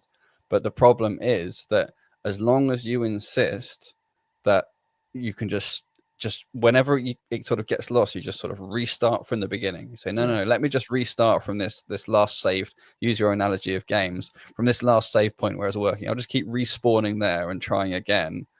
This is why no progress can be made. But what I said about the role of the word exists in logic, what I said about contradictions, what I said about the law of identity, how you can use it, and how your rule set that you've put together literally breaks the applicability of logic, the end result. And so it's not your logic. I'm saying the way you're trying to this foundation you've chosen is incompatible with logic. The choice is you say, screw logic, screw reason. I'm going to stop pretending to use it. I'm going to stop doing that because it doesn't apply here. I'm just going to live emotionally. That's one way out. The other way out is to say, you know what? Non-duality doesn't really work. There are dualities. There are layers. And yeah, of course, there can be one ultimate existence, and you also exist in a different layer of reality, if you want to look at it that way. But that is still not non-duality. That is still a type of duality. In fact, for you to live a practical life with your surrounding, your family, your society, you have to live in a duality conscious mind. That's the only way you will make sense of anything. Do you agree? Have your foundation consistent with the reality you live. Yeah. You can work. All right. Anyway, Vinit, thanks for your time, mate. Thank you guys for At least you, unlike the other guy, didn't just push the Puranas under the bus. You tried to explain, which is a good thing. I think he lost his connection again. But anyway, thanks for your time. No, the thing that made me laugh was the idea of the piranhas going under the bus, but the bus isn't real. The piranha's not real. Yeah. And so the guy who actually is treating them like they're real and like they matter is the one who's saying they're also fundamentally not real. So that's right. Interesting. Right. Will, do you have a Will? Pradeep. Yes. Hello. How are you doing? You all right? Hello. I'm good, but I'm not sure if we're going to have much more deeper conversations, given that I'm also Advaitin. So yeah. Where are the rest of the Hindus? Looks like Right, they don't. I don't think you're. They don't like the Shakti. There's Shakti 1% of Advaitins. There's a lot. There's a lot. Of I think in a relative comparison to the rest of the Hindus, you guys are an extreme minority.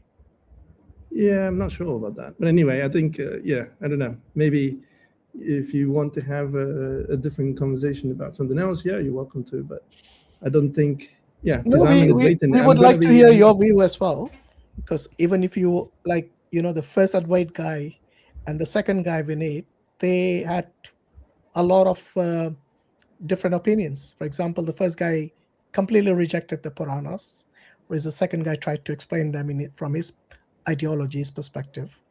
So we don't consider all what Advaita Vedanta to be a monolith either. It's well, I mean, from a theological perspective, of course, all Advaitins will agree theologically and metaphysically. So if we talk about metaphysics, then there will be agreement. If we talk about specifics in terms of practicality, there will be differences, right? I'm referring to the theology part. For example, the Puranas are a part of the Hindu theology, but many people will stick only to the Vedas and completely ignore the Puranas. In fact, reject it outright. Are you from which school of thought are you? The one who rejects the Puranas? And if the Puranas do not contradict the Vedas, then they are an authority. But then when there is a contradiction, then we use the Mimamsa Sutras to be able to resolve the contradiction. Are you aware of the Mimamsa Sutras? Are these like the commentaries? These are the Nyaya Sutras. Yeah, the so commentaries, the logical exact ways that we resolve Smriti, right? You know, in Hindu philosophy or in Hindu scriptural, there's Smriti and Shruti. Yeah, exactly. Yeah. So how do you resolve? So when is Smriti authoritative? It is authoritative as long as it doesn't contradict the Shruti. And now when there is a contradiction, how do you resolve it? Well, you resolve it. Is that mentioned in the Vedas? Is what mentioned in the, it's mentioned in the Mimamsa Sutras. Okay. Is the methodology and the hierarchy that you're referring to given in the Vedas? No, it's not given in the Vedas. It's given in the Mimamsa Sutras. So it's man-made. The Nyaya Sutras, basically. Is it man-made? The ruling. Nyaya Sutras are man. Everything but the Vedas are creation of. I mean, essentially, you could say remembered knowledge. So yes, they are created by man. Only the Vedas so what is the source? What is the source of the Vedas then? Apaurusheya, not man-made. Okay, if you say it's not human source, what is the source then? So rishis in their seat of meditation see this truth, right? This is seen truth. So therefore, you could say it derives from God. Now, if obviously who are the rishis? Well. They're not human. They are human, but they see the truth in the seat of meditation. Hold on. So what is the source then? Source, if you want to call it God, then you could say... No, not I want to call it God. What do you call it? Well, given that I'm a Dvaitin, again, it would be from God. Yes, fine, God. Yeah, so why are you saying I would call it God? If you call it God, say... because we have different understanding of what God is. Okay, so explain what God is from your ideology. Okay, well, within this transactional reality, then it is from Ishvara. So there is a difference between Ishvara and Brahman. Are you aware of the difference? Ishvara has attributes and form, yeah? Ishvara is Saguna Brahman, which means that Ishvara does it have attributes and form? Ishvara does not need to have form, but he has attributes, yes. Okay, so and Brahman doesn't have attributes, yeah? Correct. Okay, so from the two, who is God for you? God is an English word, so you're the one who used it first. That's why I'm using it. Okay. Yeah, well, the English word God would refer to in the Eastern in theology would refer to Ishvara. Okay, let me rephrase the question. How many gods do you believe in? One God. Okay, is that Brahman or is that Ishvara? That's Ishvara, because Brahman is not God in the sense that you would. Thank you. You would be able to define. Finally. Okay, so does Brahman exist? I thought you said you were a non-dualist, and this sounds very dualist. No, wait. I know where he's going with this. So okay. When you say Brahman is not God, but Ishvara is God, did I hear you right? Again, are you going to make a U-turn again? I'm not going to make any U-turns. You have to listen to what I said, right? God is an English or a Western or a non-dharmic concept. So therefore, I have to fit a square into a circle. So I'm going to be using some ways to relate it in some fashion. You don't have to fit a square in a circle. We use the word Allah. We use the word Allah. No, okay, fine. Then I will use Ishvara. Then don't ask me about God anymore. No. Wait. Hold on. When I asked you how many I will say Ishvara. Wait, well. So then ask me how many. When I asked you how many gods do you believe in, you said only one. No, ask me that again with how many Ishwaras. I knew you were going to make Ishvara. No, because Ishvara is a specific deity. No, it's not. Ishvara is God. And so there are no other deities beside Ishvara. Ishvara function is because Ishvara is the you could say the material cause and the he's the material cause. That means that there's nothing but Ishvara in this transactional reality. So wait a minute. Is Brahman and Ishvara the same entity or are they different? The Brahman with the power of Maya is Ishvara. No, are they the same entity or different entities, regardless of the Ishvara could be circumstances? an entity. Brahman is not an entity. When you say not an entity, does it exist? It is existence itself. No. When you say existence itself, how do you know it's existence itself? Existence itself. Based on what? Because existence, okay, when you say something exists, it is relative to that something. When you say existence itself, what is it relative to? Nothing else. It is the ground of all reality. It is existence itself. It cannot okay, be. Does Ishvara exist? If one is the ground of all reality and the other is not, then they are different. The one is the ground of all reality, existence itself. When it manifests, it is the entire universe, and that is Ishvara. Hold on. When you say these are different concepts from wait. Abrahamic faith. When you say existence itself, do you know that it is not something that just floats in the air? Existence is a quality of an object or a subject. So would you say that if things don't exist, then existence ceases to be? Yeah, if something doesn't exist, then it's not real. It's imaginative. It's imaginary. What is existence? Existence, I said, is a quality of a subject or an object. So therefore, if this it's a quality, it's not something that you would consider as existing by itself. Let's put it that way. So does God exist in Islam? Yes, God exists. Yes. Okay. So is God an object? God is an object. You can say that. Yeah. God is an object, really. Object in the sense that it is an entity. It's an entity. Verb, object. You refer to it in this way. Yeah. We're talking about language. So I would rather use the term entity. So when you say existence, okay, existence is a property of an entity. Yeah, everyone on the side chat is all wondering, God is an object. What? Anyway, entity. Let's use the term entity. That's fine. Yeah. Well, but you said that existence is a property of an object. In the terms, just to clarify for anyone who's having funnies in the chat, if you're talking in terms of logic, then yes, anything that's in a proposition is an object. Yeah. In fact, anything you're expressing in logic is an object. So whatever we're talking about, that is some object. Now, that is not to say if object for you brings along some other concepts like finite or located or anything else like that, then no, he's not an object. It depends on your level of sophistication. So you are having to clarify it in multiple levels. Oh, thank you. So in the exact same way. I'm sorry. Can you just take that back for a second and stop trying to be condescending? Because I'm not trying to be condescending. I'm trying to respond in the same exact way that Hashim and you guys have been talking. No. I use the correct terminology. What you kept saying is that you're saying existence exists by itself. Am I right? Existence is consciousness, right? So at the fundamental wait a minute. Now you're saying the terminology from existence to consciousness. I will explain. You have to give me some time to explain. Okay, go I on. understand that I'm using more words, right?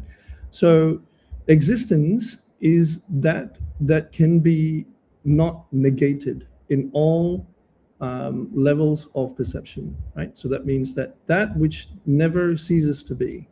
Now, that which never ceases to be in all of our, spheres of experience is consciousness. So therefore, existence is identical to consciousness, right? So this is how we define it. No. When you say consciousness, are you now using consciousness and existence simultaneously? Sorry, interchangeably? Correct. Okay. In order for consciousness to exist, is it predicated upon anything else? Consciousness to exist.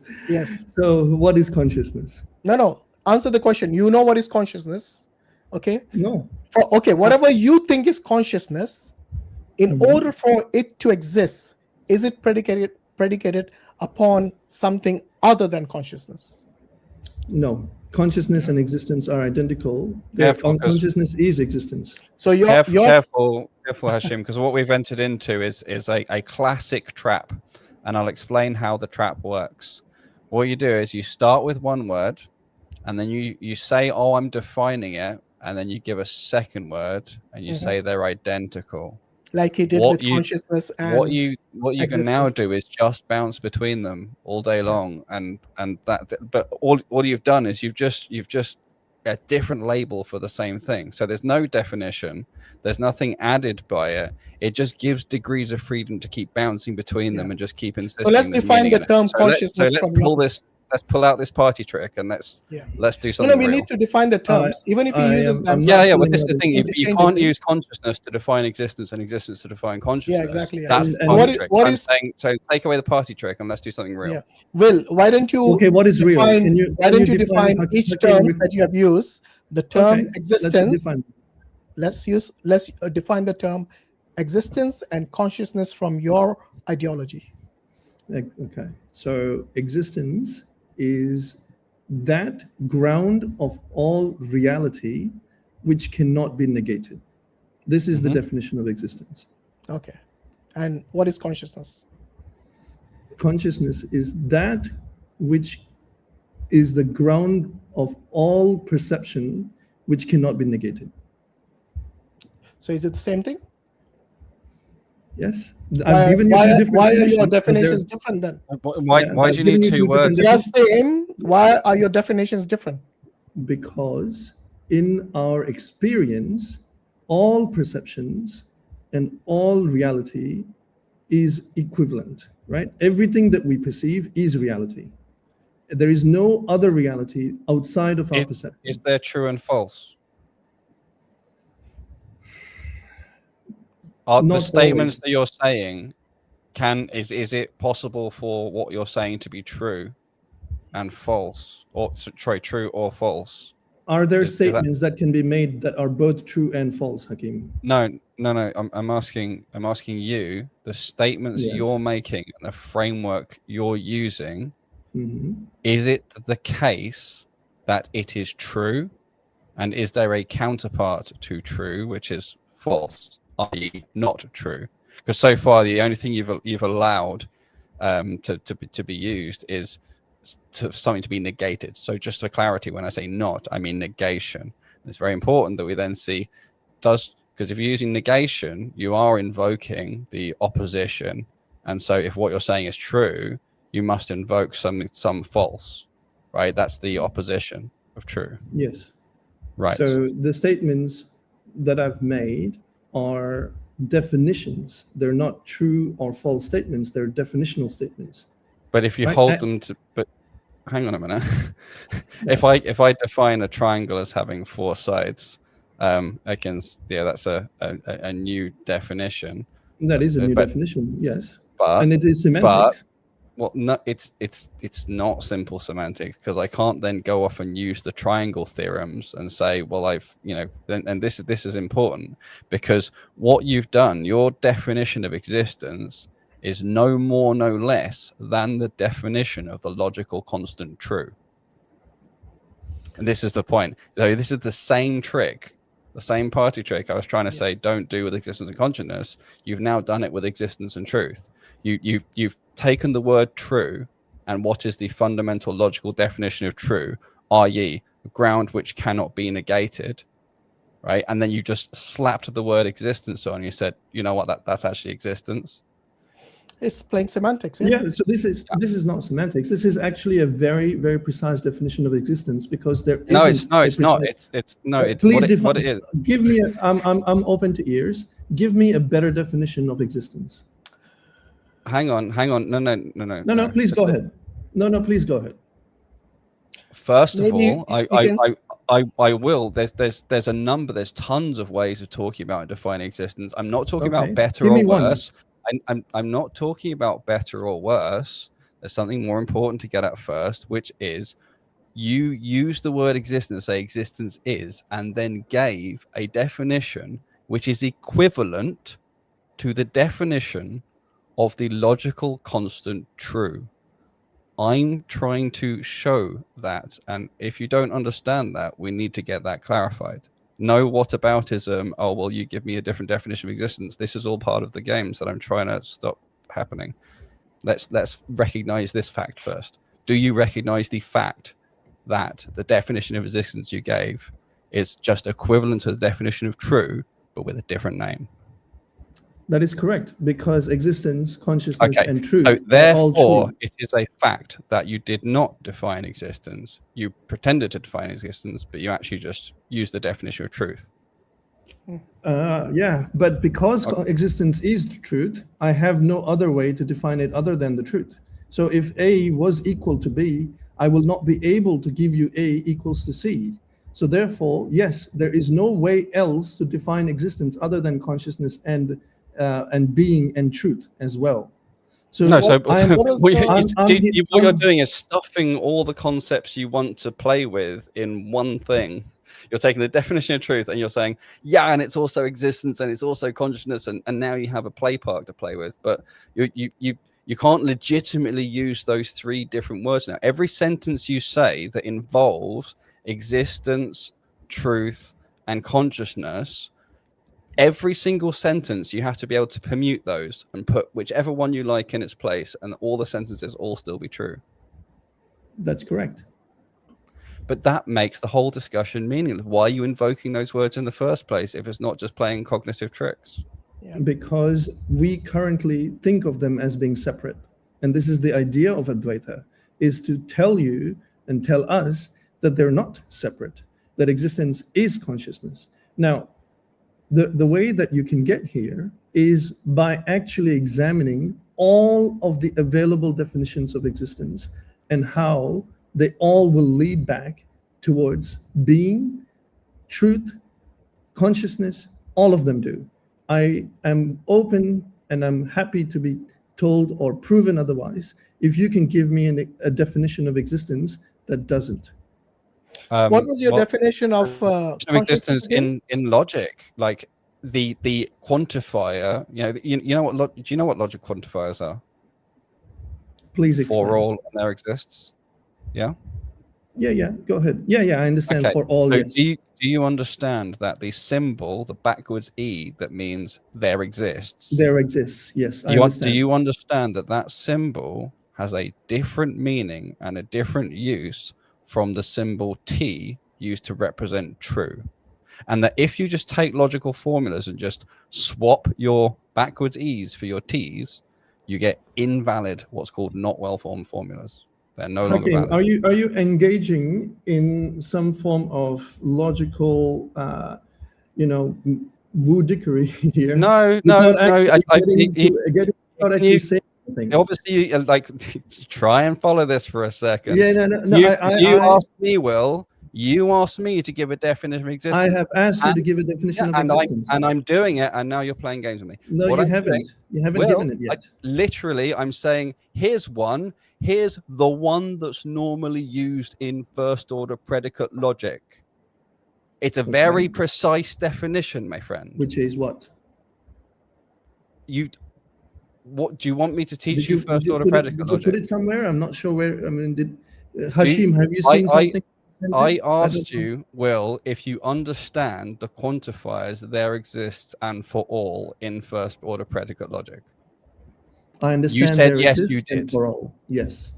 Okay. So you understand there is a backwards E notation for there exist. If I put backwards E X, yes, it means there exists X. You understand that, right? Correct. Okay. So there is a way, there is a very well known, very well used, very well trodden definition of there exists X, where X is something. Now, we also have T, the letter T, which is the logical constant that refers to truth. Sure. Right. Or true statements. And I know it's a logical constant, true. And then it's a logical state, really. We're not talking about state machines. That's further. I'm talking about predicate logic. It's true. It's a constant. Okay, are you able to give a definition of existence or not? And then what you do is you say the sentence is equal to T, and that's how you're saying the sentence is true, right? You follow? Yes, sure. Yes. Okay. Now, you cannot. Even in Hashim logic, is confused in right this now. system, you cannot just pick up T and swap it for there exists. You can't just swap those symbols because they have different definitions, different meanings, different roles in that system. So I'm giving you an explicit, solid system in which truth and existence have different meanings and different roles. Yeah. Hashim, it's basically like, for me, the when you definition say of existence, yeah, when you say truth, okay, it is actually relative to your subjective consciousness. Do you agree? No, truth exists without whether I believe it or not. Exactly, subjective. It's Wait, subjective. I said it exists with that whether I believe it or yeah, not. but So therefore it's not subjective. everyone's consciousness is different. Everyone's level of knowledge is different. For example, if I were to ask you, have you attained moksha? Okay, first of all, let me respond. No, you need to answer the question like I will answer the question, but no, you've said I don't want a question with a question. I want you to answer questions. Question. Hold on. If I ask you a specific question, I expect an answer from you. So far, Brother I.Hakim has been giving you the answers without asking you more questions. So just answer the question. Have you attained moksha? And you ignored my question and ran away. Yeah. I didn't run away. I'm right here, mate. I'm right here. So answer the question without any whataboutery or any other reasoning. Yeah, no. I mean, okay, look, I will answer. I am answering a question. Yeah, but I did not only if you answer, then we can proceed. So answer the question. I already did. Have you attained moksha?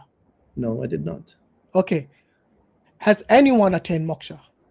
100%. Who? I think Vinit has given off some names. No, you. I'm speaking to you, not the other guy. Okay, Vivekananda. Who has attained moksha in history? Ramana Maharshi. Okay. Is your truth equal to his? Yes. So what's the point of attaining moksha? To remove ignorance that is within me and not. No, but you have the truth already. You said it's the same truth, but I don't know it. Hold on. You said it's the same truth as one who has attained moksha. That means you are aware all those veils that Vinit was talking about have been removed, right? But have I removed those veils within myself, or is it just bookish knowledge? Well, you told me it was the same truth.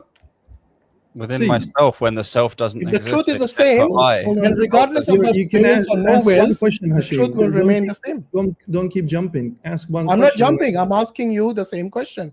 If your truth is the same as one who has attained moksha, then surely there is no point of attaining moksha by you, because you already know the truth.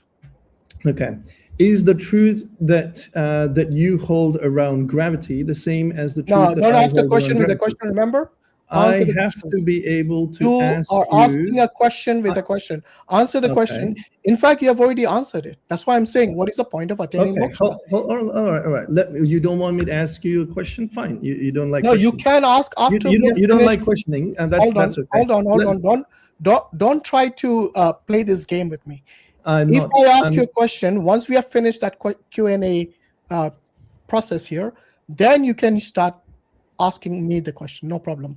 Do you understand that right now, did you not say? Well, we already played the game where you asked the questions and I answered all of your questions. You told me that every single definition of truth and existence leads back to them being the same. I gave you a solid rebuttal to that, and you just switched to Hashim without even noting the fact that it was a solid rebuttal. And you tried to pretend that what I was And he's doing asking me was the same question again. And now you're trying to use the different definitions and hopping between different definitions and using the very party tricks I called out in the beginning and then play victim. Please stop doing this, because no one wants to watch it. You know, no wonder the Advaita Vedanta are in a minority, because most Hindus, they will reject what he's saying. In fact, if I remember correctly, the Shankracharyas, the four, are you aware of them, Will? The four Shankracharyas? Are you guys going to let me speak, or you want to talk among yourselves? Okay. I don't think you want to have a conversation. It's entirely up to you. I'm just going to leave the conversation, because this guy's refusing logic, reason, and is just playing victim and playing toxic games. I have not played victim. If you're going to say your truth is the same as that of one who attained moksha, then I want an answer from you to this question. What is the point of attaining moksha? Okay, great. So I'm answering this without another question, right? That's your condition. Yeah. So the truth is that I am Brahman. I don't know it, someone else does. But that doesn't mean that the truths are different. I am Brahman, Ramana Maharshi is Brahman, you are Brahman. You and I don't know it, Ramana Maharshi does know it. The difference is in knowledge. It's not in the truth statement itself. So we have the same truths, but we don't know it, he does. Okay, if you don't know the truth, to know it. No, wait. If you don't know the truth, how can you then say that your truth? Because remember I said earlier, subjective consciousness. And that is exactly what you said in a roundabout way. Subjective consciousness, your consciousness, is not the same as that attained by someone who has attained moksha. Do you agree with that statement? My understanding of my state right now is not the same as someone who has attained moksha. Yes. So your consciousness and someone who's attained moksha, the consciousness is different, is at a different level, because you haven't attained moksha, the other person has attained moksha. Am I right? No, that's not true. So you have the same consciousness. You didn't let me answer the question. Okay, go on. I thought you did. That's why I asked you a counter question. I only said no, but I'm explaining. Do you not want me to explain? Do you want me to do yes and no? Don't need to be condescending. Go and explain. I'm not being condescending. You need to give me a chance to explain. So Yeah, when I said no, I mean that consciousness, the same consciousness, when it expresses within me, I am ignorant of the true nature of this consciousness. When that same consciousness, the exact same consciousness, when it expresses within an enlightened being, then they know exactly the true nature. Just like when I am dreaming and I know that I'm dreaming, that dream is of a different character than someone else that is dreaming but doesn't know that they're dreaming. We're not talking about dreams, we're talking about reality, remember? Let's stick to the reality. The reality of your consciousness is not the same as that of one who has attained moksha. The reality of my consciousness. I don't know what that even means. Well, we are talking about reality, right? Remember earlier your definition of the term truth? Yeah, and I've defined reality and consciousness to be equivalent. So what yeah, is the I know you reality did. That's the reason I'm asking you. When you're talking about consciousness, okay, so is your consciousness, your conscious state of the reality, is that the same as that of one who has attained moksha, or is it different?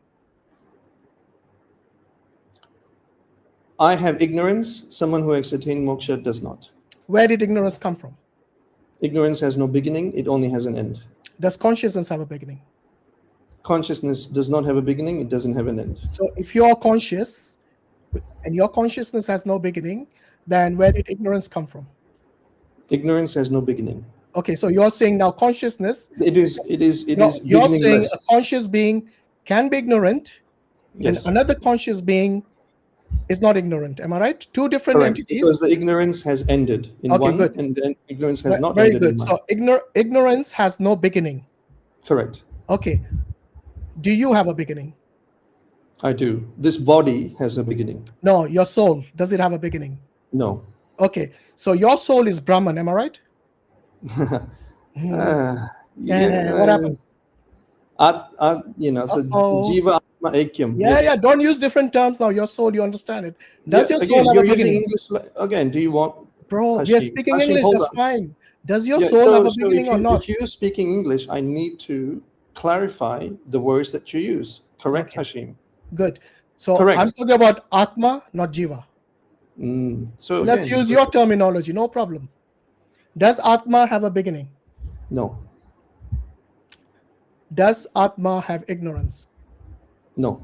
No. Okay. So when you talk about Atma, is it Brahman or is it Ishwar? Atma is Brahman. Atma is Brahman. And you have Atma. I don't have Atma. I am Jiva. So you don't have Atma at all? Well, you can have something if that thing is separate from you. You cannot Do you have Atma something or not? Just answer the question, yes or no. It's an incorrect question. No, it's a very correct question. The term, how would you translate the term Atma in English? There is no translatable. Really? So you're saying Hindus so far haven't found a term for Atma. Okay, define Atma to me. The ground of all reality. Is that consciousness? That's right. Is consciousness same as Atma? That's right. Okay, so is it a state or is No. it a being? It is being itself. So it's not a state of a being. No, it's not a state of a being. No. Okay, can a rock be conscious? Consciousness pervades everything. The rock is not able to express consciousness. Does it have consciousness? It doesn't have consciousness like a glass has water. I didn't ask you like what. Does it have consciousness in any way, shape, or form? The question is wrong. No, it's not. It is. You said everything has consciousness. You just did. I did not say everything has consciousness. I'm very precise with my words. I'm Once, never once again, imprecise. does a rock have consciousness? It's an incorrect question. Okay, do you have consciousness? It's an incorrect question. Oh my God, you don't have consciousness? Okay, define define consciousness once again, please. Consciousness expresses through me. I don't have consciousness because that would presuppose that I am bigger and consciousness is a subject. Consciousness. I didn't ask you to express it. Define You consciousness. said before it is the ground of reality. That's right. Consciousness is the ground of all reality. You define so many things as the ground of all reality. You don't have a right to use them as different words with different meaning. Yeah. Consciousness is identical to existence. You've just said many wait, different wait, words are all Consciousness- same. They're all identical, so you can't then use them with differentiated meanings. You said consciousness is equal to all reality? Consciousness is equivalent to existence. Okay, does a Which rock is exist? equivalent to truth, Wait, which wait, is wait. equivalent to Islam Hakim, does a rock exist? That's correct. It does. Is it conscious? It's not. It doesn't express consciousness. Is it conscious? It doesn't express consciousness. Is it conscious? I'm going to say the same thing, my friend. Because you see, if the rock exists, and according to you, consciousness is a reality of all existence, then why not the rock? All right, then let me answer it a different way. Why different way now? What happened? Okay, so the rock exists. The rock is within my consciousness. No. I didn't ask from your perspective. I asked from the rock's perspective. Is the okay? You know, look, I'll give you a definition of consciousness that everyone probably is aware of. Is the state of being aware. Of who? Who is being aware?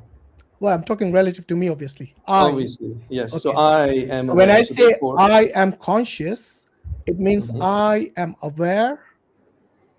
So therefore, is the rock in my consciousness or not? Of my reality. Is okay. Okay. Great. Now so the same question to you. Are you aware of your reality? That's right. I am. Okay. Now, who from this entire universe, from all reality, is there anyone who is not aware of their reality? I'm the only one that is aware. You're the only one. That's right. Okay. What about Ishwar? Can you prove me wrong? What about Ishwar? You proved yourself wrong when you said someone else attained moksha. No, I did not prove myself wrong. I went even further. I asked if you're the only one who's aware, is Ishwar aware? Oh, so someone else attained moksha without being aware. Okay. Ishvara is the summation of all of entire cosmos. Okay. So the Ishvara is the full summation of all that we see that moves and doesn't move. That's universe. That's the universe. It's the entire. Are you saying summation requires more than one thing to exist? Ishvara is not equal to the universe, but Ishvara is the universe is within Ishvara, and Ishvara is also beyond the universe. So he's immanent and transcendent. Okay, so how is that different to Brahman? The universe doesn't exist. What? Brahman is alone. There is no universe. Okay, so there is no universe. Correct. But when you say that there is a universe, hold on. You said Ishwar is the entire universe is within Ishwar and more, right? So he said Ishwar is a summation. Okay, now you're saying that Ishwar doesn't exist. All things in the universe. Yeah. No. Guys, No, all but over the the thing place. is, he's embedded himself in so many contradictions. Yeah, I because know. of He his doesn't even premises realize that. where he's defined everything. You know, when you everything told me about moksha, about someone who has realized the truth, and your truth is the same, I think that was your fall. That was your ultimate fall. Because any Advaita philosopher would not say that. They will say the truth that the one who has attained moksha is different from your truth. Because you cannot see beyond your limitations. Whereas the one who's attained moksha does not have the limitations which you have. Hence, what I said earlier, that your subjective consciousness is what you're talking about. You're not talking about the reality which has been realized by one who has attained moksha. Okay, so when I am talking about my experience as a non-enlightened being, I am I am viewing myself as the reflection of the sun, which is consciousness, whereas the reality of the enlightened being is that they're no longer thinking of themselves as the reflection of consciousness. They know that they are consciousness itself. Okay, Right so now, your consciousness is different then. Do you agree? Your conscious state right now is different from the one who is attained moksha. That's why you still have this ignorance as a property of yours, whereas the one who's attained moksha does not have that property of ignorance. Do you agree? I am a reflection of consciousness, correct? Yeah, but you have the property of ignorance. Correct. Good. So your consciousness differs from the one who doesn't suffer ignorance. We have the same source, but I have the different experience. I didn't ask for the source. I asked for the one who does not have the property of ignorance, unlike you. Your consciousness is definitely different from their consciousness, hence subjective consciousness. Maybe we're tripping up because you no, keep saying I think you're the one tripping up. I am tripping up Speak for because yourself, yeah, you're speak for using yourself, words mate. in ways that I is think I was very different. clear. Everyone who's heard me understood what I said. The way reason that you're using you realize words- you're tripping up is because No. you have finally probably become conscious of your contradictions. No, I have not become conscious of my contradictions. Yes, By the because way, these contradictions are not new. You have one factor. These contradictions have been there since time immemorial. 2050. I totally agree. Hindus are full of contradictions. On the one hand, whether they follow This is Advaita, whether they follow not new, Bhakti, right? whether they follow any other sampradayas, they are full of contradictions because each of them cannot even agree upon who the Almighty God is. They have to differentiate things in order to express themselves, and yet say things are not undifferentiated. Things are undifferentiated. They have to hold a contradiction at the root to have the philosophy to start with. Hakim, do you believe that contradictions cannot provide us any modicum of truth in any way? Correct. Truth sounds clear from contradiction. Exactly. Okay, great. So if I was to tell you, hey, I know that I see that the sun revolves around the earth. I see this. And yet the earth revolves around the sun. These are two contradictory statements. What truth can I glean from these two contradictory statements? They're not contradictory. They're just different statements. The sun revolves around the earth. I see this. The earth revolves around the sun. I don't see this, but this is the truth. So what can I glean from these two statements? No, but they're not contradictory. They are contradictory. No, one says because one is from one perspective and another is from another perspective. Fantastic. Exactly the same way. No, but you're the one claiming it's contradictory. It's not. Yeah. No, but you can't. They're seemingly contradictory. They're seemingly contradictory. Seemingly contradictory is not seemingly contradictory. They're not. Advaita is the exact same way. No, it's not. No, it's not. Contradictions, No, it's not. But they are from different perspectives. No, this is if you're not going to let me speak, then no. Will, I'm not going to let you continue to play games. There's a difference. I'm not playing games. I'm calling out what's going on. You're talking about two different perspectives, right? Yes. And that's one thing, but that is different from there being a fundamental logical contradiction. That is different. Okay. Well, in the exact same way that there's two different perspectives, the exact same way in Advaita, there's two different perspectives, the ultimate and the transactional.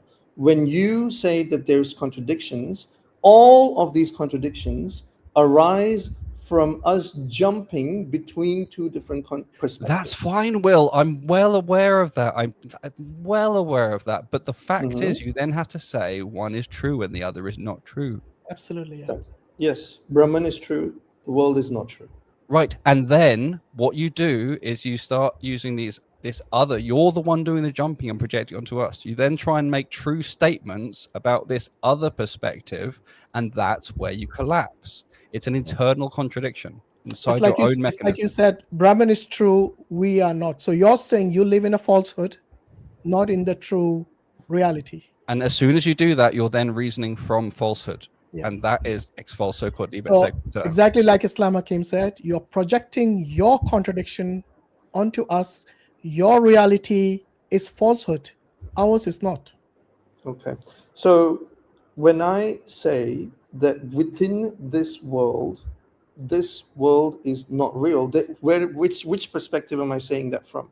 I'm not saying that from the perspective of you're not in touch with your reality, like most of the Advaita Vedanta. They think everything is a Maya, an illusion of there is an obvious and easy way to resolve this, which is the way like most of the planet resolves this, which is to simply say, from this perspective, X, Y, Z statements are true. From that perspective, X, Y, Z statements are true.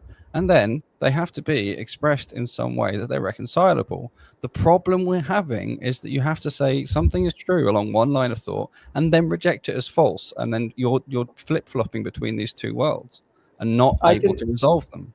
Okay, I will use your exact same framework, Hakim, and I will say that certain statements are true in this perspective, certain statements are true in that perspective, and there is a way to resolve the two of them. If I was to give you that same exact framework, would you agree that they're not contradictory? No, but you didn't say... Yeah, but that's fine, but what you're then doing is... You're saying one is false, the other is true. That's the problem. No, but it's fine. As long as he does it in that framework, what he's doing is affirming the existence of duality. Yeah. So in the exact same way, Hashim, when the statement, the sun revolves around the earth. I think we've already done that. No need to go around that again. Okay. Anyway, I want to change the topic slightly. With regards to your scriptures, which one do you think is the only one you would trust? Is it only the Vedas, or you trust other books as well? As an Advaitin, we have the Prasthantraya, which are the three authoritative sources that are the highest authoritative sources. Do you know what they are? They're the Upanishads, the Brahma Sutra, and the Bhagavad Gita. These are the three final authoritative sources. Okay. Does Manusmriti come under Brahma Sutra? No, not even close. No, it was just a question to you. I didn't say that is the truth. Okay, so when you say Brahma Sutra, which books would you include in that? The Brahma Sutra is one sutra. The Brahma Sutra, it is not multiple books. It is one single 555 sutras that are written by Badarayana. Have you heard of the Brahma Sutras before?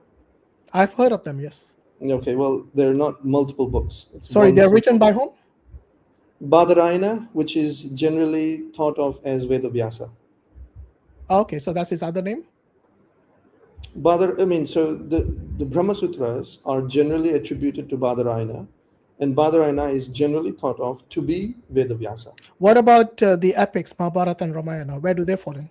They fall under Smriti and Itihasa, but they cannot contradict the Vedas. And so the highest authority is the Brahma Sutras, the Upanishads, and Gita. Everything else is accepted as long as it doesn't contradict these three. Okay, so when you say obviously you believe in the Vedas as well, right? Upanishads are part of the Vedas. I think, yes, it is. But do you believe in the Vedas themselves? Yes. The four Veds. The Vedas, you believe in the four Veds as being authoritative. So I'm explaining. In the Vedas, there's 4 sections, right? So there is the Samhitas, the Brahmanas, the Aranyakas, and the Upanishads. So the Upanishads is the final culmination of the entire essence of the Veda. Now, if you find, there is a way to resolve internal contradictions as well within the Vedas, and there do exist some. Let's say the Samhitas or the Brahmanas, for example. So the Vedas as a whole, yes, I do. However, the final culmination of that is the Upanishad. So if there is something in the Upanishad that contradicts the other parts of the Veda, then the Upanishad is taken as the highest source. Okay, so if the Upanishad advocates caste system, would you accept that to be something you should follow? Yes, but it doesn't. It does? No. If you're going to talk about Brihadaranyaka Upanishad, then no, I'm talking about Chandogya Upanishad. Chandogya Upanishad has 3 sections. So there is the Samhita portion and the Aranyaka portion. The Chandogya Upanishad itself is not the whole thing is not the Upanishad. The Upanishad is actually, there's multiple sections within the, even though it's called the Chandogya. Is Chandogya Upanishad authority for you or not? It is, but not the, it is, yes, absolutely. Okay, good. So you're saying it doesn't advocate caste system? No.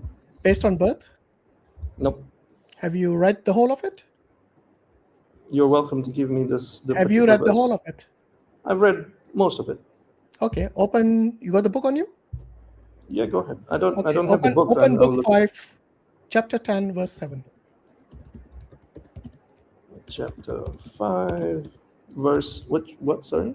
5.10.7. Do you read Sanskrit? I do. You do? Good. Where are you calling from, by the way? No, I'd rather not say. What? You can't tell us which continent? I'd rather not say. Seriously? Okay. Don't worry, we won't track you down. Okay, so read it a lot for us because we don't know Sanskrit. So you'll have to give us the English translation. Okay, I'm looking up the. Okay, well, among them, those who did good work in this world attain a good birth accordingly. They're born as a Brahmin, a Kshatriya, or a Vaishya. But those who did bad work in this world attain a bad birth accordingly, being born as a dog, a pig, or a Chandala. What does that mean to you? It means to that. Explain it in your own words. Sure.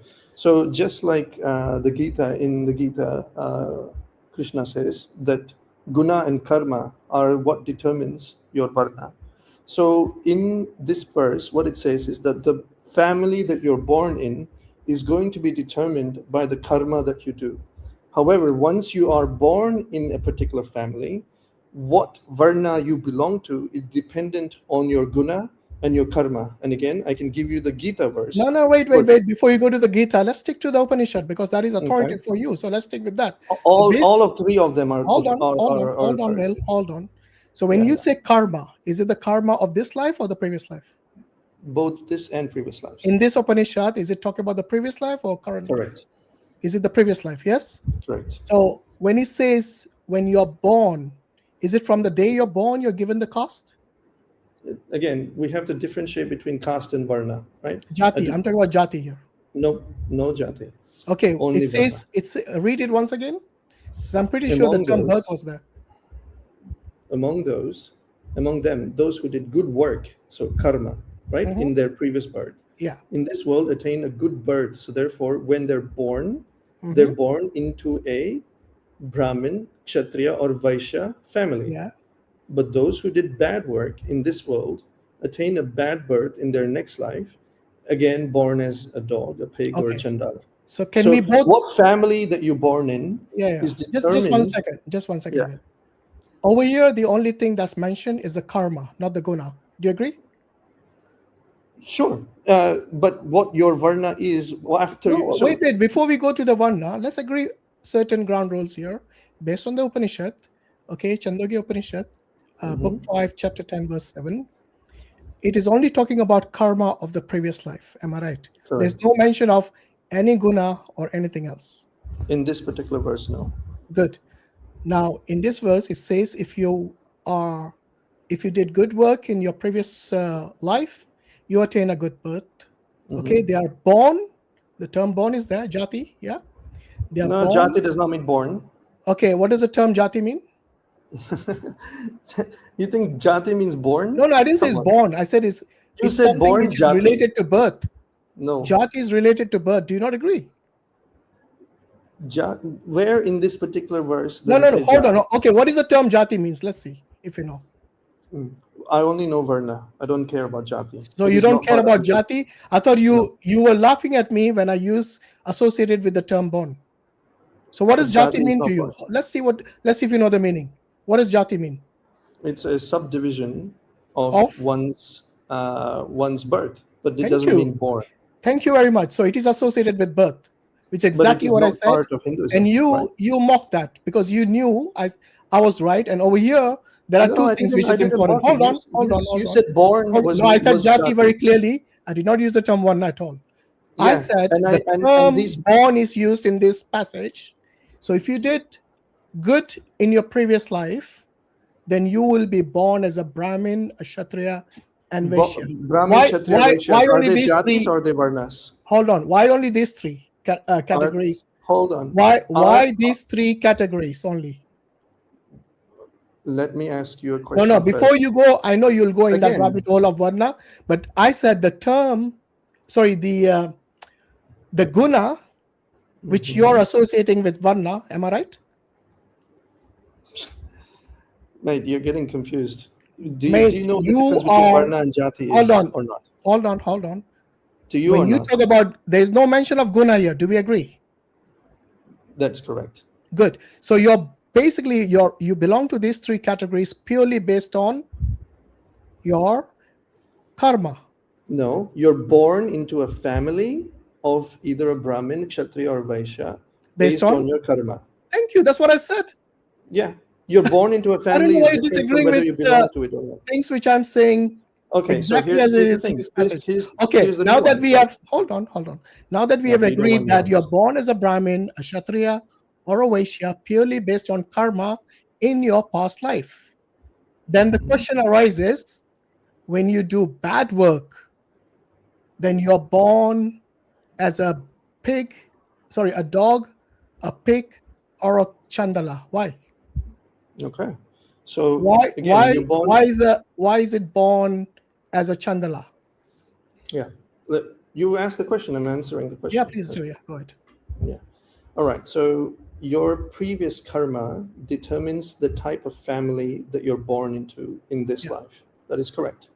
Now, based on the type of family that you're born into, your varna in this life is determined by the actions that you do in this life and the gunas that you have in this life. That's not in this verse. That's why I'm not discussing it.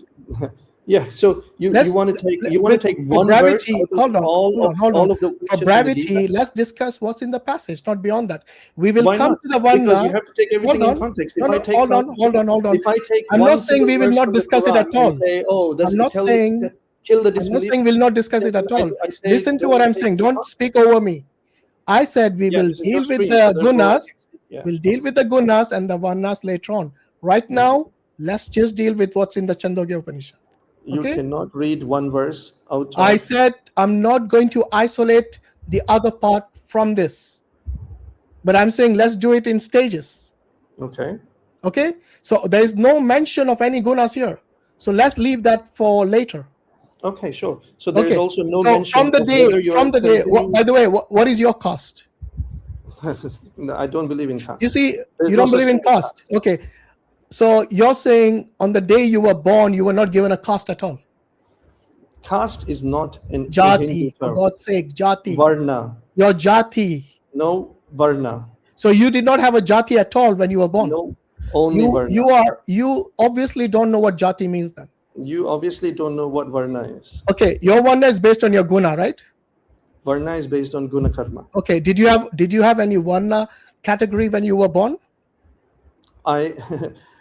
When people are born, I can give you, if you want, I can give you answer the question. When you were born, did you have any? When you are born, yeah, you are born into a family of either a Brahmin, Kshatriya, Vaishya, or Sudra. That's called jati. Thank you very much. No, that is not called jati. You don't get to redefine the words for me as a Hindu. In fact, no. In fact, I was the one who told you what jati was earlier. So you're not going to be defining words for me. You're going to be learning those words from me because I'm the Hindu. You're not. No, but I'm your guru. You forget that. Varna is not the same as jati. I will show And you why I'm Varna the guru is here. Brahman, The Brahmana term, you know why you is keep Shiva. bringing the term Varna? Because you have realized that when you were born, your jati is based on what your family Okay, gave give me you. the definition of jati from the Vedas. Smartass. Go ahead. No, hold on. Why Vedas? I'm not going by your rules. Why?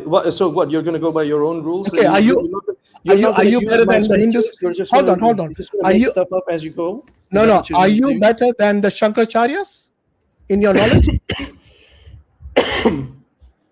My friend, give me the definition. Can you of answer my jati. question? In your knowledge, are you better than the Shankaracharya's? No.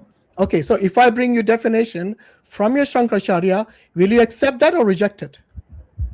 If it doesn't contradict the Vedas, then I will accept it. If it Yeah. contradicts the Vedas, Do you I will think reject the Shankaracharyas contradict the Vedas? it. I don't know. Depend on who. So wait a minute, your knowledge in that case will be I'm better not than the a follower of Shankaracharya's. anyone. I think he Okay. really takes the being supreme and God very seriously. You know when you were born, they did not consider your varna based on your vocation, because you did not have a vocation. You were born What is in a vocation? family. Guna karma. Huh? Say guna Yeah. karma. No, it's your karma only, not your gunas. When you're born, your past karma determines which family you're born into. Let me repeat this again very clearly. I said, in fact, I agree with you. No need to Yes. repeat it. Yeah. It is exactly what it says in this particular passage. But when you're born, your past karma determines which family you're born into. Yes, Once and your you're jati. born into that family, Remember, once you're born into that family, yes, your that is your jati. gunas that you That's your have jati. and the karma that you do determine the varna that you will take on in this life. Okay. Is that clear? First and foremost, your jati means the birth. From your birth, you're given a jati. In this case, I'm not gonna. No. It's I don't hold know on. what jati is. So I you're don't know what telling jati me. is. Wait. Would you consider Brahmin as a jati? No. No. Okay. What is it No. then? It's a varna. It's a varna. And what is Chandala? Chandala is someone that is doing menial work and basically generally considered someone who I guess is outside of the normal definitions of the four varnas. However, Wait. I look at Hold Chandalas on. equivalent to Sudras, basically. No. Shudras are not Chandalas. You don't even know that. No, really. Give me your reference. Okay, Again, every time you make something up. Okay, this please is the give me first your time reference. you'll be hearing as a Hindu, maybe from a Muslim, to correct you on the most basic fundamental thing. What is the Please give me difference your between? reference. Wait a minute. What is a Dalit? Can you define varna and jati again and again? I've already told you what jati is. What is jati? Jati means janam, birth. No, jati does not mean janam. Okay. I think this guy is so ignorant of the most basic things. I'm sorry. I don't mean to be rude to you, but you're just arrogant that you will even if you're standing in front of a Shankaracharya, you will probably be just as arrogant. I'm pretty sure. No, I will not. I will see. You will, just because that's the said kind of you're person going you to are. be the judge if you think they contradict the Vedas. Okay. I mean, you've said it yourself. It's not actually making up. So here's Okay, the so this difference is the definition of jati, given by Shankaracharya Nishchalanand. Are you aware of him? Yes, I am. Okay, read it for me, please. If you accept birth, then you have to accept jati too. Wait, it went up. Sorry. Jati means janma. Through birth only, jati will be realized, whether as a Brahmin or animal. Okay. Do you remember earlier when I asked you, is Brahmin a jati, and you said no? No, it's a varna. See, I knew this guy would even argue against his Shankaracharyas. Yeah. Anyway, I can't. I don't have cure for your arrogance. What is the beautiful thing about Hinduism? I don't have a cure for your arrogance. Go on, Sparta, And now you're going to listen to me if you don't listen to your Shankaracharyas. But anyway, Hashim, no, wait. Before we go further, I want to complete that there is passage. around the world. Do you accept I want to complete. I want to the world? complete the chapter I brought earlier from Chandogya Upanishad. By the way, for your information, a Chandala is an outcast. He doesn't belong in the four categories which you consider as one. No problem. Okay? He's an outcast. Now, let me ask you something. It is impossible to be outside of the 4 varnas. So this is the reason why I'm telling you, Chandala is the Shudra. Oh dear. You know, that's why these guys are, because they don't learn from their own scholars. So they make up their own things. Why do you think, hold on, why do you He's think... redefined all the English words at whim. So why not do the same with his own language? What does Krishna say in the Gita? He says Chatur Varna. He does not say 5 varnas. He says 4 varnas. So there's 4 varnas of all. That's why I said they're outside the 4 categories of varna. It's if you were impossible to be listening, outside of the 4 you would have thought that. Now the question is, why do you want me to give the reference? Hold on. Before you give the reference, just finish the passage that we are reading. Okay. Here it is talking about a word-for-word explanation, again from a scholar on Hinduism. Okay, a casteless person means someone who doesn't belong to the 4 categories of caste, which is a Brahmin, Kshatriya, Vaishya, and Shudra. So these people who are the Chandalas are even below the Shudras. They are outcasts, literally. That's why it's called a casteless person. And whose commentary is this? This is a scholar. I think his name is given at the top. Let me bring it up. Here it is. Swami. So is this Lokeshwarananda? Okay, let's read the commentary. Okay, right? So you can look him up, no problem. All right. Yeah. So now the question I'm asking you is this: why is this person, number 1, considered to be casteless? Number 2, associated with filthy animals like dogs and pigs? Okay. Also, I reject the whole understanding of caste. First of all Hindus reject it. Correct. No, I don't think all Hindus do. The scholars don't. Yes, they do. The scholars don't. Caste is not an understanding in Hinduism. Jati, I'm talking about jati, not varna. You keep misinterpreting jati as varna.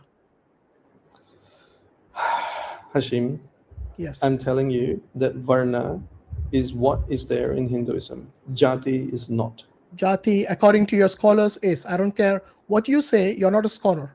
That's for certain. Oh, right. Okay. So according to some scholars within Islam, no, don't try the whataboutery, please. Yeah. It doesn't work here. Whataboutery doesn't work. If you want to ask questions about Islam, I'll tell you what. Come next Thursday when we have an open Q&A, and you can ask about Islam, no problem. We don't run away from those questions.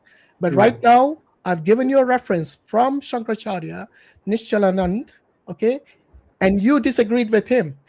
Even though your knowledge is nowhere close to that guy's, okay? He's one of the 4 Shankaracharyas, the top authority when it comes to your scriptures and your theology. It's not even a difference of opinion or a different. It's literally just disagreeing on the definitions, because this is what's been going on the whole time since you first joined. Is you make up your own definitions and gaslight people with them.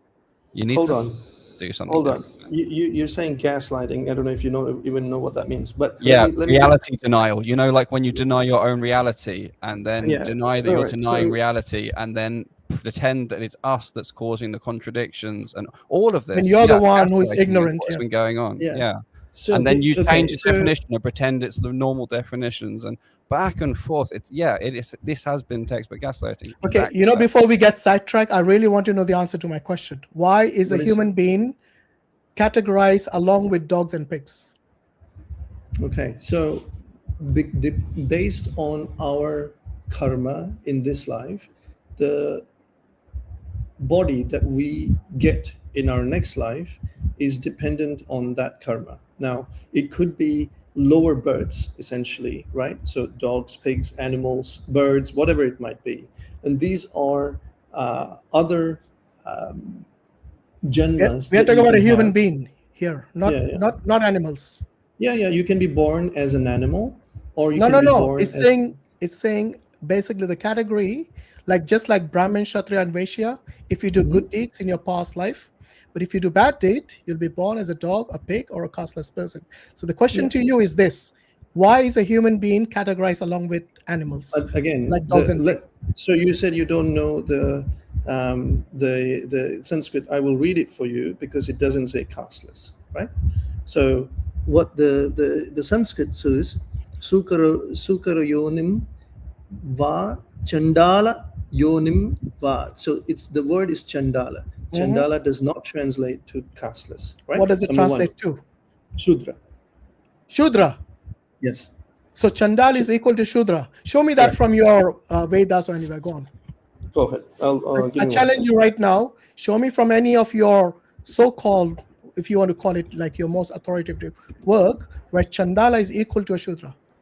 Okay. I love the way the translation is a different word in the same language, not a translation. In fact, this guy is a scholar. The guy who translated this, he's a Swami, and this guy is even disagreeing with him. So he disagrees with the Shankaracharya's, disagrees with the learned Swami who knows Sanskrit. Okay. By the way, the question to you is, why is a human being categorized, even if it's a Shudra, let's say for the sake of argument, why is a human being categorized along with dogs and pigs? Because they're of lower births. Okay, so you think any human being from the day is born is of a lower birth?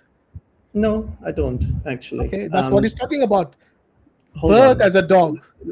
Okay, birth as a pig, and birth as a costless person, or birth as a, let's use the Sanskrit term, birth as a Chandala.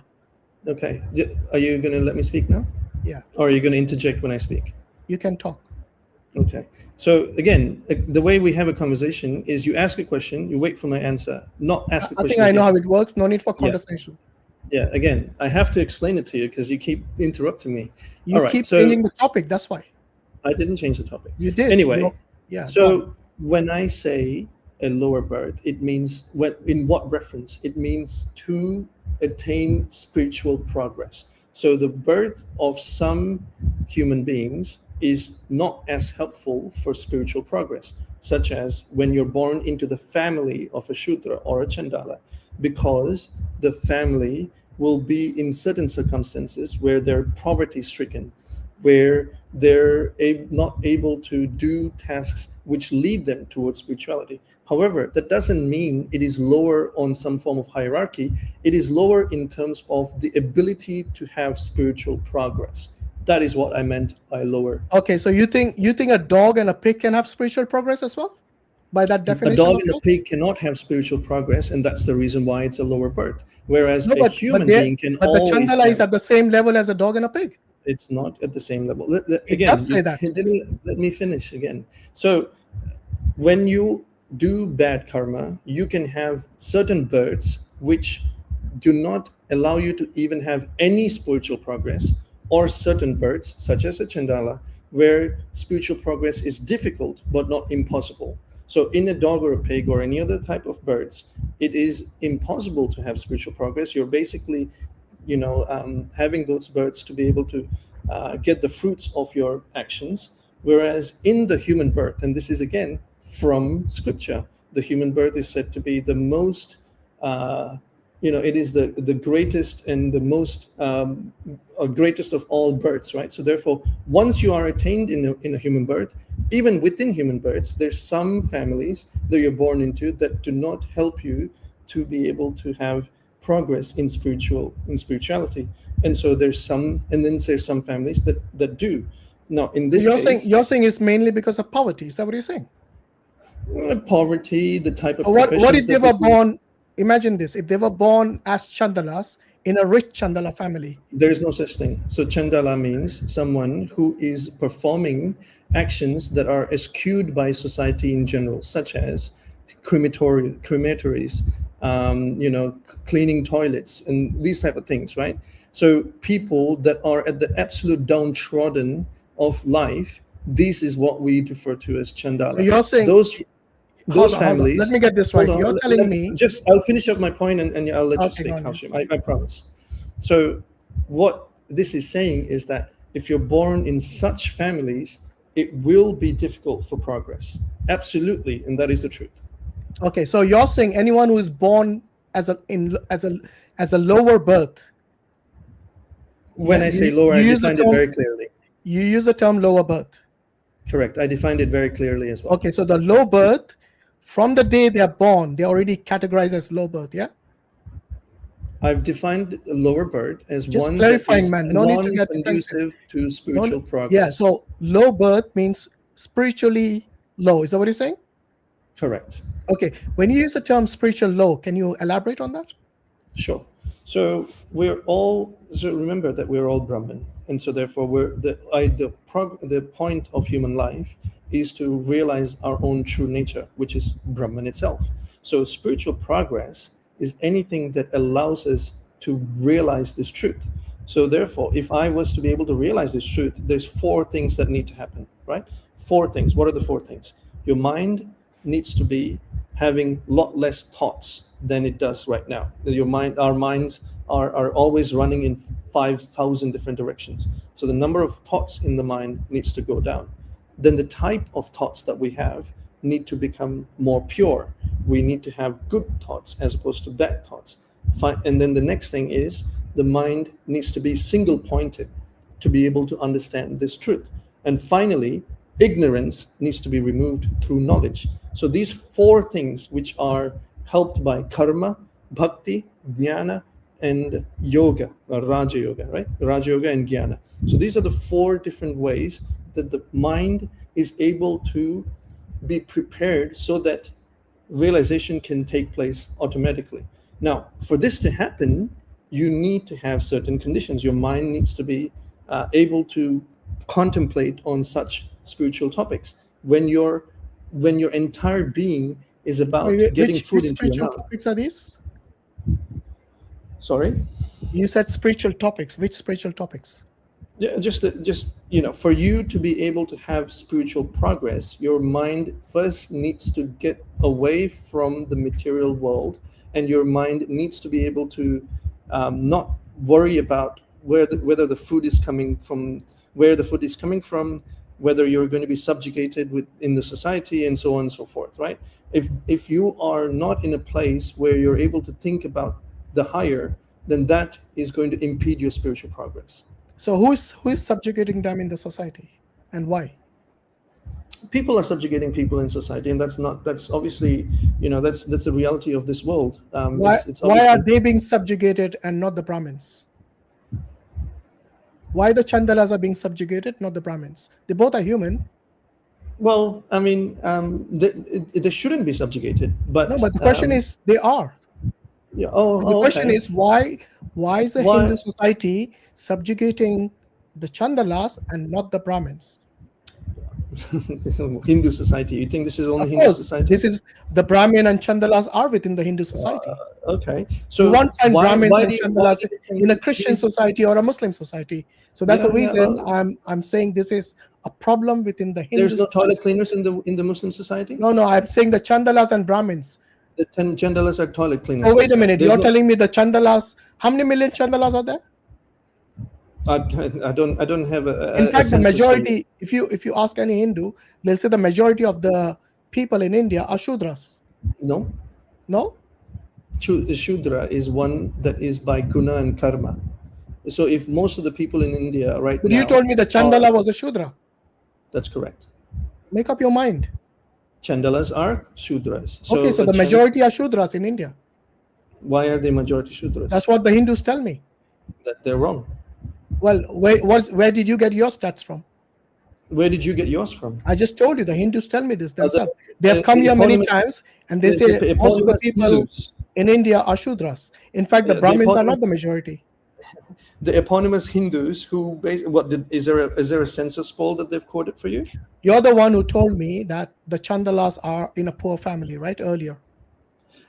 Mate, what I'm telling you is there's 4 varnas. These 4 varnas exist in all societies. Oh dear, I'm not saying they don't exist. I'm saying your categorization of them, your somehow your understanding of what a Chandala is, number one, it is a Shudra, which it is not actually. It's lower than a Shudra. But then you're saying that they are being oppressed or something in the society. And this is obviously the Hindu society, the Hindu community, and we see this all the time in the newspapers.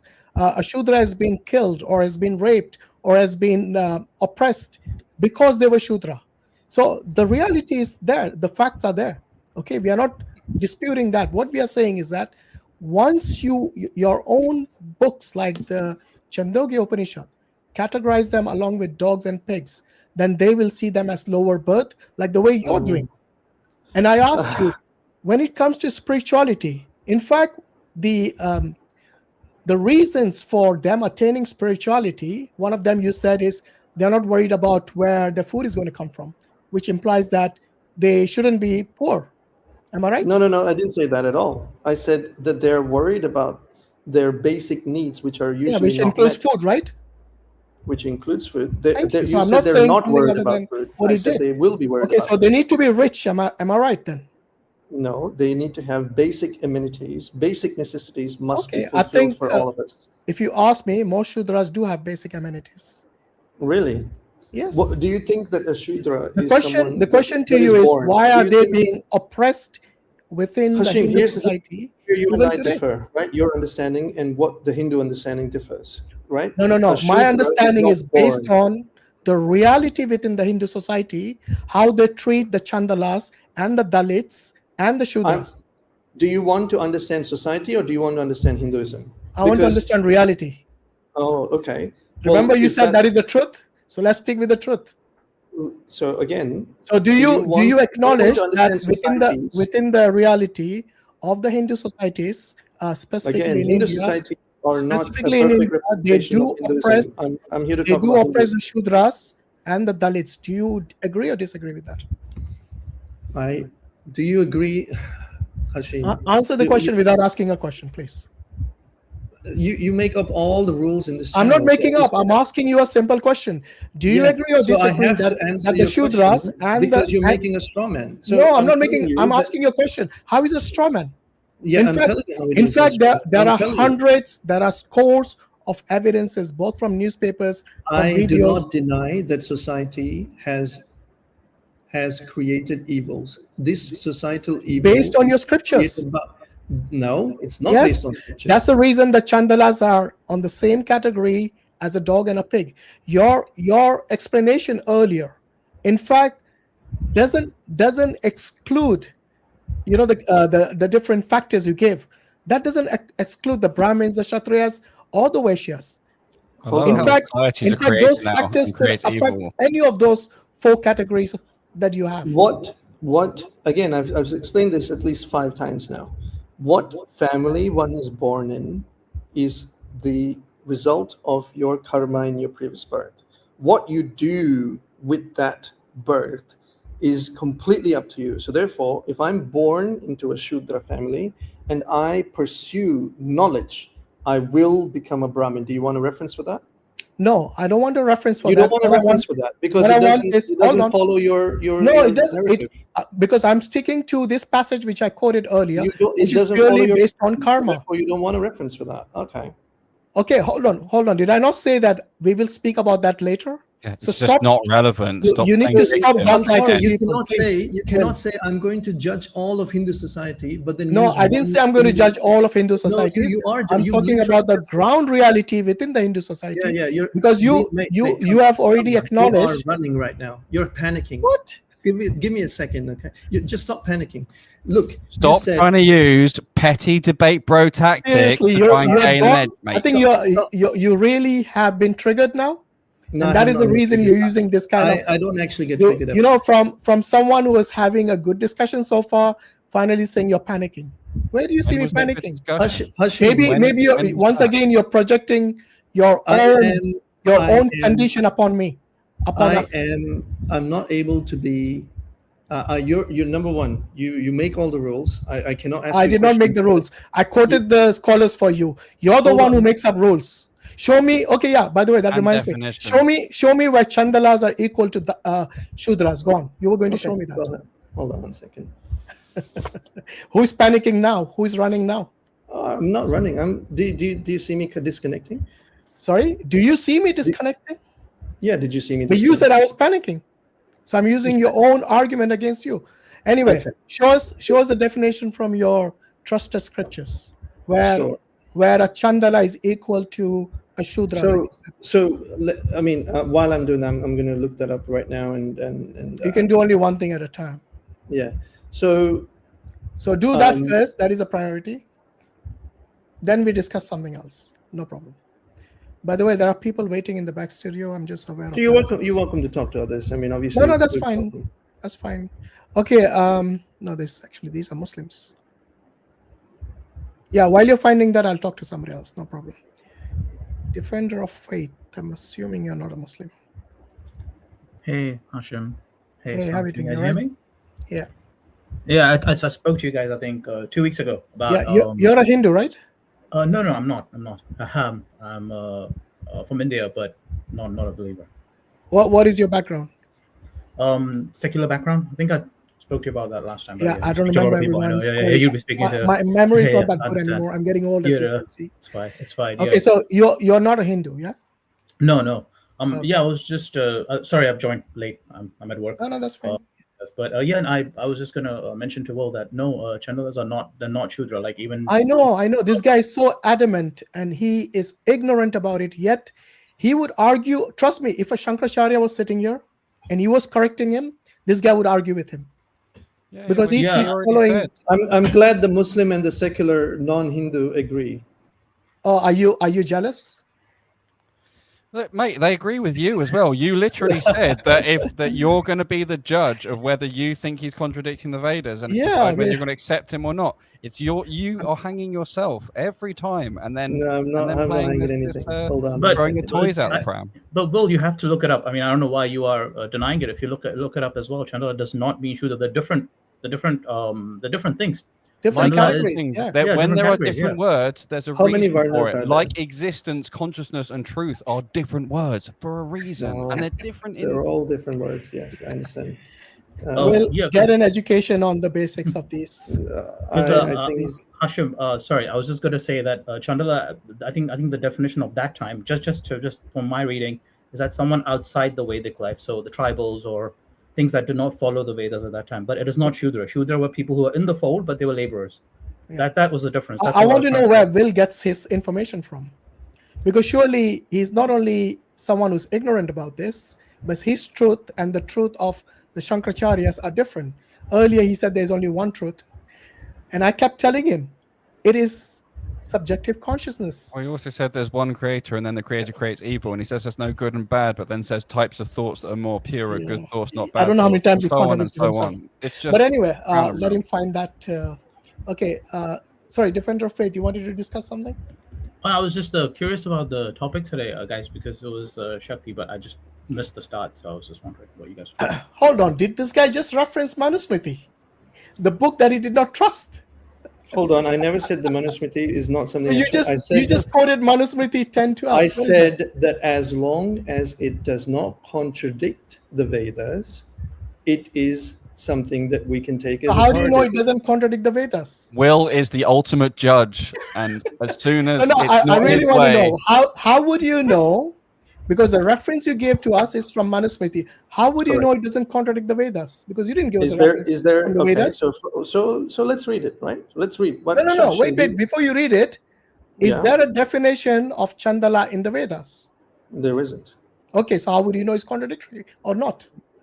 So those areas that the Smritis expand upon, which do not consist within the Vedas, they can be taken as authoritative. Those regardless of contradiction or not. In this case, there is no contradiction. Because you don't have a definition of it in the Vedas. Correct. Okay, so there you go. So there's no way you can say it's a contradiction. You'll have to take the word from the Manusmriti as it is. Correct. Okay, go on. From the Manusmriti, do you want to bring up the passage yourself and read it for us? I've pasted it. So from a Shudra are born an Ayogyava, a Kshatri, and a Chandala, by females of the Vaishya, Kshatriya, and Brahmin Varnas. Again, these translations are terrible with the caste here, caste there. I thought you knew Sanskrit. Why don't you just translate the Sanskrit for us? I gave the Sanskrit in the other one, in the public one, actually. Anyway, these sons owe their origins through confusion of this caste. So basically, who are they born from? A Shudra. If one is born into a Shudra family, then they are a Shudra. Whether you have further categorizations within Chandala, Kshatriya, this, that, whatever. No. That's not a definition of Chandala. I asked you to give me a definition of Chandala as being Shudra. You gave me a definition of Shudra. I did not give you read the word. Can you read it? You read it, because you said the term Chandala, is it mentioned there? Yes, it is. Good. Does it define what a Chandala is? From a Shudra are born Ayogyava, a Chandala by the females of Vaishya, Kshatriya, and Brahmin, castes respectively. So therefore, a Shudra, I see. So if a Shudra marries a Brahmin, correct, then the offspring is a Chandala. Right, but they're born into a Shudra family, right? Or no, a Brahmin no. family. It didn't say born is a Shudra family. They're categorized as Chandala. If they are Chandala, then that's what it is categorized as. Yeah, but which family are they in? They are not. They are outcasts. I told you already. Yeah, the category, again, the category Chandala varnas, itself comes under this big. What do you say? Chandala is a subset of the Dalits. No, this is okay. this So is all the the whole, outcasts, all the outcasts who don't belong in the four categories of the caste system are called Dalits, and this is what I've been telling you all along. And trust me, like, look, if you don't believe me, go and ask whoever is your guru. Take a third opinion if you want. Don't take my word for it. But right now, you're just going by the Manusmriti. By the way, when I asked you why they're categorized as amongst the animals, all you had to say is because they do certain work. Am I right? You went straight to the guna. No, I didn't go to the guna. Okay, so why are they categorized? Why are they categorized along with animals once again? They're not. Oh my God, my friend! I told you that there are birds where you cannot make spiritual progress at all. That's the animals, and there are birds where spiritual progress is not impossible but difficult. That is the Shudra birds and the Chandala birds. Okay, why is it difficult? Why is that?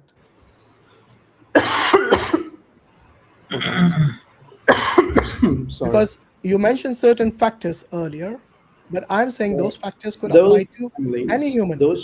Those families that are either in poverty or in basically in anything that impedes spiritual progress. Okay, can Brahmins be born as in a poor family? They can. Okay, so that applies to the Brahmins as well. Next factor. They would not be considered Brahmins. Next factor. I'm saying every factor that you gave us could apply to any of the four within the caste system. What you said. Varnas. No, the Varna is based on the guna. I'm saying from the day they are born, they're already considered as bad birth. That is exactly what the Chandogya Upanishad said. Why is it a bad birth from day one? When you are born into a family and you're not pursuing the truth, which means Brahman, if you're not pursuing Brahman, then you cannot be considered a Brahmana. It doesn't matter what family Hold on. Once again, you're shifting the goalpost. I asked you from day one, from the day they were born, they already categorized along with animals from the day they're born.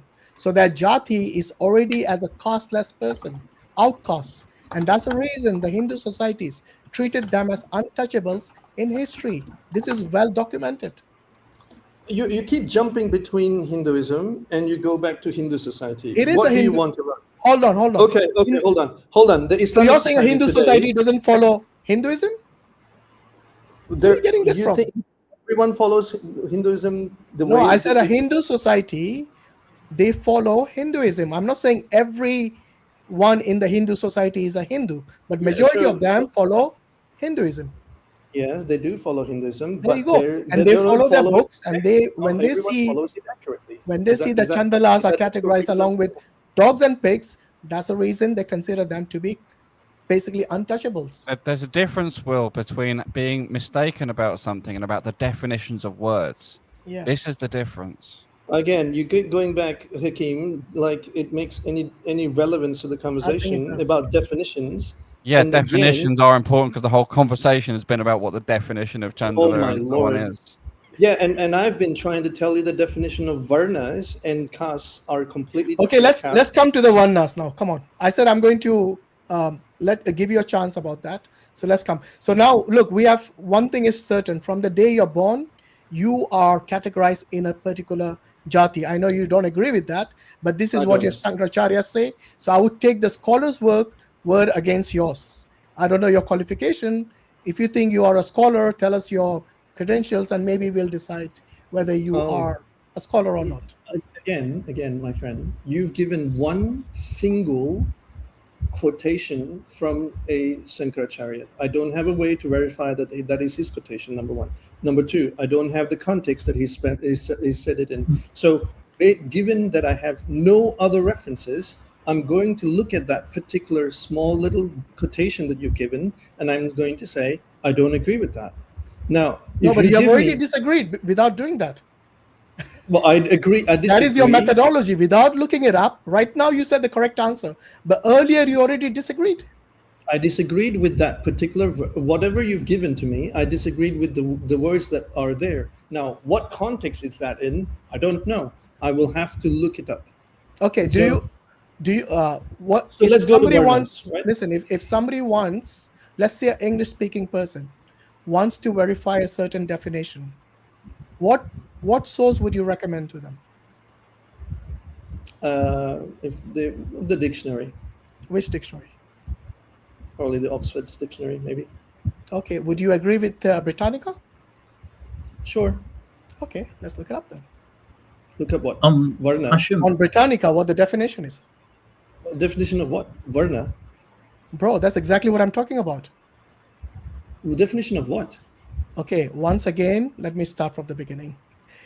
Okay, because most people, including most Hindus, I would say about 99%, first and foremost, don't read their scriptures. Okay, the ones who do, the few who do, and the few who know Sanskrit.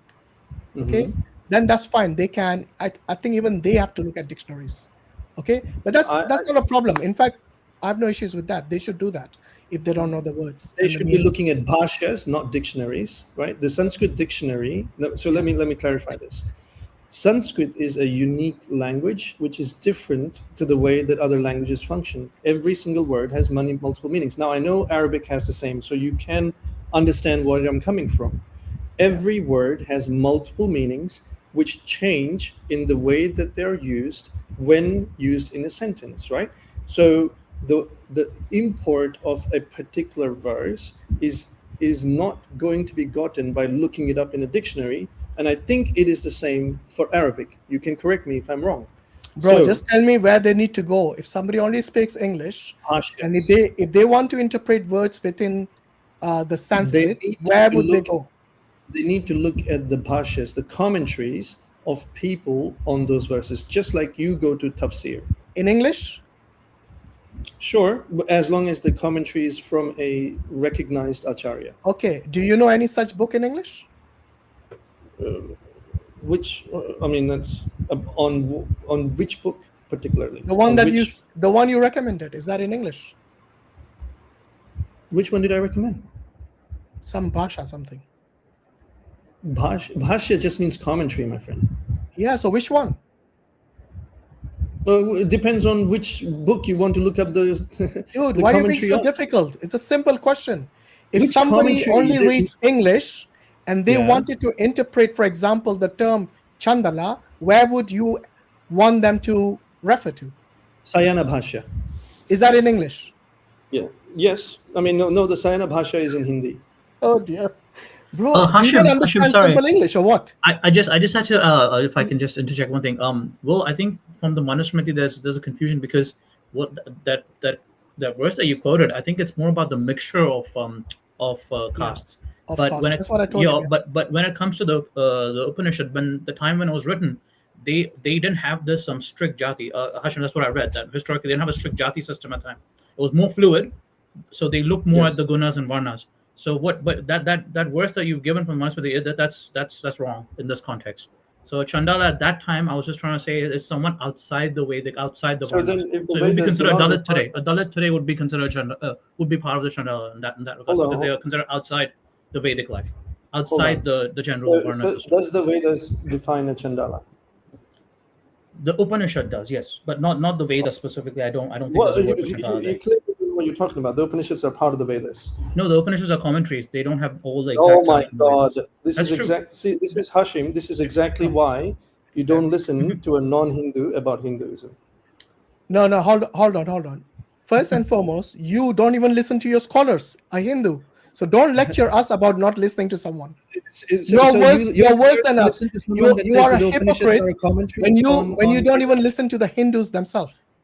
Okay? Okay. So please stop projecting your I think his understanding of belief that who his to listen God to has and given who him a not to listen to. superiority complex. I don't have Exactly, superiority yeah. complex. I'm actually very humble about what I know and what I don't know. If you I think what you discussed here reflects the exact opposite of that. Someone who Anyway, says in reality their God also says he's defender very of humble. faith. Someone who can redefine all the words, and then when we don't accept it or point out the problem, no, mate, you're Someone humble. that can define for you the Eastern understanding of those words, whereas I have to fit No, in you your didn't, mate. understandings. You Yeah, I did. literally just said a bunch of words were all equal to each other and then made a complete mess of it. No, I did not. And I you actually gave contradicted you yourself specific. left, right, and center. There you And go. when you gave me a challenge and I met it, you just swiveled to You Hashim still have because not you defined knew. existence. You still have did. not done it. I defined existence and You truth and literally truth. have not defined existence. I showed very clearly first order predicate logic Okay, that they are so- two so- different so things. can anyone and tell- what's this repeat about what- you talking over me? Oh, what a hypocrite! Yet Fair again, enough, fair I enough. defined That was wrong. I clearly. think let's in not go first there order again, predicate guys. Come on. logic We have that already done existence that, and so let's truth move on. are two You- different things. Yeah, and Hakim, you could not accept if, it. If I can, okay, let's just take a test, right? If a No, single person, Will, hold on, No, hold on. Will, Everybody you are else. incapable of rational thinking. You are incapable of truth. you're making You are ad I'm not going to go self-contradictory back and you are to the gaslighting. discussion I'm we have not already playing this had. game with you. sorry, It went in if circles, anyone and I can- think we'll let the people judge based on the discussion between all of us here. So let's move on with what I promised you earlier with regards to the Varna. Okay. Right. Shall we assume you haven't found the meaning of Chandala yet? there is no meaning of Chandala in the Upanishads Oh, dear. or in the Vedas. So you're And saying the I'll give- Upanishad has a word that you cannot even translate, is that right? the Upanishads does not define Chandalas. It is defined in the Manusmriti. It is not. The one that you gave does not define Chandala. Yeah, you're wrong. Yeah. It tells It you tells what you makes. exactly. It tells you how you become a Chandala. One of them is basically through your previous birth, which nobody knows actually. So I don't know how Hindus will say that you're born in a Chandala family, because nobody knows the previous There birth. is no of the Chandala dead. family. No, there is Will. You self-quoted it when what are you on about? There are Chandalas. Shudra Both the father- mother and father are Chandalas, so they'll be Chandala. No, So also Shudra- Hashim, sorry, there's a mixed caste as well. So if a Shudra father marries a Brahmin mother, the child is known as a Chandala. That's a mixed caste term as well. Yeah, that is There's two another meanings. way of there's another way. being Yes. a Chandala. I'm not saying it is not. I'm saying that is another way. But if both the parents are Chandala, the child will be a Chandala, will be a casteless person. But anyway, let's move on, because we need to really bring in the other callers in. Okay, so go on. What did you want to discuss about Varna? Okay. Well, I think, as I say, how many Varnas are there? How many Varnas? You're talking about what? Occupations?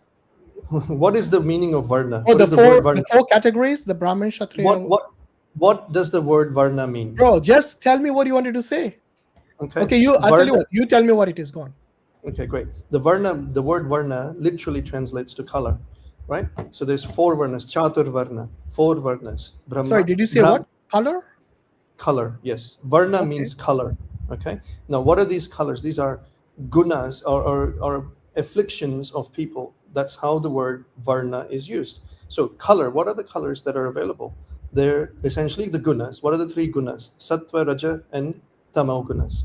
Sattva guna is one that is of kindness, love, compassion, everything else, right? Raja guna is one that is of dynamism, action, conquest and whatnot, right? And then finally, Tamoguna is one of laziness, ignorance, and so on. So all of us have the 3 gunas, the 3 colors that make up each of us. Now, the way that we are mixed with these 3 different gunas make up the varnas that we are part of. The Brahmin varna is consisted of people that have the preponderance of sattva guna, which is the kindness, compassion, love, and so on. Now, if someone does not exhibit these gunas, then they cannot be called a brahmana, and so on. For the kshatriya, there's a dominance of rajoguna. For the vaishyas, there's a dominance of rajo plus tamas, and for shudra, there is a dominance of the tamoguna. So these 4 varnas, together with the karma that they do, determine one's varna in life. And this is exactly from the Gita. If you want, I can give you the reference. Okay, again. so before you give the reference, let me just clarify one thing. So you're saying it is the work that they do that determines their varna, right? I said 2 things: guna and varna and work, karma. Okay, so you including karma. Correct. So karma of what? Current life or previous life? The actions that you perform in this life, as well as the gunas that you have, determine your varna. Okay, so your definition is completely different to what the Upanishad's definition is. That's exactly the same definition that No, Gita provides. in the Upanishad, it was a previous karma of your previous life. And in the Upanishad, it only tells you which family that you're born into. It doesn't tell you what varna that you have. Okay, what are the varnas according to you? Brahmanas, Kshatriya, Vaishya, Sudra. That's it. Exactly the same. Yeah. So therefore, So those are wait a minute. Is exact those are same. the only. Hold on. Those Let me are the speak. I'll only let you 4. speak. Okay, Let you speak. Let me speak. Okay, so the 4 varnas according to you are the exact ones that were referenced in the Upanishads, right? Correct, because there is no other 4. Okay, There's no so your other varnas. definition of varna is your current guna and your current karma in your current life. Which, so even in And that can you verse just that agree or quoted- disagree? I agree. Yes. Okay, good. So I let me then complete my sentence. Okay.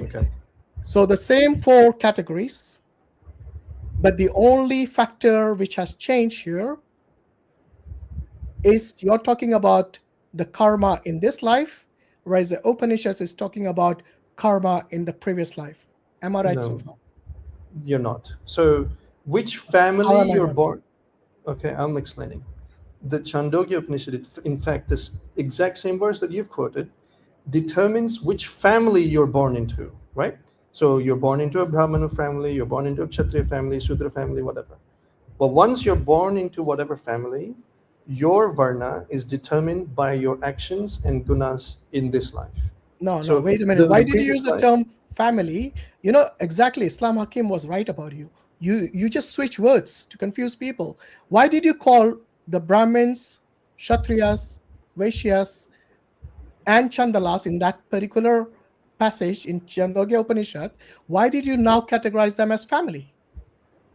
What do you mean categorize them? You can read the verse itself. It No, says no. Why you're did you born not use the term? Why did you not use the term varna for both?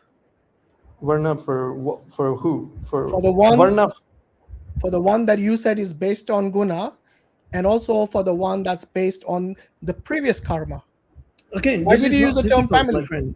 Okay, hold on. So when you're born, the varna that you have, if you want, okay, fine. I will concede that if you're born, when you're born, the varna that you have is the varna of your family. But later on, that can change based on your gunas and karma. Finally, you agree. So your birth is called varna. Yes, that's what I've been It's saying by the whole time. birth. It's varna, it's not jati. It's by birth. But it can change. Yes. That it wasn't the question. Yeah. You're playing these games again. All you do is you change the goalpost every time, and then you have to concede that you are wrong. In fact, this is the first time you have conceded you were wrong. No, I didn't say I was wrong. Remember, you remember earlier, you don't want a concede he Muslim was to wrong, tell that was another a Hindu trick. how to do. Now I've done exactly that. I've Mate, been telling you I've all along. Wait a conceded- minute. You have been caught red-handed for the first time, because this No, time you I have- conceded that it is called varna. Based I on birth. literally have been saying from the very beginning. Can anyone on the side chat, please? Have I not said it from the very beginning that it's varna, not jati? But hold on. Is it varna based on birth or not? The varna that you're born into is based on birth. The varna Thank you. that Isn't that what I continue said to earlier? have- Yeah, that's No, what he no, that's said, not- and then you called him an idiot, and you said, "Go on, smart ass, try and prove it." And you Yeah, went on a big exactly. long rant. I know you guys tag team each other, right? Good cop, bad cop. I You don't know, even when a non-Muslim comes here, whom we barely know, yes, you said, "Oh, you tag team." Non-Muslim, Stop playing the non-Hindu, yeah. victim all the time. Okay, Mate, you need to come admit on. when you're wrong. Be You need humble, to like you admit- said. you need to You're admit the that you exact have- opposite you of have humble. basically- When you have been corrected, you want to remain arrogant. You're the exact opposite of someone who is humble. You Hashim, would let me disagree ask with you the one Shankaracharya. question. In fact, you know why I brought up the Shankaracharya? Because of the term jati. You disagreed with the term jati as well. Again, Hashim, can I ask you one simple question, right? Just one simple question. From the very beginning of this conversation, right? Have you said one's birth determines their jati, their caste? And I said repeatedly, again and again and again, varna, varna, varna. Did that happen or not? Did I not? Okay, look here. Don't answer. Let me remind you. I'll answer your question, but let me remind you about one thing. Don't reply. Let me remind you about one thing. Did you not say? Did you not say that? No, don't answer. When you're born, when you know, that's the reason you changed the term to family. He's not asking a question. He's rhetorically telling you something. No. When I do that, you're like, oh, don't. No, you're doing a different thing. You are asking. You are asking. You have been caught red-handed, man. He's Switching only words using again. question phrasing to give a rhetorical statement. Did you not say? Okay, what is your question? I'm not scared to answer. What's your question? Answer the question with an answer, not a question. Go on. From the beginning of this conversation, did you or did you not refer to the birth that one has as jati or caste? And I have said repeatedly, it is varna. Okay, what was? Yes, I have used jati. Okay, I agree. Thank you. Let me answer the way I want. Will stop. No. That's it. What do you mean? That's it. No. You're not going to call the shots here. Well, okay. Playing games. Remember, you're the guest here. We are the host. You don't call the shots here. here. I'm not going to have a conversation with both of you tag teaming. No need to play the victim card all of a sudden when you have been cornered and caught red-handed for your arrogance. Well, you just, when I had you absolutely cornered, you just literally flipped to Hashim when you feel like it. So, you know. Yes, whatever. exactly. Okay. Anyway, look, Kevin. Let me tell you where you were wrong from the start. You kept saying that the varna was based on your gunas. Am I right? Did you not say that the varna is based on the gunas? You're going to have to give me the ability to respond to Hakim. Okay, I think we have had enough of you, so we will let you go. Okay. All right. But I think you should go and find out the meaning of the term chandala. It is not Shudra. Number two, find out the meaning of the term jati. It is based on birth, which I've been telling you all along. You kept saying varna is based on your gunas. I said the term guna is not mentioned in any of those, any of the words in that passage I gave you from Chandogya Upanishad. Do you remember that? Yes. Good. That's exactly what I meant. But if you're using the term varna and the term jati interchangeably, I have no issues. But you didn't do that. I don't use them interchangeably. Exactly my point.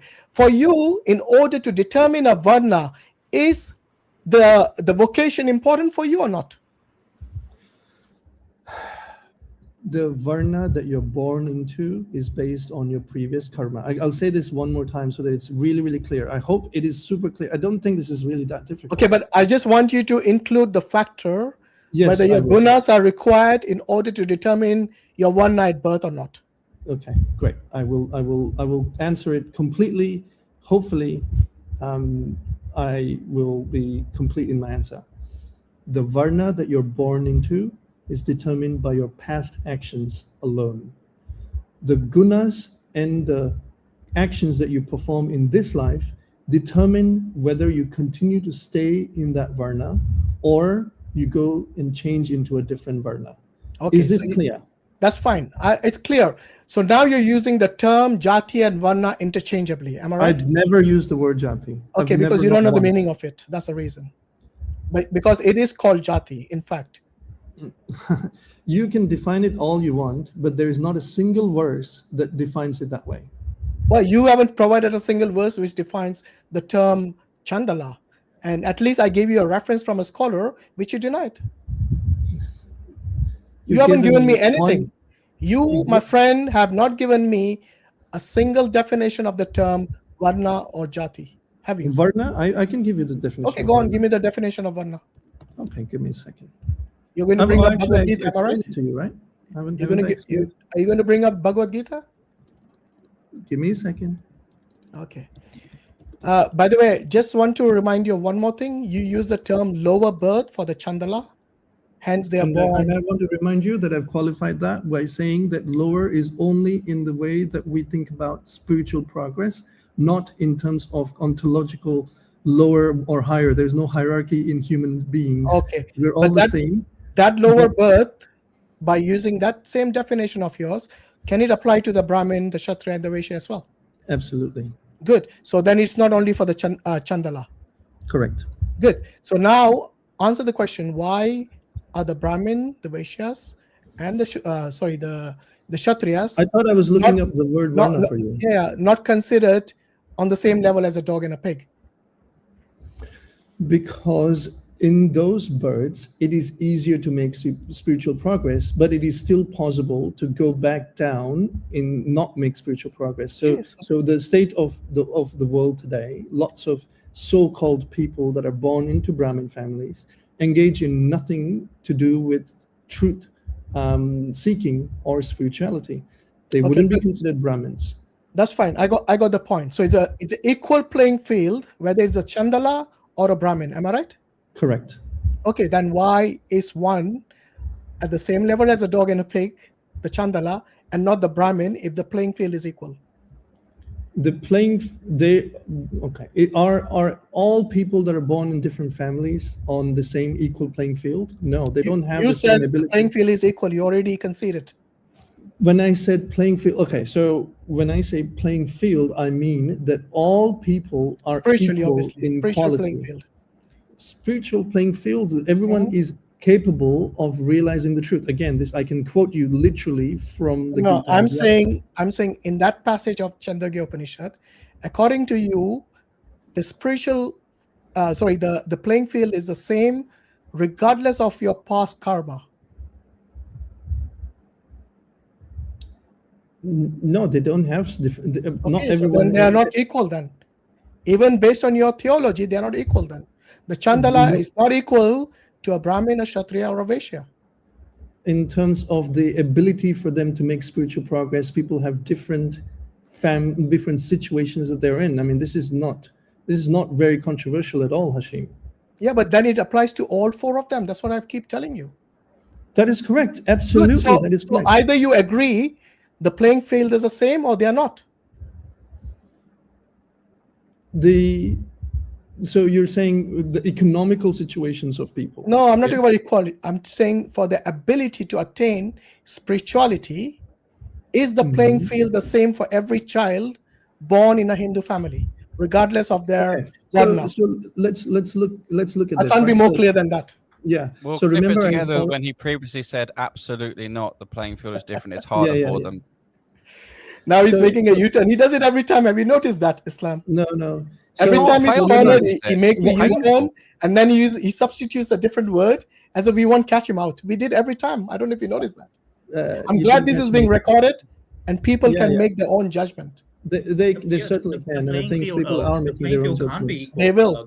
They will when they find out that Shudra is not equal to Chandalas. Let me clarify this, right? So when a person is born, they're born into a particular family, and that family can determine their varna at that stage. But as they grow older, the things that they do with their circumstances determine their varna. Then at the time that they get married and have children, that varna now probably is different from the varna that they're born in. And so therefore now, if let's say at the time that someone has a child, that person could, let's say, be a Shudra now, right? Again, so that what that means is they're now in a state where their parents are not helpful for spiritual Dude, you're waffling. progress. You're not answering the question. You're waffling now. I've given you an exact... Okay, what is my question? Let's see if you understood my question. What's my question? Are they all on equal playing field for Who is the all? All four varnas. Okay, and what is your answer to that? They are all capable of spiritual progress, but they are coming from different places. No, hold on. If they are all equally, they have the equal opportunity to make spiritual progress, but their starting positions are different. Hold on, let me finish. Or spiritual decline. Am I right? Is that what you're saying? So it's kind of like, let's say if you think about a race, right? The Brahmins are starting at a forward place than the Shudras, but all of them can make a progress because they all can run, and their ability to run is the same, but they all have different starting positions. Oh, wait a minute. So why is a Brahmin having a different starting position? Because their than families a Chandala? already are in that particular. So again, remember, I define the Brahmin family as one that is already pursuing spirituality. Not necessarily. You know that. In reality, that's not the case. In I'm fact, telling you are the one who just said some Brahmins don't care about religion. They're just and wasting the I time. don't consider them as Brahmins. Oh, wait a minute. So it's not based on birth then? Correct. That's what I've been saying the whole time. So you're saying the Varna that you talked about, the Varna that you're born in and the Varna that you can have later on might not be the same. No, but I'm asking, from the Varna you're born in, why would someone have a different, why does the Hindu theology discriminate from birth by giving them different starting positions? Because of the karma that they did in their past life. Okay, so it's not equal playing field then? They have different starting positions. It's not equal playing field then? They have the same ability to make progress. No, but they it's have not different equal. You know what I mean by in equal that playing case, field? the If the scripture starting has point is nothing to do different, with then making it's not equal progress. playing Then. field. Admit it, man. Come on. No, it's even worse than that, because he's now said that the scripture has nothing to do This with you guy's making so progress, because the difficult. Brahmins have access to the scripture much more than the other ones do. Yeah, that's what I'm telling you. Again, so I what mean, does that imagine- mean? The scripture's useless to make spiritual progress? That's, oh man, this is getting real bad. Is a Brahmin, it is exactly once a what I've been telling all along, that Hashim, in the Chandogya Upanishad, it shows the caste discrimination from birth, which you just admitted now without even realizing it, by saying that they have different starting positions. So it's a discrimination from the day you're born. And that was the point all along. Okay, anyway, Will, I think we gave you enough time. We're just going around in circles, but it was interesting speaking with you, even though a bit difficult. But thanks for your patience, and hope to see you again. I think the feelings mutual, guys, and Hakim, no hard feelings, mate. But look, I've enjoyed the conversation, and whether you think that I know what I'm talking about, it's probably irrelevant. But I appreciate your time. Thank you. All right, thanks, mate. Take care. Bye bye. Alhamdulillah. Hey guys, I don't know why he was denying that one, because like even I think I talked to you guys about this 2 weeks ago, and I also trying to explain that it was the family situation with that verse that you're talking about, and then that's what it determines. But yeah, it was. You know one thing I'm really confident about the discrimination in the Hindu societies is the caste system. In fact, they can never get around it. Doesn't matter how intelligent they are. They will eventually have to admit that there is discrimination from birth, from day one. They will have to. Doesn't matter how intelligent you think you are. And that is the reason someone as intelligent as B.R. Ambedkar, Dr. B.R. Ambedkar, who has a PhD and who is well versed with the Hindu scriptures and so on. I mean, even he had to change his religion because of the caste system. He went from Hinduism to Buddhism. And there are many like that. In fact, all of them will disagree that, will agree that caste system or discriminating from birth is wrong. They will all disagree. But in reality, they all have to practice it because it's so well intertwined within their religion. You cannot separate caste system without removing Hinduism completely. And it's so well intertwined. It is, and what fascinates me is when you zoom out and look at the bigger picture, right? Your previous karma means you were different then than you are now. Again, this is the reality depending on this duality. You can't have non-duality and have any of the stuff that's been discussed. Like it doesn't fit together. But if you're in a world where 5 different words have the same starting definition but cannot be used interchangeably, and you're lost. I like the way he changed the term to family at the end. He had to, because that was the correct. That actually was the definition of the word. So he had to fall back to that, because that's what you have to, yeah.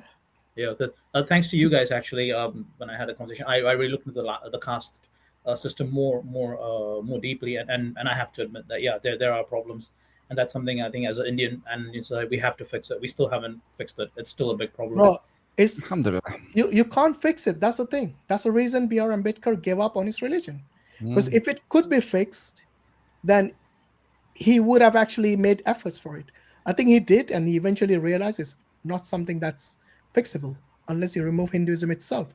Because, like I said, from the day you're born, you cannot be a Hindu without attributing a particular jati to you can't.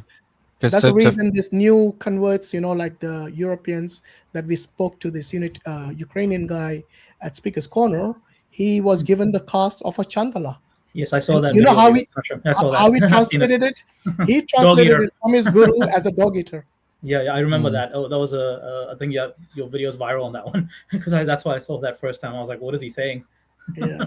No, but that's exactly what they're taught by their gurus. So this Ukrainian guy actually went to India. He sat in the ashrams at the feet of the scholars, and like in the traditional way where the teacher teaches the student, he learned it that way.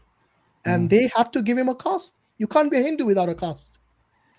Yeah, and you got to think as well, like how are you going to have cycles of karma at all, without there being some kind of impact from your previous life? This is again why Islam's very different. You're born with a blank slate. You have a test, and then the test is done.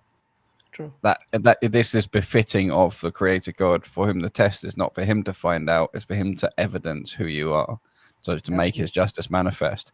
Whereas this whole without the caste system, there's no real sense to any of this cycles of rebirth and everything else like this. And then, or rather, it ends up becoming more almost like Baha'ism or something like that. It just becomes a different belief system. Yeah. I just had to ask you guys in regards to this one, what your view is, because I've been reading a bit more about how this is justified by the Hindu faith. It's that they also say that your past karmas basically are in a way your destiny in this life as well. So some of your past karma would create, as we could say, in normal terms, like some factors that'll be your destiny, but then also your current karma of this life would then be your free will. So what do you guys think of that? Like, I mean, if I'm not trying to do whataboutism, but just if we look at it from Islamic way as well, like, so we're told that you're born into a family, it's a test from God, test from Allah, and those are the things that Allah's given to. But I just want to clarify. There's a difference between your destiny and the caste system. The caste system is something that you're given from the day you're born. You're given a caste, a jati, from the day you're born. And this varna thing, which basically means based on your vocation and so on, I think this is more of a later interpretation. But regardless of that, your destiny you will never know.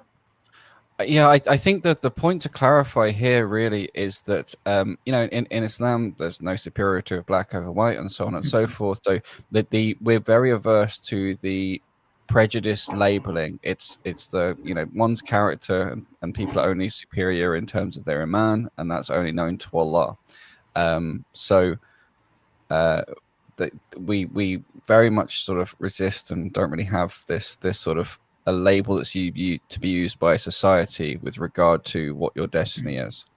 So it's not something where we can judge, and that's sort of the real difference with this caste thing. So yes, Allah knows what we're destined to do. We do still have freedom of choice, but He knows what choices we're going to make. Yeah. And we also distinguish carefully between sort of freedom of intentions and freedom of will in terms of your actual actions that occur. Like what actions occur are only what Allah permits.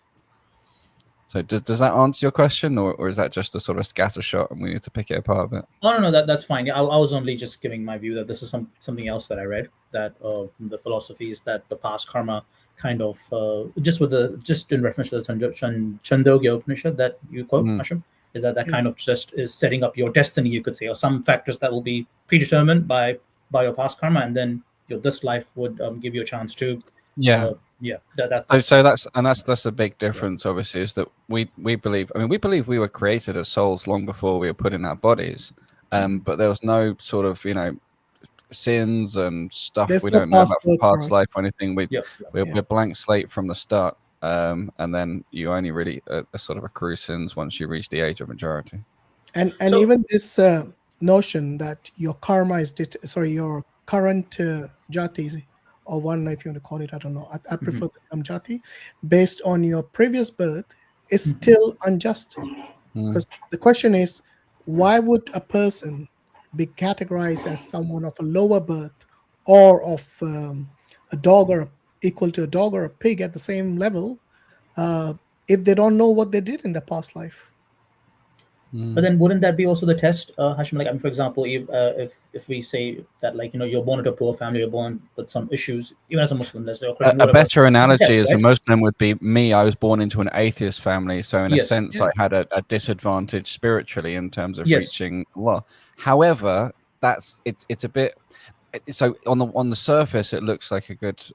Well, it is a good analogy for it. On the surface, it looks like disadvantage, but the thing is, some people, you know, might be born into it in a sense they've got a kind of head start, but actually, they you know, they might then sort of look at the grass as greener on the other side, and that'd be a really big temptation for them, you know. So the way we see it is Allah knows where best to put people. So he puts people where they will reach their optimum, whatever their optimum is, and the end result will be this manifest evidence, essentially, for what kind of person you are, and whether or not there could be a role for you in Jannah. In fact, Allah gives hidayah, gives guidance to people who are sincere and who seek the truth. So this is not something like they are given they are at a disadvantage. And in Islam, your afterlife is determined in the state you die upon. So it's not the state you're born in or that you went through life with. It is the state in which you die at the end. So someone could be born a Muslim, very pious all their life. Towards the end of that life, they reject God, they become atheists, and they die upon shirk. Okay, so Allah will determine your Allah will guide you based on how you lead your life, and that is the free will you have been given. So, you know, it's not like Allah has made the choice for you. Ultimately, it is you who make the choice of obedience or disobedience, of doing good things or sinning, you know. So this choice is always yours. Otherwise, why would Allah hold you accountable? The reason for that is because you're the one who is making that ultimate choice, and then Allah makes that reality for you. So, for example, if you're going towards good, then Allah will make that path easy for you. If you're going towards bad, Allah will give you several opportunities, will give you several signs, will give you several reasons to attain belief in Allah, for example, to give you guidance, give you hidayah. But you keep rejecting it every time. Yes? But certain people, they would accept it. When they see a few signs, they'll say yes. Like, for example, Brother I.Hakim, I know he's had a long journey in this, but ultimately he put he put forward and he said, okay, Islam is the way for me. MashaAllah, his name is also Islam. So you see, these opportunities came many times in his life. I'm sure he's rejected many times, but ultimately he submitted to Allah subhanahu wa ta'ala. But there are certain individuals, they will forever remain arrogant, forever continue rejecting the signs they're given. There's there's a really interesting little detail in there, though, because through certain kinds of arrogance that leads to justifying certain kind of games, you can avoid allowing the understanding of the guidance to actually land. You can sort of, you can imagine like a heat-seeking missile coming for you, and you're launching the chaff out and trying to, like, you know, throw it off because you don't want it to land. And there's all these different games you can see being played. You know, I recognize because I used to play them, not knowing, you know, what I was doing. And these do all come back. They're almost like a measure of arrogance. And if that's all put to the side and the message clearly lands of who Allah is, what Islam's core is, who Muhammad Sallallahu Alaihi Wasallam was, what the framework is, what the evidence is, and so on, then you will follow it. This is the thing. But, you know, does it clearly land? I really don't think I've ever seen, and I'm not sure how it would even work, if it actually really clearly lands and someone still accepts it, someone still rejects it. I understand those people are supposed to exist somewhere, I've still still yet to find them. But we do know from Quran that such people do exist, and yeah, that's true. And those people, who are continually, rejecting the signs from Allah, the opportunities given to you, then Allah will eventually make that path for them easy as well. So they will continue doing the bad or the route that they have selected now, and Allah will make that path easy for them. So you see, ultimately, it's your choice. It's not something that's been determined for you, predetermined for you. But Allah knows everything. Yes, what choices you're going to make, where you're going to fail, what opportunities you rejected. Because Allah, in fact, in the Quran says that He will not punish you until He has sent a messenger to you. So, okay? And the message comes in different forms. Yeah. Well, one way of sort of clarifying what I was saying sort of more succinctly in this is an external observer, especially a Muslim external observer, watching me and Kareem have our discussions, would be able to count over 100 times hundreds of times where I rejected Allah and rejected the message of Islam. But in my head, by the time it had got to my head, by the time I'd understood it, I was rejecting something slightly different. I rejected a lot of false concepts, a lot of misrepresentations, but the misrepresentations were being generated in my head from my perspective because of the way I'd been taught, and the sort of ego and arrogance and other things like that made me hold on to the ways I'd been taught, and letting go of it allowed me to see other ways better. So yeah, it's very, very interesting journey. It is interesting.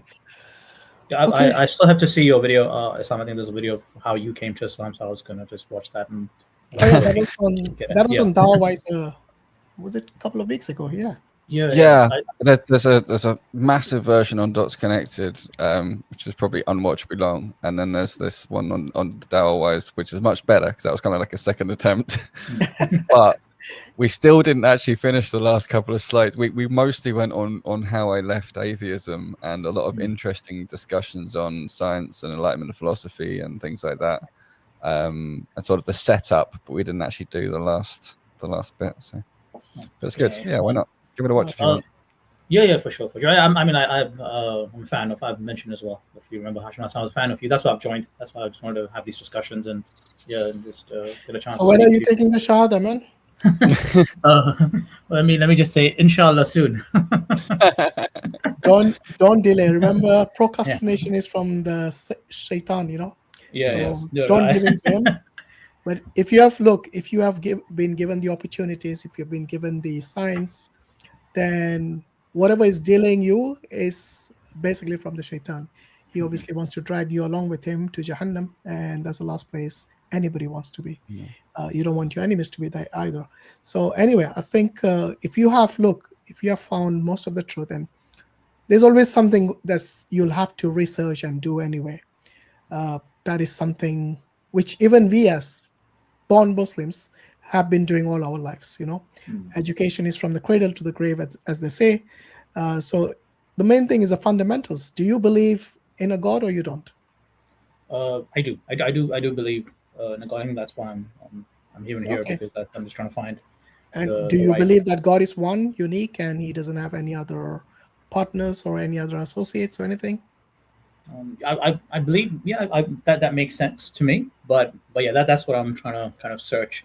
But one thing I just want to ask, guys, was that what was the topic today? I just missed what the topic that was in there. I was just curious about that because I was just wondering, because when I logged in and I was on the screen now. Yeah. It's basically about the feminine Shakti. force or Shakti behind the Hindu gods, because just like you have the Trimurti, there's a Tridevi as well. So each of those gods within the Trimurti is associated with their feminine force in the Tridevi, and how different sects within Hinduism contradict each other. For example, the Shaktas who believe in the goddess Shakti as the supreme goddess, according to the Puranas, for example, Devi Bhagavatam, it considers these gods, the Brahma, Vishnu, Shiva, as being subordinate to her, and in fact, she's the one who created them. Yes, it's a funny thing, Hashim. I don't know if you. I did find out you're also from an Indian background, so I don't know if you've come across this. Many Indian TV shows, they would first show a show about Shiv, and then he would be the supreme, and then there'll be another TV show that'll come like the next year, and there'll be Shakti would be the supreme, and you'll see like Shiv, and that'll be so confusing. I'm like, how did this just change? This is a bit odd. Yeah. Why are they How doing does this? one have multiple maximal beings? Hang on, surely there can only be one that is more than all the others. Yeah. Otherwise, so most of the sects, they believe in one supreme god. Yes. Except for the smarters who believe in 5 supreme gods who are equally god. But then, yeah, like I said, there's a lot of contradiction because they somehow respect the other gods as well, being equally god, even though they consider maybe Shiva as the supreme god, but they say, oh, Vishnu is also god. It's okay. Let's all live in harmony. But in reality, it's never harmony. It's always and you see this in the scriptures itself. Because like Devi Bhagavatam, because they belong to a different sect, they will speak badly about the gods in the other sect. Same thing, like the Mohini and the Shiva story. This is from the Vaishnavites. They have reduced not only Vishnu to a female goddess like Mohini, but Shiva basically lusting after her. But that's also symbolism, right, Hashim? Like if I have to be honest, it's also symbolism about consciousness. What does the symbolism signify? What is the lesson you get from that? How can God get aroused and ejaculate looking at a female naked form? Come on. The symbolism is just that consciousness can, not consciousness. The right word would be that strict asceticism can also be distracted by the Maya of this world. So that's exactly the point. If this person is like the Mahayogi, he's the one who is who is like the top yogi who knows how to control his will and everything. So if he is the one who gets aroused and ejaculates seeing a naked woman, which is basically like a human trait, isn't it? This is the weakness of human beings. What is makes it, when you equate that symbolism of a normal human being with that of a god, regardless of whether he's a semi-god, demigod, still a god, right? There's a subtle implication here that the method doesn't work, because even when you reach that supreme level, it still doesn't work. Doesn't do what it's supposed to, what it says on the tin. So yeah, I agree, Sam. I think for some reason we've just been conditioned that look at this, if someone even at that level is distracted, then even you can be distracted. So you need to work hard not to be. And that's exactly the point I'm making. And that's why I think the problem comes. It's equating a god to a normal human weaknesses. Yeah, because so for example, we don't. Of course, we look up to God in appropriate ways, but we can't compare ourselves to him, so we can't use him as a standard to try and reach. So, we have the Prophet Muhammad ﷺ. So his, his character and his actions will always be better than ours. Yet, he can have flaws, but he is the best of all humans as far as we're concerned.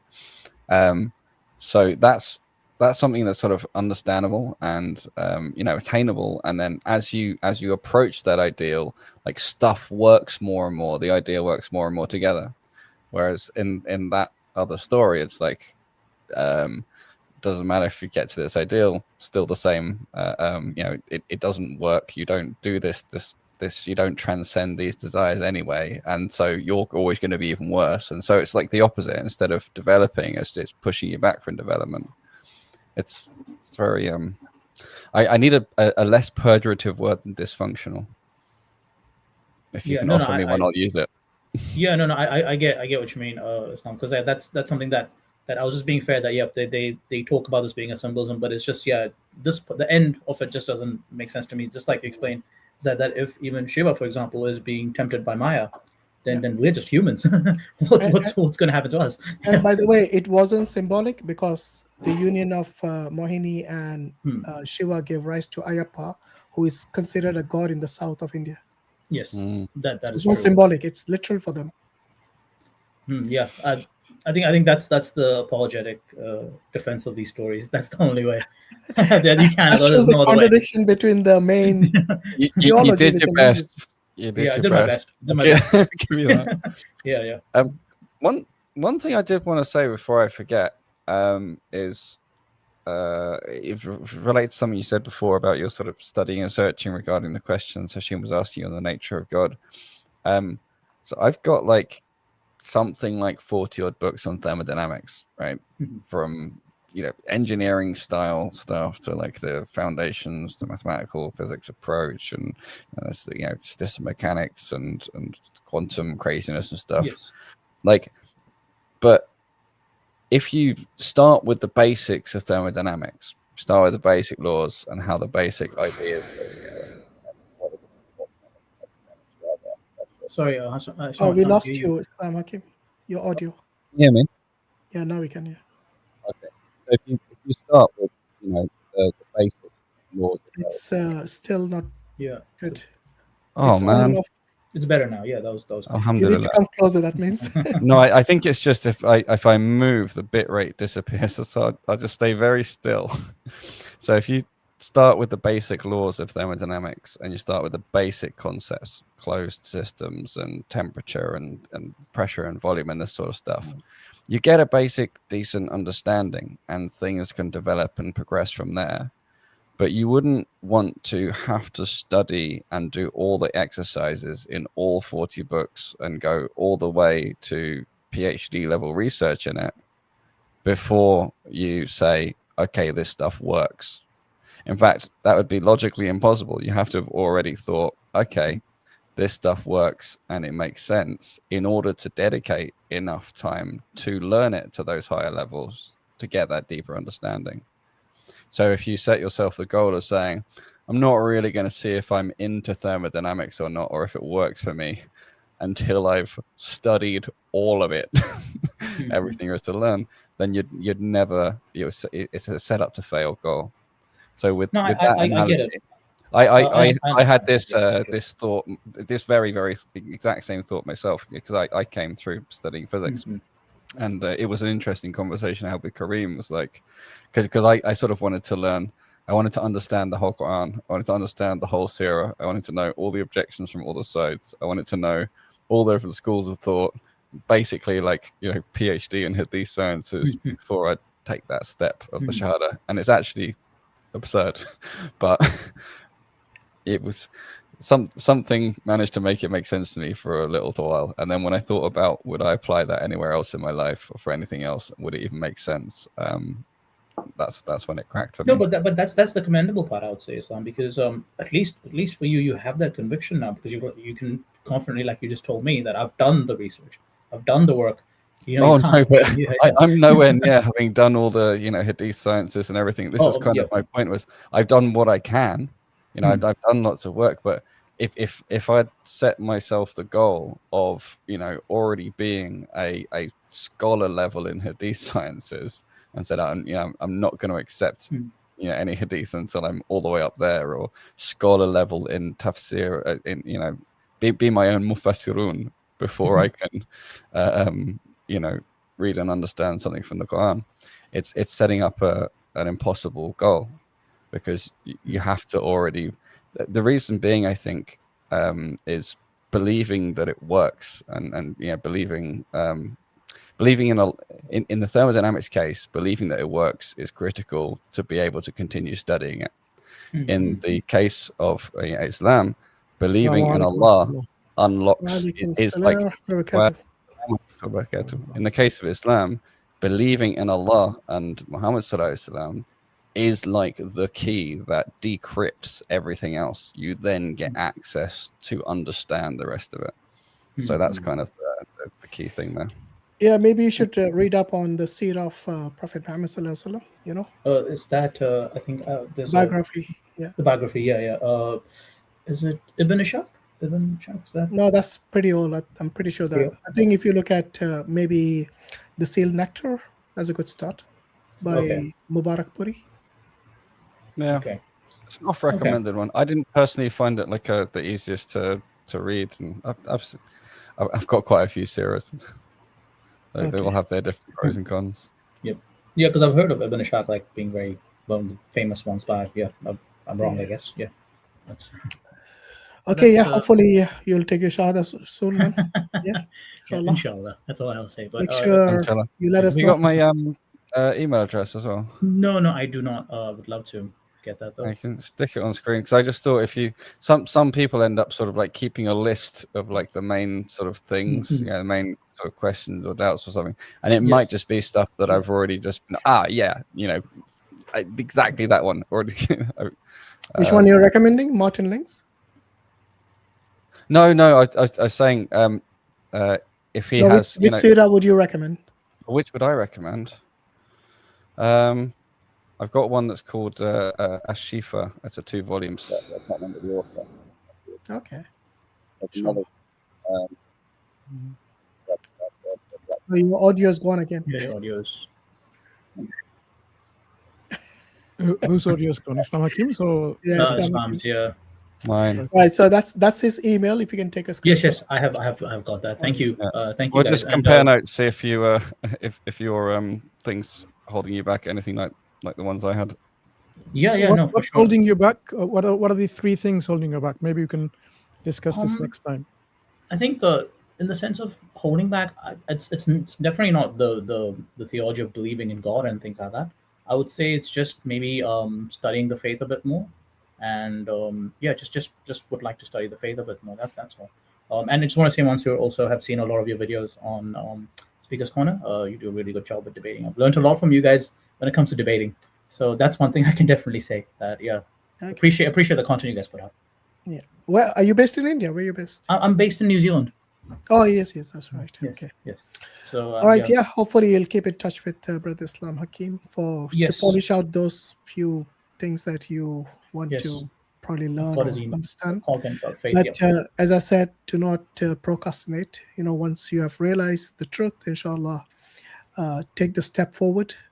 Take the Shahada, and you can continue your research, your studies. In fact, once you become a Muslim and then you continue your research, everything you'll get rewarded for. Every step, every single line, every word you read, it'll be considered as hasanat, as a blessing in your scales. So do bear that in mind. Yeah, thank you. It's like trying to navigate through a woods with a blindfold or without the blindfold. You're going to get further and find more food. Which way? Yeah. Yes. No. I hope I'm in that list of. There's a correct me if I'm wrong, the Quran verse that Allah guides whom He wills. I hope I'm in that list then. Yeah. Remember, the choice is still yours, so you have to take the step. He guides who He wills, and you can ask Him. So if you think about Allah just as the God, which agree that there's one of them, then ask the God for guidance. Ask Him, say, if I got a blindfold on, please take it off. Whichever way sort of feels comfortable, natural to you, and that way you can't go wrong, right? Yeah, no, for sure. That's a good analogy, actually. Nice. Yeah, that's a good analogy. But no, thank you guys. I know there's a lot of people waiting. We probably want to discuss as well. Thanks a lot. All right, guys. take care. Talk to you later. Okay, bye-bye. Right, may Allah give him hidayah. Ameen. Guidance, yeah. Right, if anybody's wondering. So we got a Robert P. I don't know if he's a Muslim or non-Muslim. Robert? Don't speak in this mic and offer you anything in this moment. You have that overlay. It's got a connections problem or something. I don't know what that is. I think he might have just gone and not realized something's playing in the background. Yeah, possibly. Based Unitarian. He's a Christian. Hello. Hello. Yeah. Are you a Christian? Yeah. What are you doing in a stream about Hinduism? I don't know. Well, you do know, because it's a stream on Hinduism. No, if it was a Trinitarian Christian, it would actually make sense. But a Unitarian Christian, I don't know why. But maybe he's come here to declare his Shahada. I mean, I am very interested in Islam. Okay. Good stuff. Yeah. So what's stopping you from becoming a Muslim? Do you want to share with us your 3 obstacles? Not necessarily an obstacle. I'm just like studying the faith more. Right. So let's start with Ashhadu.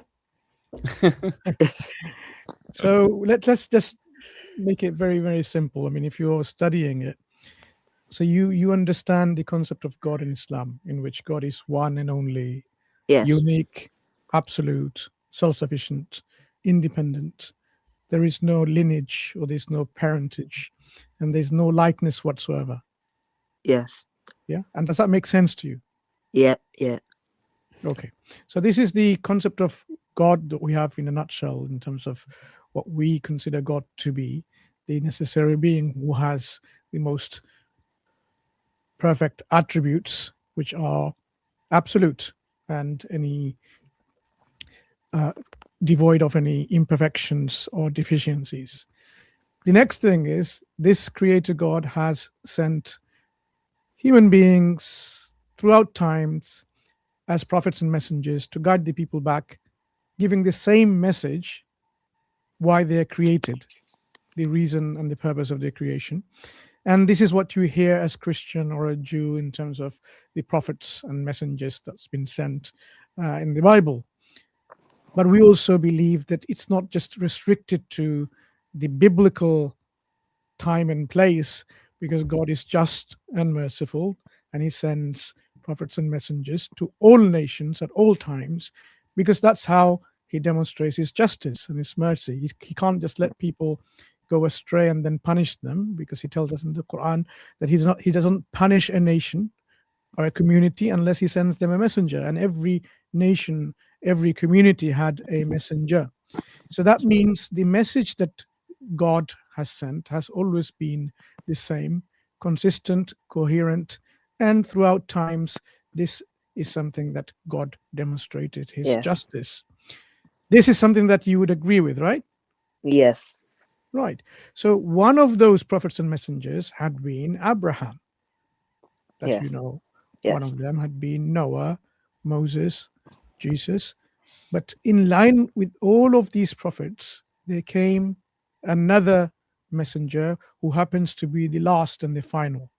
So that's the distinction and difference between, say, the biblical prophets that you know of with Prophet Muhammad sallallahu alaihi wasallam being the final messenger from the same God with the final message, given the final revelation called the Quran.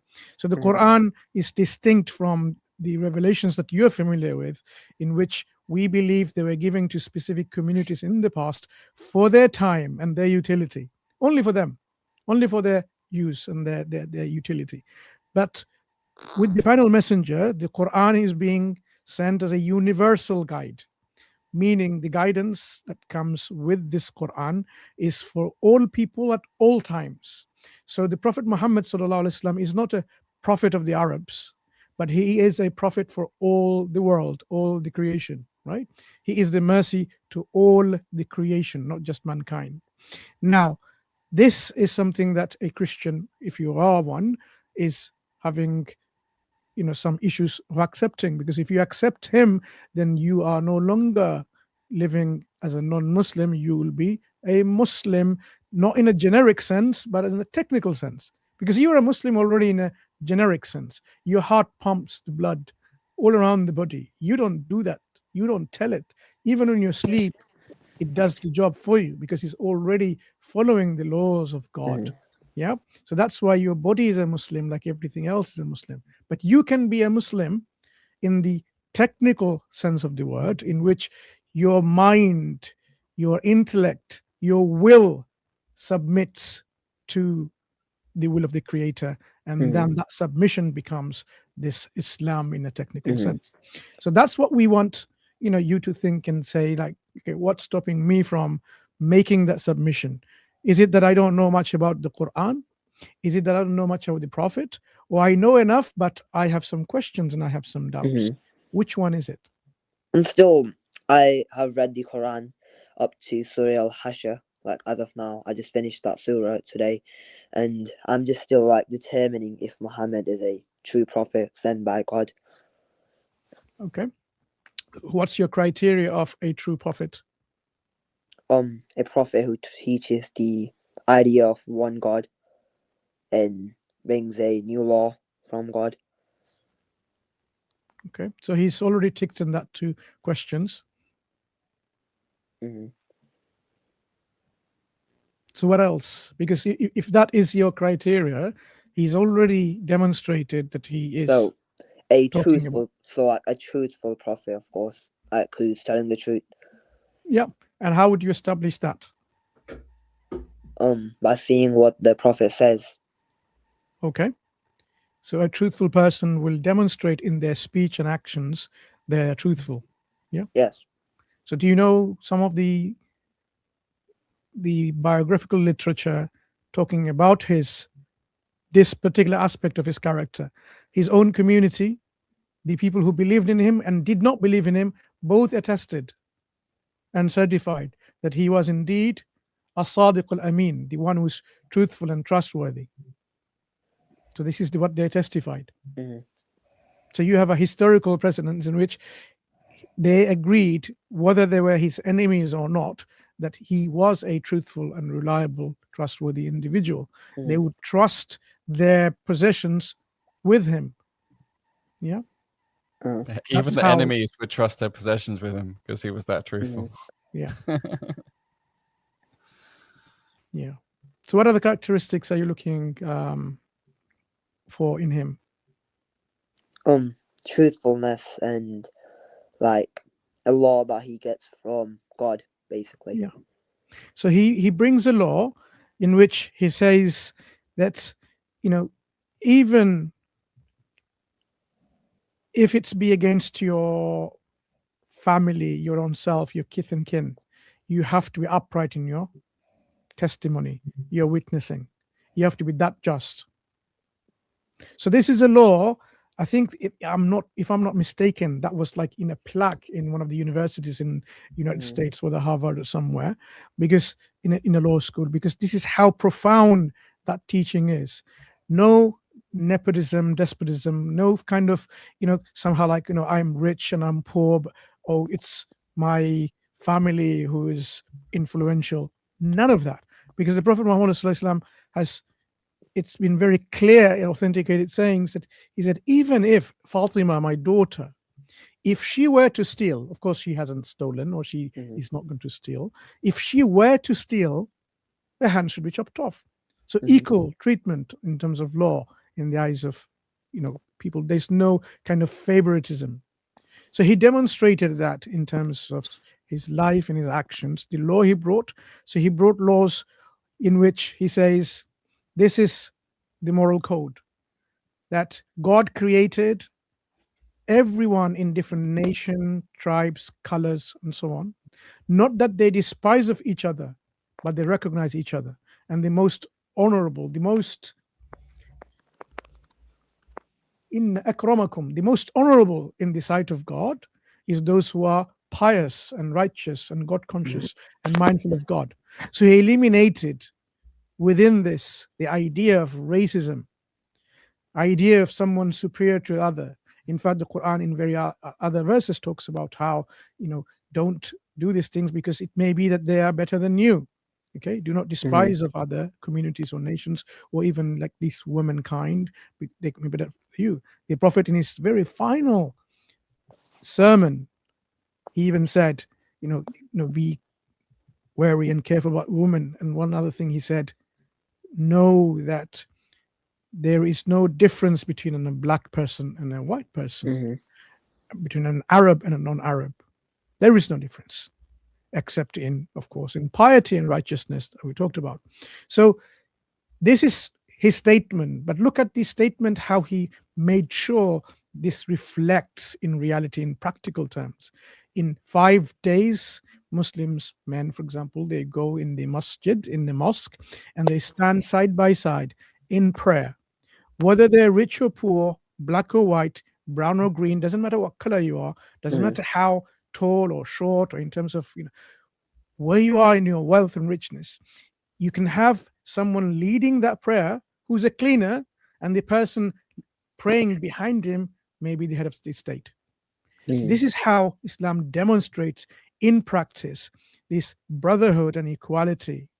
When you hear about the fifth pillars of Islam, the Hajj, the pilgrimage, you would notice that Muslims goes there in Mecca, man in 2 pieces of cloth, unsewn, okay? And they are in such a way that you should not see the differences between your wealth and your status and your fame and your richness and so on. Everyone, side by side, you go and circumambulate the Kaaba, worshipping God, remembering God, and you stand in prayer side by side. This is how practically this is demonstrated for the whole world to see that Muslims, we believe that we are all equal in the sight of God. There is no difference. God favors some over the others, but we don't. Even the prophets and messengers, we don't make any distinctions between them. God may have favored some by speaking to them directly, like to Moses the prophet, alayhi salam. So these are distinctions God made, but we make no distinctions. They are brothers in their prophethood and so on. So when you look at his message that he has brought, the laws he brings, the laws of justice and equality, as we talked about, and they're all practical. Islam doesn't bring a law that is something that you find laws of utopia that you cannot practically implement. So that's why you will see laws of Islam from the Quran and the Sunnah is such that it can be applied in a village, in a remote part of the world where there's no electricity, where there's no, all these luxuries of life, to somewhere where it's the palaces of the world in Western civilization or Middle Eastern part of the world. It applicable in both the places, because that's how practical and universal the laws are. So Islam is legislated, meaning God legislates laws based on the psyche and the need of the human self, not in terms of what you wear and so on and so forth. And that's why it can cater for all people at all times, regardless of who you are, what you do and not. So this should be a point for you to reflect on, because this cannot come from an ordinary human being, because this kind of laws cannot come and be made by other than the creator of the whole world, who's knowledgeable and wise. The wisdom is something from this law, demonstrate that point. So when it comes to his character, truthfulness, trustworthiness, bringing a law, talking about the concept of God in his oneness, in his unity, you cannot find any other concept of God in any other religion more purer and clearer in its oneness than the concept of God in Islam. That's why it's known as Tawheed, making God one. Yeah, Tawheed is making God one in such a way that it takes away, it debunks and refutes and destroys all forms of association with it, saying you cannot have anything that can come close to this purity of his oneness. And this is something that Islam has been recognized from day one, that when the Quraysh, the Meccan pagans, when they came, they realized that this particular individual is actually destroying and demolishing the whole status quo. I'm talking about the Prophet ﷺ, when he said, none of your gods are worthy of worship, because these are idols that you have made with your own hands.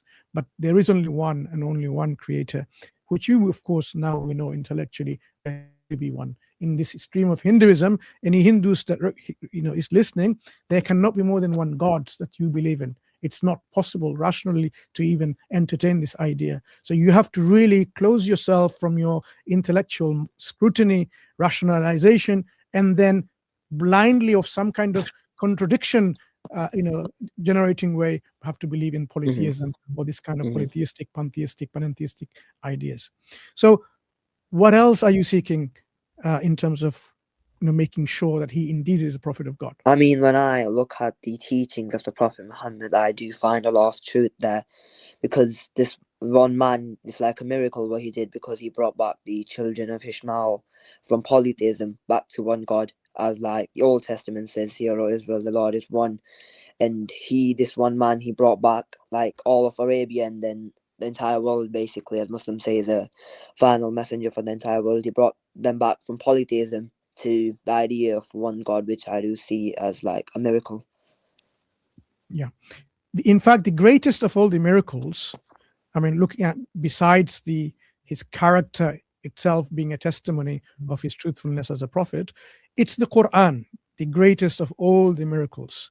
Because the Quran, when you read, because you are reading perhaps in English language or some other languages, I would recommend, as you still continuing, listen to the Quran in the Arabic as it's recited, and there's so many recitations available by different reciters around the world, and read the translation of that selected portion that you hear. Okay, so that's the way it should be. Every non-Muslim should be listening to the Quran and reading the translation as they hear it. Now, when you look at the Quran as it says, it actually challenges people, those who do not consider it to be from God, to falsify it.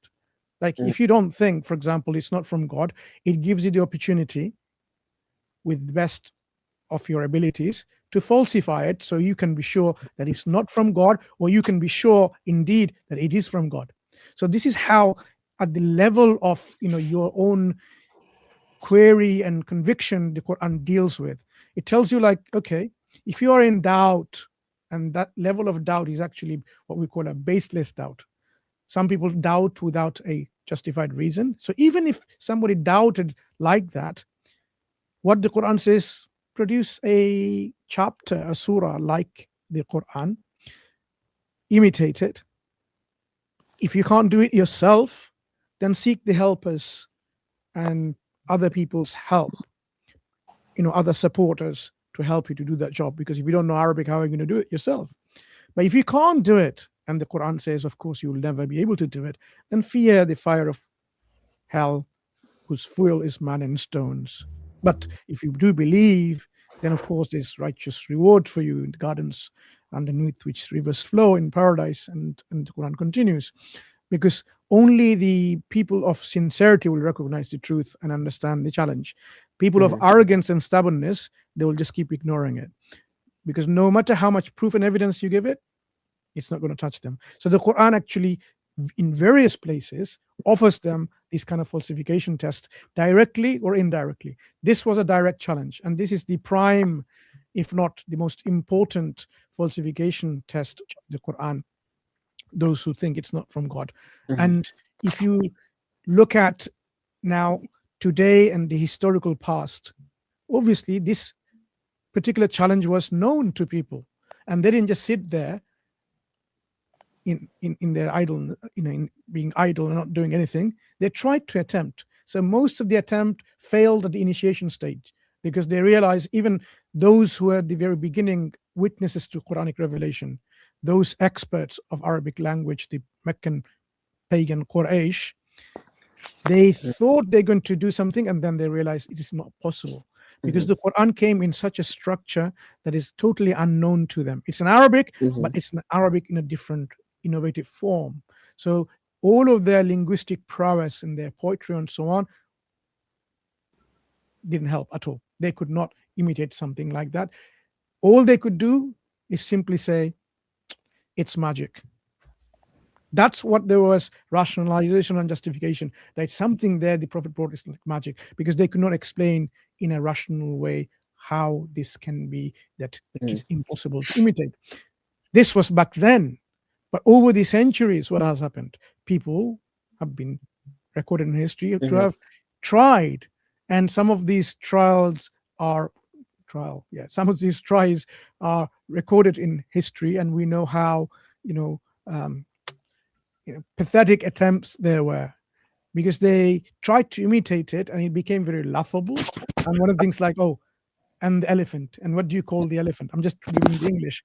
And it's got a long tail and a trunk, and Arabs would laugh at that kind of attempts, because it's trying to imitate the rhymes and the meter without the eloquent meaning within the content, because it has to be both. You can't just speak gibberish with a rhyme like la la la la la la and so on, and you think you've imitated it. It needs to be something meaningful, something eloquent as the Quran. But eloquence is not the arbiter in terms of judging, the challenge. It's the structure, the content, the meaning, the grammatical composition, and so on. All of it, all combined.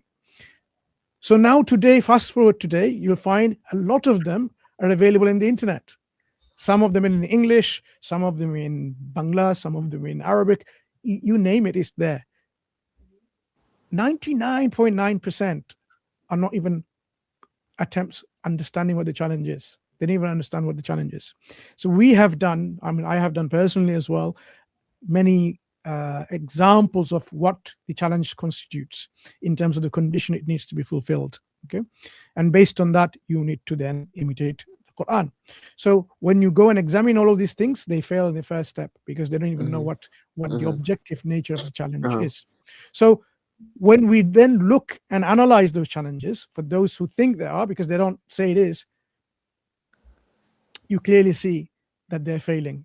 Why would they be failing? Because there are people who are not Muslims and they speak Arabic very well, because there are many people who are Arab Christians, for example. This is their mother tongue, and yet they are failing, as they have been failing all these hundreds and thousands of years. So what is stopping them? Instead of accepting and confessing and admitting that this, yes, indeed, that the book we cannot imitate, they even went to war and take over Muslim. Look at how the history unfolded. That is what we're saying. This is a powerful living demonstration of the proof of Islam at our disposal. If people don't want to accept it, knowing and seeing that, it's their choice, because at the end of the day, in the day of judgment, no one can save themselves apart from themselves, because there will be no helper. Your friends and your families, your father or mother or son or daughter, they won't help you. You will have to help yourself. So those friends of yours who thought like, why are you believing in Islam? Because you're a Muslim and you're going to wear this Arab dress and you look like, because that's what they will keep reminding you. Because Islam is not to be an Arab. Islam is to be a submitter to God. Okay, so you can have your own kind of dresses which are modest, so you don't have to wear like this as a mandatory ways. So you will see, for example, women in Asia wear a sari, not necessarily the other forms of dress, as long as it is modest. So people will make all of these excuses, but would any of these excuses help any one of the people who, knowing the truth of Islam, knowing the evidence of Islam, rejected it? There will be no justification. So that's what we're saying. We don't feel, it's our obligation to force on the people, but that's how sometimes we feel. Why aren't you saving yourself from the hellfire? Why aren't you protecting yourself from the fire of hell and the punishment of hell? We feel that we should really. I think he's dropped off. Some connection problem. That's how sometimes we feel, if we were able to help people like this, even forcing it, but we can't. We're not allowed to do so, because we cannot force people to accept Islam. It has to be your own volition, your own choice, through your own intent, and that's how you will be judged accordingly. Not because someone forced you, but because you made a rational, informed decision, informed choice. So I hope the brother joins again. If not, those who are you, those of you who are watching, think about this seriously. Doesn't matter what religious upbringing you have. If you are not a Muslim, would you be able to justify your non-acceptance of Islam? Think about this. That's why most of the time when I ask people, why you're not a Muslim, and I don't see them able to justify that. And you will see many of the videos in Speaker's Corner may even start with this, Brother I.Hakim, where, I want to know what is their justification of not accepting Islam. Yeah. And pretty much the best of those are the ones who say, I'm on my way, or nothing really yet. I'm not sure. Allah give them hidayah. Barakallah fiqh, Brother Mansoor. Just want to take the next caller, Kaif Ansari. He's been here before, but yeah, we'll just have to switch back to the other guy if his connection comes back. Inshallah. Yeah. Kaif, are you there? Yeah. Assalamu alaikum, everyone. Wa alaikum salam. I know you joined earlier. Did you say something? Yeah, my headphone got dead, so I had to charge it. Oh, is it okay? Right, good to have you back. What's on your mind today? Yeah, I have a question completely different to the topic. Can I ask? It depends. I thought we were asking only about Hinduism today. Yeah. So normally we have alternate Thursdays to ask open questions. So unless it's like a topic like this on Hinduism, we make sure that it remains on topic. So it depends. Look, I'll tell you what. You ask a question, and if we think it's going to be a lengthy, then we will transfer it to next Thursday, inshallah. So I listen to Islamic nasheeds, And what I listen about, like I recently listened about Abbas Razila Anhu in an Islamic nasheed, and the guy who was reciting that nasheed was continuously comparing the beauty of Abbas ibn Ali Razila Anhu. He was comparing his beauty to the heaven, like Jannah. So, is it really permissible to use these kind of phrases in uh, nasheed and the writing as lyrics and reciting as? Brother, we are not a fatwa channel to say something is permissible or impermissible. We're not qualified muftis. Yeah. So if you really want to know about some things about its stance about whether it's jais, permissible, haram, halal, and so on, you have to consult a local mufti near area, and they will guide you on this. But obviously, if you think about it in a just logical sense, those who are singing or doing nasheed, for example, they haven't been to Jannah, so they don't know the beauties that awaits in Jannah. To compare someone's beauty to that Jannah is not really a comparable thing to do in the first place. This is an exaggeration, so I think people should refrain from exaggerating things like that. But anyway, this is just I'm saying, just thinking about it. But do ask this question in terms of permissibility to a qualified mufti, and he will tell you, or she will tell you, inshallah, the answer. Yeah. Okay. Thank you so much. All right. You're welcome. Take care. Assalamualaikum. Right. Just wanted to bring one topic from the status of women in Hinduism. So we hear a lot of time about sati. So they say, oh, where is it in our scriptures? And I think most people might not know. So I just want to show them an example from the life of Krishna. So this is in Vishnu Puran in book 5, chapter 38, verse 1 to 11.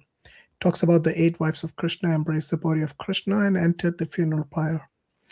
Look, it's not up to us to judge whether this is the truth or not. For us, as far as I'm concerned, Krishna didn't even exist in reality. Or maybe he did, but not as a god, certainly. So here it talks about, let me just get rid of this scrolling text here, so you can read the full text. So this is Vishnu Puran. It says, Arjuna, having found the bodies of Krishna and Rama, performed for them, and rest of the slain, the obsequial rites. The 8 queens of Krishna have been named with Rukmini as their head, embraced the body of Hari, and entered the funeral fire. Revati also embraced the corpse of Rama, entered the blazing pile, which was cool to her, happy in contact with the Lord. Okay, so, I mean, I think from the get-go, it seems like, and I've heard this other places as well, Krishna's wives did basically commit suicide. Some of them burn in the fire. Some say it wasn't the funeral pyre of Krishna. It was some other place. But regardless of that, so this practice has been there in Hinduism for a very long time, long before the British came, long before the Mughals came, long before anyone came from other countries. And unfortunately, this is a lot of women lost their lives because of this kind of dogma, this kind of, I mean, even common sense tells you that if a person is alive, you don't take their life, especially if somebody's husband has died. They will obviously be in a position where they sometimes not even giving consent in a way.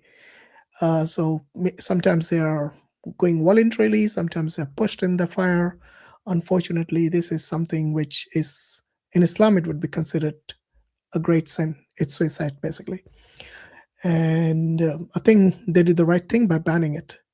So of all the people, Krishna's wife, I don't understand, like, why would they commit something like that? If she was living with someone who's supposed to be a god on earth, a Bhagwan, I'm assuming he would have imparted some sort of morality.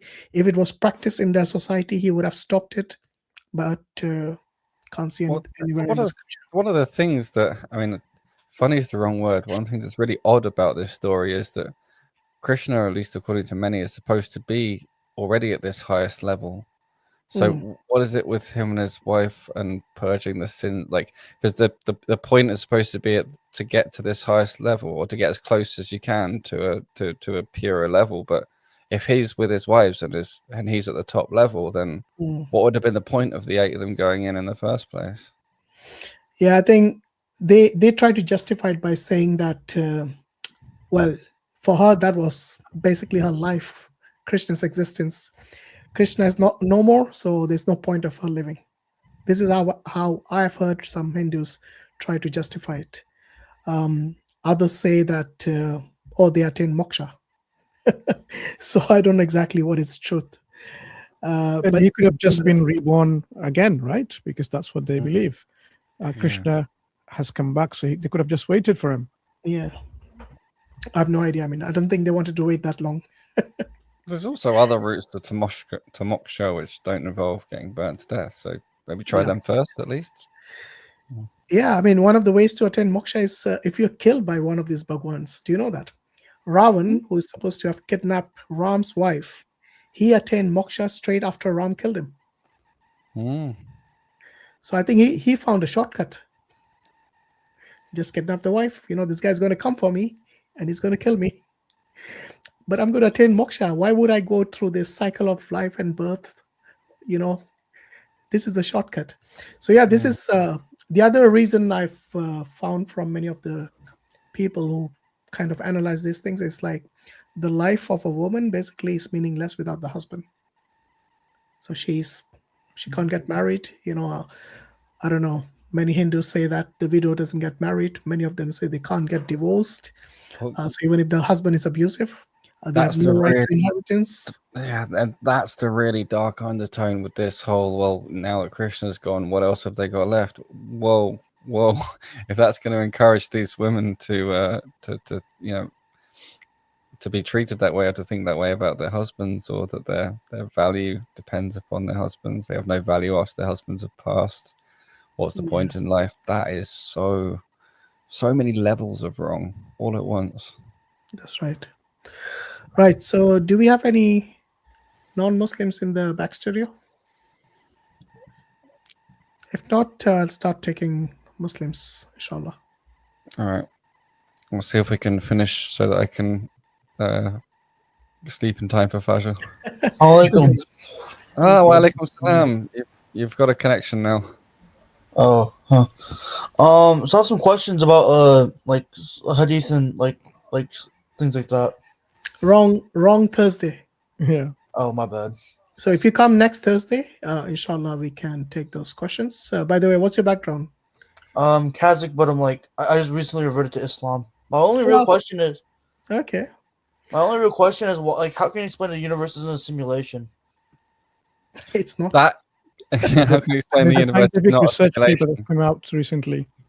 Like, how can you explain we're like the first or the last ones in the universe? We haven't found intelligent life outside, There's a lot of different levels to take this on. So there are I think Mansour was just mentioning there's studies done, there's papers that show how infeasible it being a simulation is, which is related to something called a Turing machine. Do you know what a Turing machine is? Nah.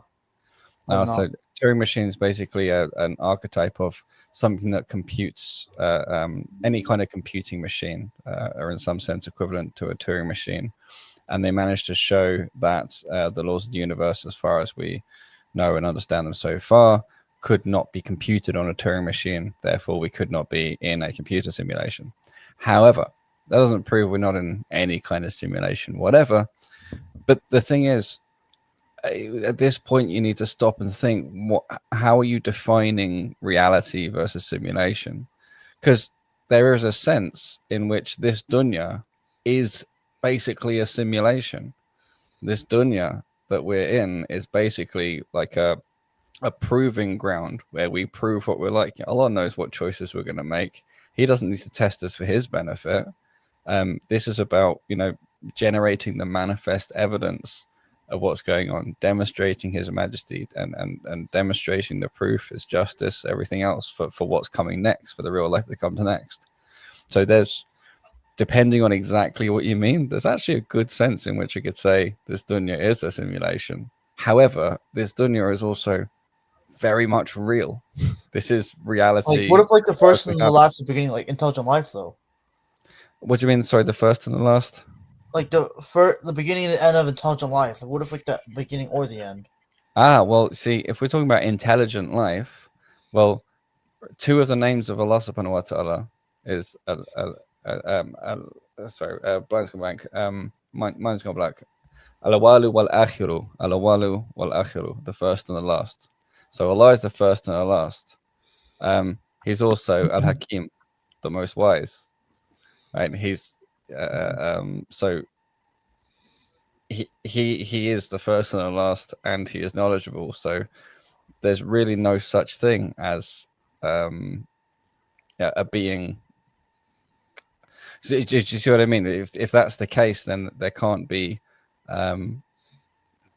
beings that sort of came into existence before there was intelligence. There can't be a first intelligent and a last intelligent, because Allah is the first and the last, and He is intelligent. He's the creator, yes. Yeah. But if you mean in terms of created beings, we can only know what created beings He made from the ones He's told us He made. He could have made. What about aliens or anything like that? Yeah, He could have made all sorts of aliens. I mean, I think, He's obviously made a lot of jinn and a lot of angels, and there's a sense in which they're kind of alien to us. Certainly jinn. Other creatures, humanoid creatures, we don't know. Maybe. Allahu alam. He could have created things that are life forms that are out there in galaxies somewhere, and it's some strange pulsing of electromagnetic fields that is actually conscious and actually another kind of being. Like, Allahu alam. All right, brother, we need to take just look at this screen. Yes. This is a recent study. You can read about this one. Wow. New study uses logic and physics to definitively answer one of the science's biggest questions. Yeah. That the study debunks the idea of computation. Think of it like new research from it's impossible. So now I have the people who are involved in this study, Dr. Lawrence Krauss. Is it just me or Mansoor's audio is breaking up? Yeah, I'm losing the audio as well. I thought it might be me. But it's good that, Robert, if you look up that study, it's what he's showing uses the argument I gave, which is the one that talks about a Turing machine, computability. I think it also mentions Gödel's theorem, which is about the completeness or incompleteness of a logical system. So it's a very, very interesting paper, and in terms of computer simulation, it's pretty definitive. But there are escape clauses, which I covered in the other bits I was saying. So I want to switch the topic a little bit. What do you think about the Christians saying that we have like the Sorry, Robert, we need to conclude here because, like I said, today is mainly on Hinduism. Okay. But you asked a few questions already, so if you got more, come back next Thursday. Inshallah, we'll take it from there. Right. There's somebody who's named Islam. That's not your Islam, is it? Yeah, No. it's me. It's another Islam. Yeah. I had a question related to Islam, so I wonder if I can ask that because I saw some other people do it. That's why I joined, basically. All right. If it's something that's quick, we'll take it. Is it a personal question about me or about the religion? The religion. All right. So I was researching like the Quran, getting to know it better. So there was in Surah Baqarah verse 173 that talks about what we can eat and what we can't eat. As I do not know Arabic, I tried to research it a bit. So there was a word in my translation, at least, that was being used is only. So if only these are haram to eat, then everything else should be halal to eat. Because if we say like God is like the most intelligent and it is his words that he revealed, then the word only would have a meaning, right? Like we could be able to eat tigers and crocodiles maybe. if only these are haram? That's my question. You do know we believe in not just the Quran, right? No, I do understand that. That is also something I looked into. It's like the thing is, the Quran is like the foundation, and if there is a hadith that contradicts the Quran, that we will reject that hadith, right? That's And how who it decides the contradiction? who decides contradiction. Linguistically, if we the thing is, You that's why said I'm you don't know asking. Arabic, so it can't be linguistically. So tell me Yeah. who decides the contradiction. The scholars and Prophet Muhammad Sallallahu Alaihi Wasallam. Exactly. There you go. So our source of halal and haram is not just limited to just the Quran. It's obviously the entire Sharia, isn't it? It's based on the Hadith, the scholarly consensus, a lot of things. And the main thing is scholars. Whenever you have a dispute, or if you have, for example, problem with understanding, you refer to the ulama in this day and age, because they know the context, they know the details about it, they know which hadiths are referring to which particular aspect of the question you're asking, and also that's how they derive fatwas as well. Yeah. Yeah. Basically, I do understand. Like, obviously, I do agree with what is haram and halal. I wouldn't go and eat a tiger right now. I do accept the scholars. It's just I was looking for the explanation of the scholars, which was Yeah. I was unable to find. I mean, so have you looked at any scholarly work? Yeah.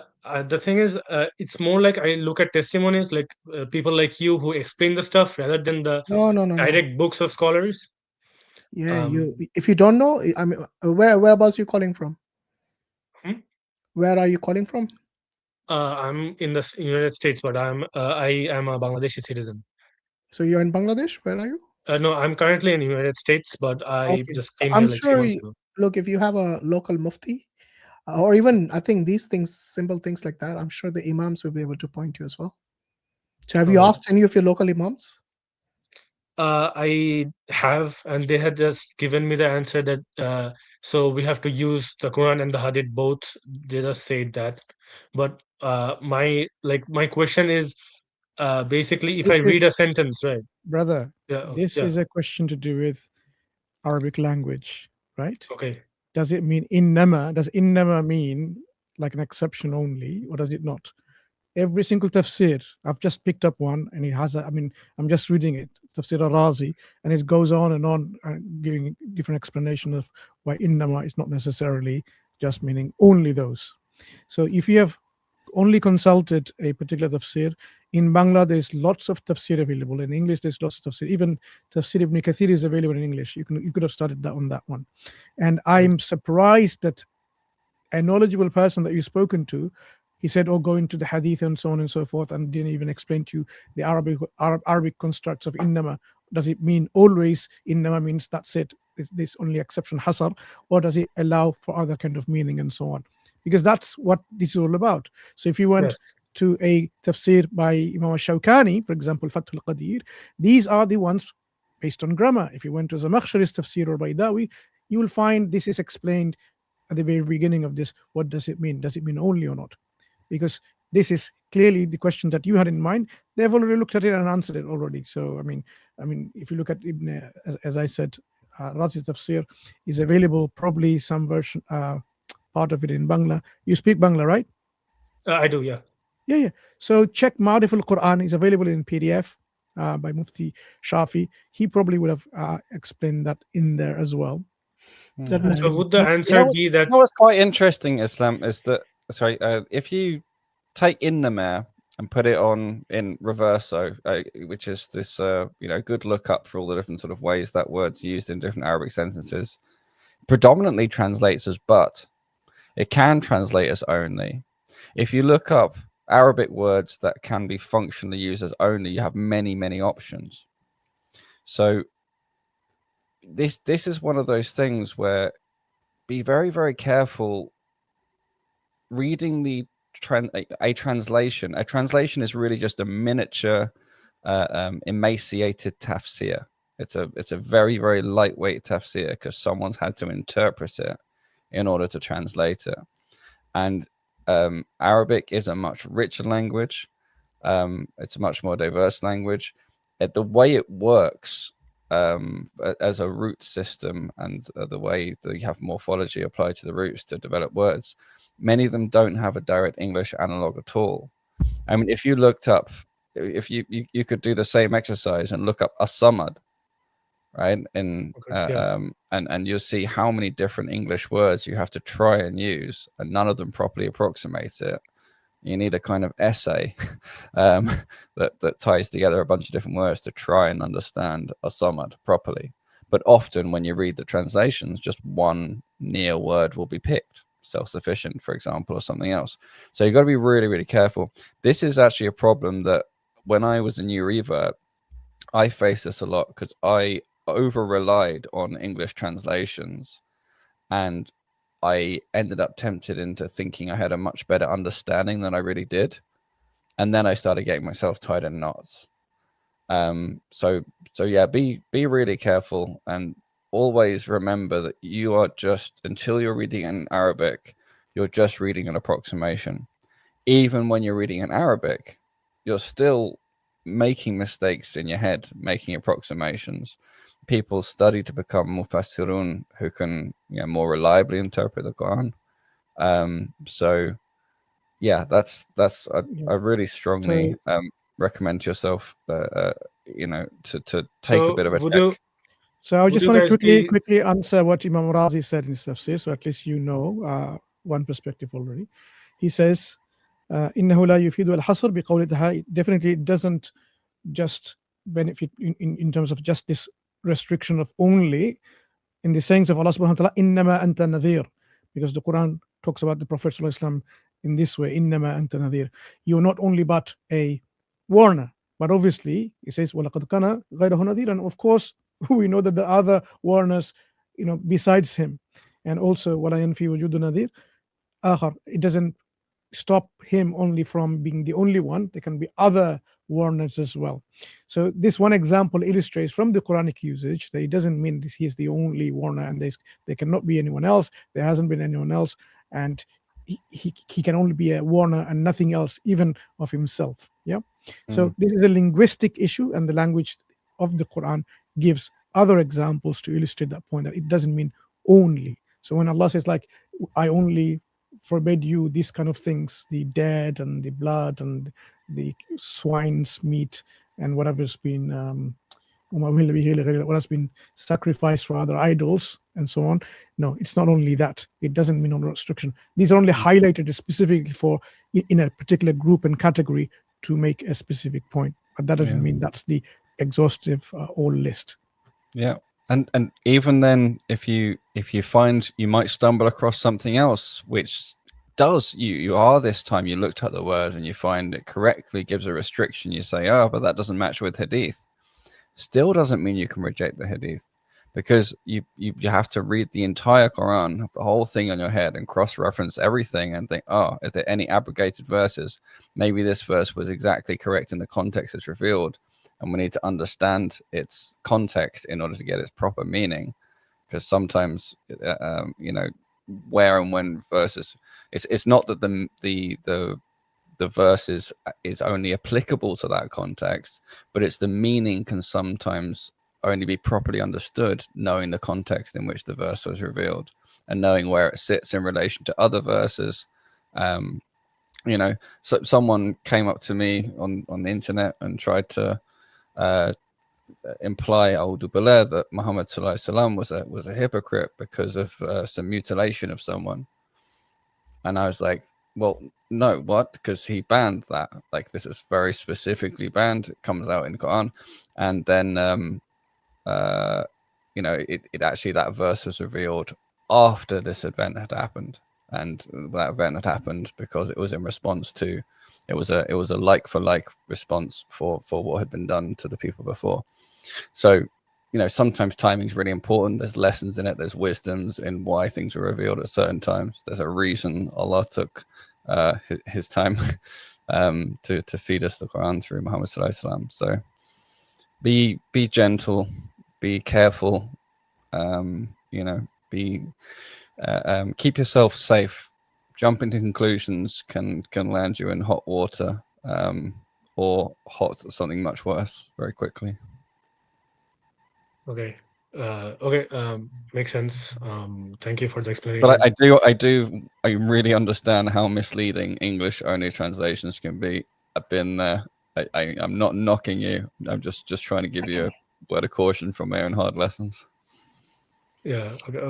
Okay. I understand. Yeah. That's the honestly that's the main reason I'm here, to get a more clear perspective from people who do understand Arabic. I do understand there is an explanation. It's just My Arabic was sucks. kind of I'm working on for it. me to find.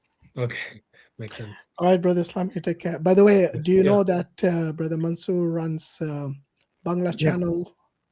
Mansoor, I do. I do watch it sometimes. It's just it's fine for me to do either and English they or get, Bangla. they have a muftis on the panel, so you can ask directly. Okay. Oh, okay. Okay. All right. Do they have like Q&A sessions like this? Open Q&A mostly now currently. So even one on Saturday is going to be open Q&A, so you can ask any questions. Okay. Thank you. All right. So Assalamualaikum. every Saturday, 12 noon UK time. Okay. All right. Thank you. Assalamualaikum. It's never a short question. Well, to be fair, the question was shorter than the answer. Yeah, I mean, I take the whole thing as a package.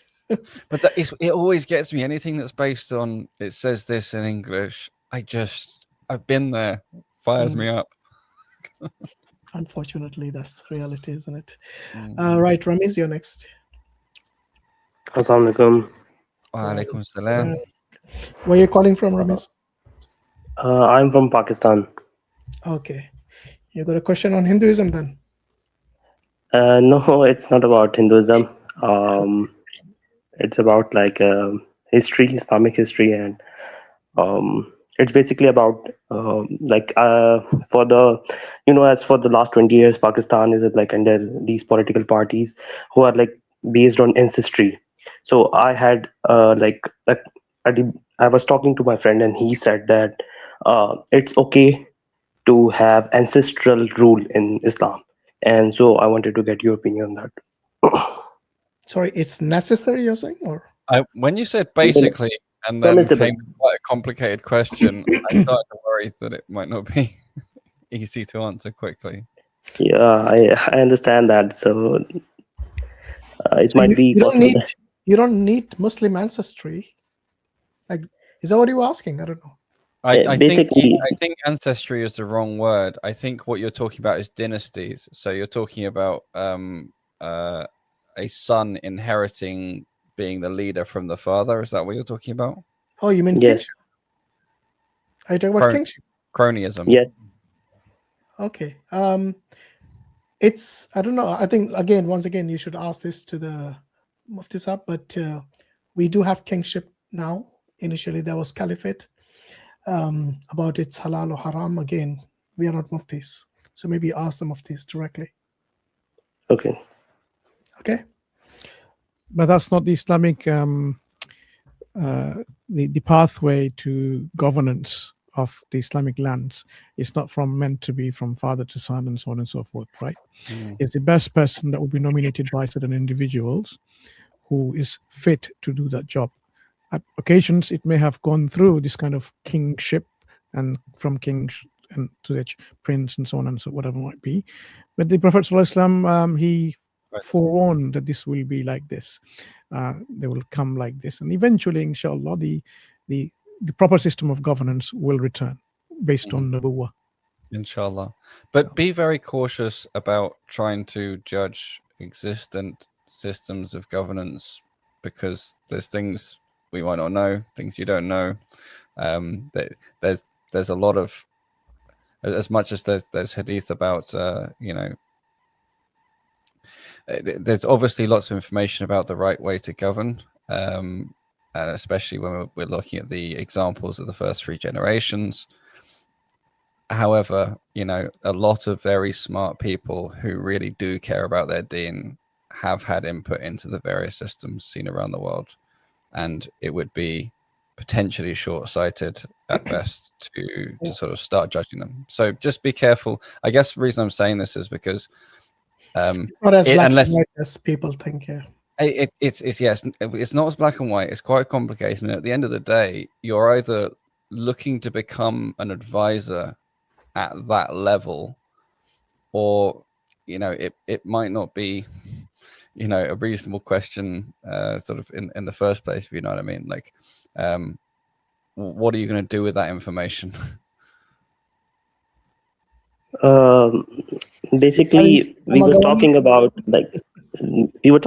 choosing the right person for the job, for the prime minister, and my point was that I am equally responsible for the person I vote for, and if he does some kind of a bad thing, if he's involved in corruption on something, then I'm responsible for that. And we were having a discussion about that, and I said that I think that it is morally wrong to choose a person who puts his son in as a leader, then his son puts his son as a leader.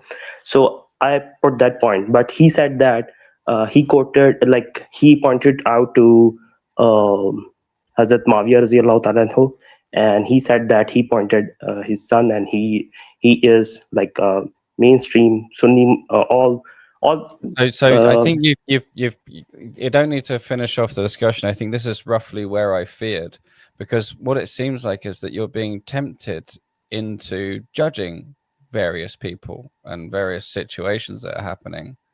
And what I said before about, you're either training to be, going through a degree and PhD to be some policy advisor who has the ear of the leaders, or you're being tempted one way or another to judge a bunch of people that you can't really do any good with this, so just be careful, because imagine all the other questions you could be asking about the deen that apply directly to your life. Like, what about because when you're talking about the state level leader, it is special compared to the leader of like a small group of people, maybe 3 or 4 people in your local team trying to get together to do something.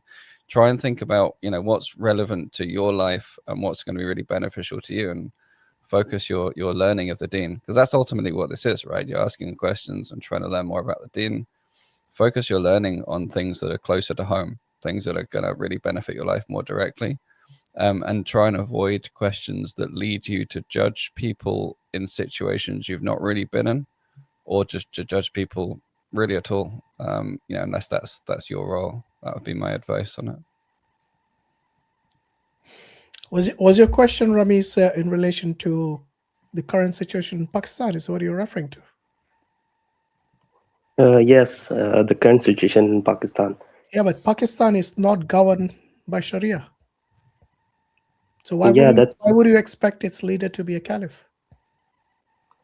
I'm not expecting it to be a caliph, but we need to choose a leader. It's a kind of democracy, isn't it? Even though, speaking loosely, you know what I mean, in the context of the subcontinent in particular. So I think it's not normally top down. It's normally ground up as well. That counts. So when the people are ready to have Sharia within their country, within their nation, then inshallah they will, be represented by the right government as well and the right leader. So there's a lot of work to be done at the root level, which takes a long time normally. It's not overnight. So you have to bear in mind, that there are a lot of factors in play here. All politics are messed up in the Muslim world, right? And that's why we're in a state like this. Yeah. No unity. We're all disunited. And not just a Muslim world, I think. It's all over the world. It's not a problem for Pakistan. It's a problem for the whole of the Muslim Ummah. Where is the leader of the Muslim? There isn't. And we are all divided, because that's what happened in history. We got divided into different nation states, and this is how you have become weak. And the story goes. So, we have to understand what is our model and how it should be, and how to revive that system back is what should be discussing, rather than individually getting, some part of that system in our country, like Pakistan or Bangladesh and so on. It's not going to work in that way. I mean, the people are trying to, as many scholars have given their thoughts on this. But at the end of the day, this is a global issue for the Muslim Ummah, and it needs to be solved in a global level, not just in a particular level. And you think, okay, yeah, I've sorted out the problem in Pakistan, and that's it. This sorts the problem of the Ummah, and it doesn't. No. All right, Ramis, thanks for your question. But I suggest you ask a Mufti in Pakistan who should be able to advise you, because this also entails politics. So make sure they know the subject, and in order to advise you in the correct way, inshallah. Yeah, and be very clear as well with your question. If it's about what's Islamically ideal, or in my current situation right now, am I sinful if I do X or Y? Am I accruing sins on behalf of this? If it's anything that's relevant to you, be really clear about the question. Yeah. All right. Take care, brother. Assalamu alaikum.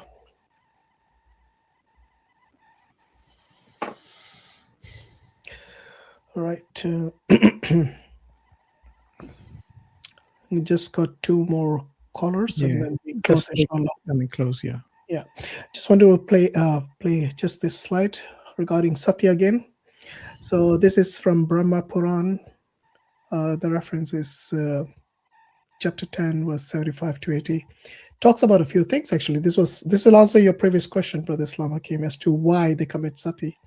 So these are the benefits the woman gets. Dying immediately after the husband is the greatest duty of women. This is a path laid down in the Vedas. It is honored in the world. Just as the snake charmer forcibly takes out the snake from its hole, so as the woman who is accompanied by her husband shall go to heaven. So this is a woman who is basically committed suicide by burning herself on his funeral pyre. Then it goes on to say, the woman who follows her husband shall stay in heaven for as many years as there are hairs in a man's body, with 3.5 crores of years. Don't know how they calculated that. After bowing down on the earth, to the earth, gods, Ganga, and trees, and after consoling her children, she said to the hunter, the she pigeon said, oh dear, so he's having is that a pigeon, isn't it? The she pigeon, having a conversation with the she pigeon. I don't know how that works. Anyway, the woman who follows her husband shall stay in heaven for as many years as there are hair on a body with 3.5. So we've already covered that.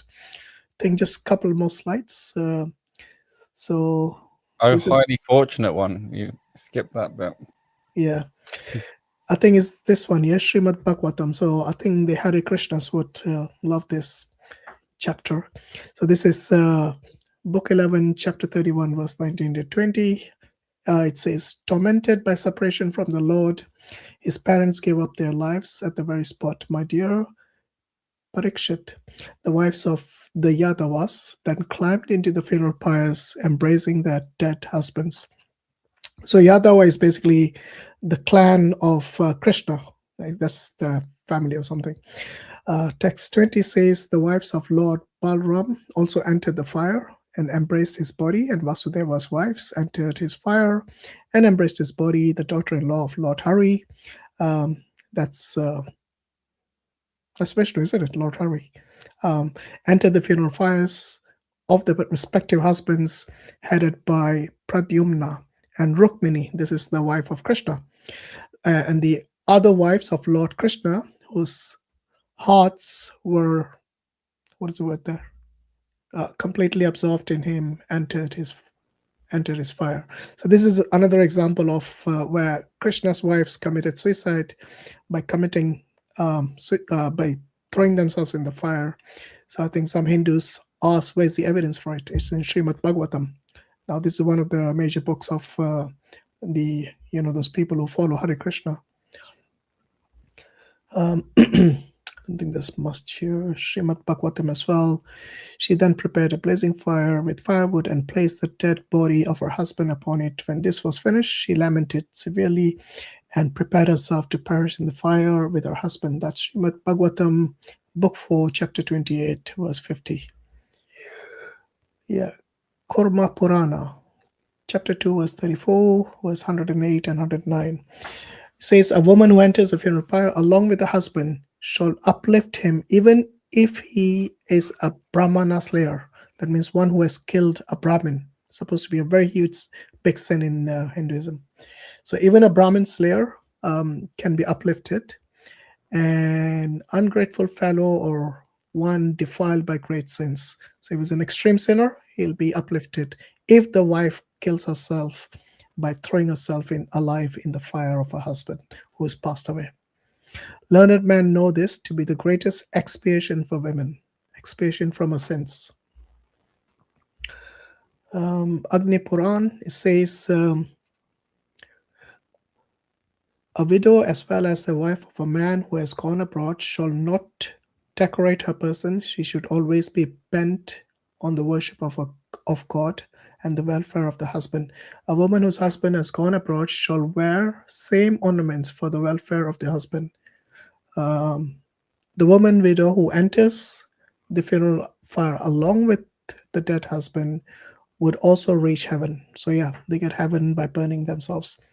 So yeah, that's the answer to your question. I think just a few more. A finite heaven. Huh? A finite heaven.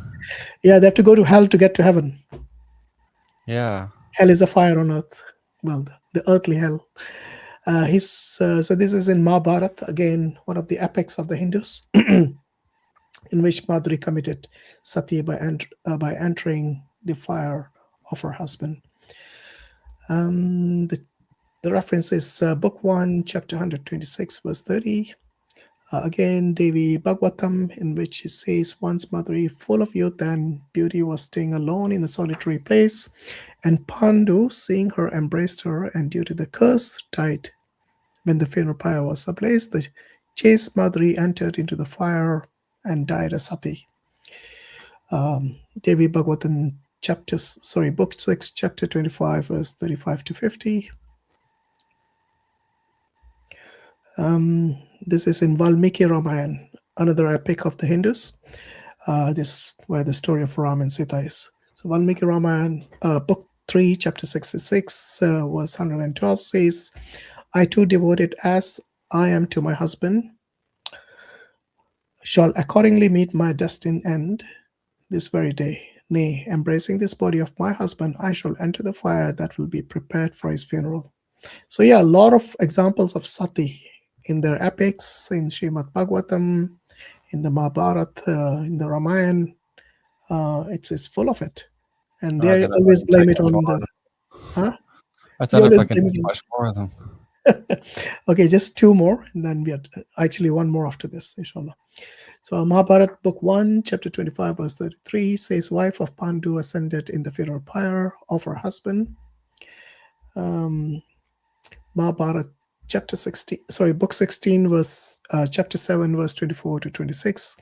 The four wives committed sati by ascending in the funeral pyre of their husband.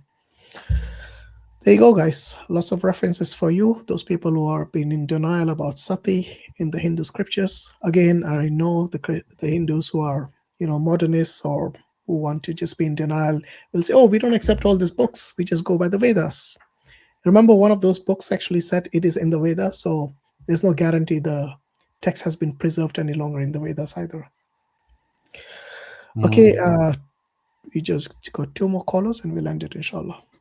Okay, Rehan Alam. Yes, Assalamu alaikum. Wa alaikum salam. How we doing, brothers? MashaAllah. Very educational, this, Alhamdulillah. Brother Islam, Brother Hashim, and Brother Mansoor. Assalamu alaikum to all you lot. I've been following you lot for a very long time. Where are you calling from, bro? I'm calling from Manchester. You couldn't hear that. Come on. Manchester, up north. He could be anywhere in the world. Yeah, from not Manchester. Everyone who is from Manchester lives in Manchester. Yeah. He could have moved from Manchester recently. I'll grant you that only. Why? What makes you say that? The accent, mate. Yeah. No, Manchester, definitely Manchester. Yeah, so no, I just wanted to show my appreciation and give you lot my salam. I've learned a lot from you lot, man. I've been actually going on TikToks as well, on these Hindu sites and, trying to discuss with them. And I'm always seem to be getting kicked out. because of all the knowledge what I've gained from yourselves.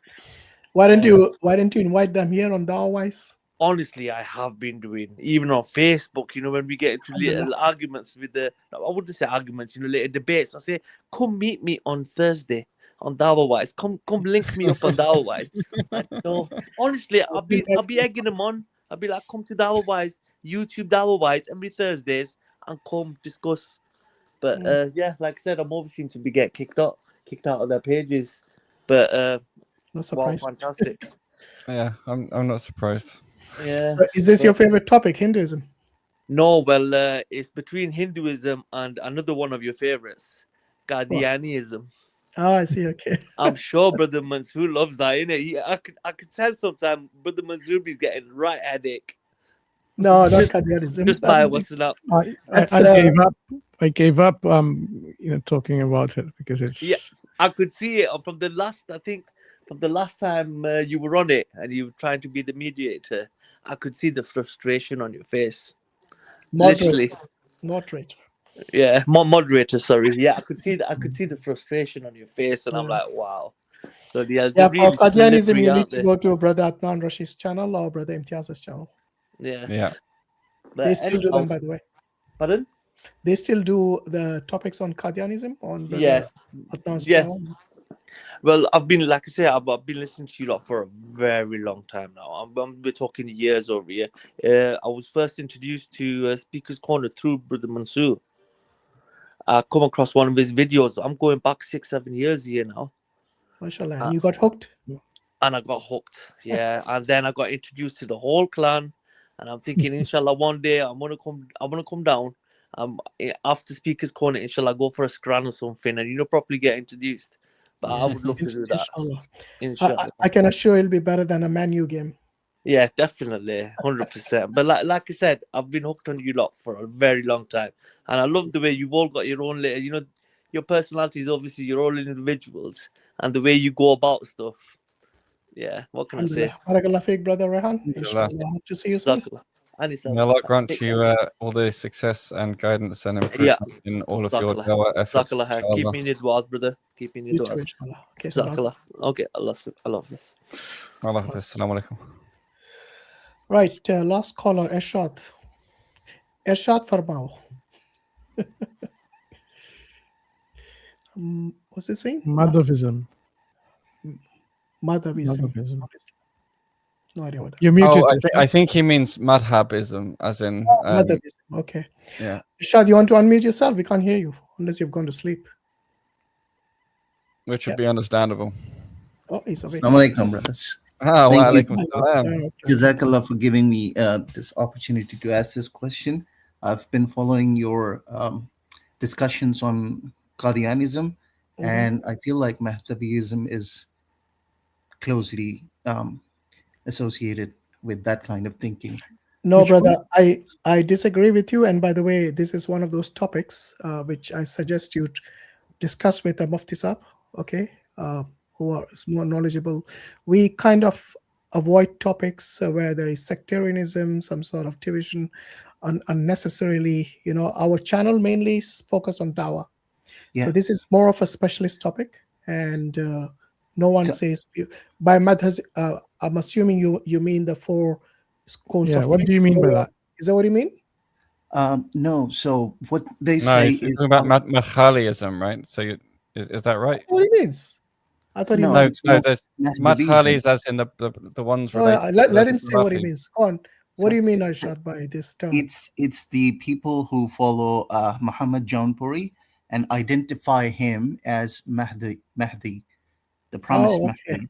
Sorry, we assume something else. Yeah, I did speak definitely. to a mufti here, and he said, "Look, you don't have to follow such things." I stopped, but there's like my brothers, my family, extended relatives, and all. They're still into this, and there's not a solid argument against this that I can present to them to bring over. So who is this guy? And where is he?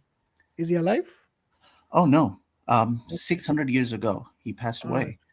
But there's been a constant this constant following. And where are his followers mostly? Mostly in Hyderabad, Really? in India, and around Bangalore region in India, and now they've spread out to US, Australia, Canada, and so what is such the main ideology? So they What's believe. different? So Do they they claim to be believe. Muslims, by the way? Yes, they claim to be Muslims, and they Oh, believe it's that like Qadianism. Muhammad Jaunpuri is the Mahdi. He's the seal of Wilaya, like our Prophet is the seal of Nabuwat. They say he's the seal of Wilaya. And they say they kind of play with words a lot. They say, hey, Prophet Muhammad and him, Nauzubillah, are the two sides of the same coin. Like they're equal in stature. And they say that Muhammad Jaunpuri has a higher station than most of the prophets that came before him. And one weird thing that they say is you can see Allah with your naked eyes in this world. I don't know how, but they claim to be, and there's teachings for Yeah, that. it sounds like a cult to me. So Yeah.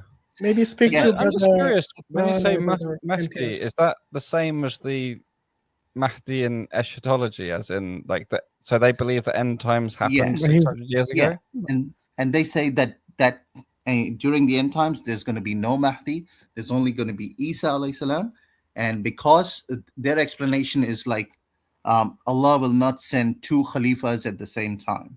Okay, so where we have the hadith where we've got Isa and the Mahdi praying Salah I don't think together, they would accept the they hadith. just don't care. They don't accept it exactly. They say, "Oh, that Right. Mahdi is like a rightly guided person," you know. That Do they that believe in Mahdi- the crucifixion of Isa alayhi salam? yeah. Also, They same. do. Basically, they're copycats of the Qadianis. Exactly. So I was like, A contender, perhaps. Well, he didn't do well. 600 years ago, Year of well before Mirza Ghulam not Ahmad. that big. Yeah, if it was 600 years ago, this was the OG. yeah, and he's had constant followers throughout all these centuries, and they boast about these things like, oh, people will come and go, people will attack us, but we Mahdavis, we've survived for 600 years. We'll Well, survive by till that the end of argument, why don't they take up Hinduism? It's been going a lot longer. They've had false idols and false deities they've been following for a long time. A lot longer, if it's Yeah. all about that. Yeah, I The suggest you speak to Brother Adnan Rashid or Brother Imtiaz. I'm pretty sure they must have heard of it because it sounds almost identical to what the Qadianis believe. Well, I will definitely, if I get a chance. I stumbled upon your stream live feed today while just browsing through YouTube, and I have been following you guys a lot on DawahWise. I see your debates and everything, and I've always wanted to put this question out there. These brothers, they're talking about so much about Qadianism. Mhm. I should ask them to comment on Mahdavism. Okay. And So this because, like, name Mahdavism, is it related to Mahdi alayhi salam? yes. Okay. Is that what they call there's- themselves? What do they call themselves? They call themselves Mahdavis, and there's they have their teachings on this website. It's called the Promised Mahdi.com, and Even that- the name titles are same as the Qadianis. yeah. So it's Sorry, we misinterpreted your Mahdavism. Brother Islam thought it's Madkhalis. Yeah, I thought it was Madkhalism. no, it's spelled totally And I different. thought it was Madhabis, like those people who follow Yeah. Madhabs. But of late, their youth is questioning back. They're questioning like, how can you see Allah with your naked eyes? And then during the course of they when they go out and give speeches, they often say something which just does not make sense. And we youth, we kind of like pick it up because now we are outside. I live in Australia. I've come across so many Muslims. I go to my local mosque and I can understand that no, these people are just lying. But a lot of people don't see that. And one reason that they a lot of people fear repercussions is like they have these places called dairas, they're graveyards, And if you go against them, then they won't allow you to be buried in that place. And a lot of people, they have their parents buried in those places, and they want to be buried alongside them. So that's one reason. That helps answer your question why there's so many generations of followers, but it's still pretty dark.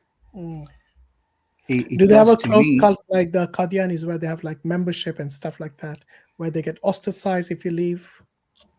Yeah, they have these murshids, and these are like families. And No, I when mean one like of them, proper control, you know. They, yeah, for example, the Qadianis have a really good control of their Jamaat to Same an thing. extent where they have ID cards and stuff like that, like policing within the society. Well, they don't have that much organization and structure, but they do control them with, you don't go and pray outside in other mosques. You have to come and pray behind your murshid, Okay.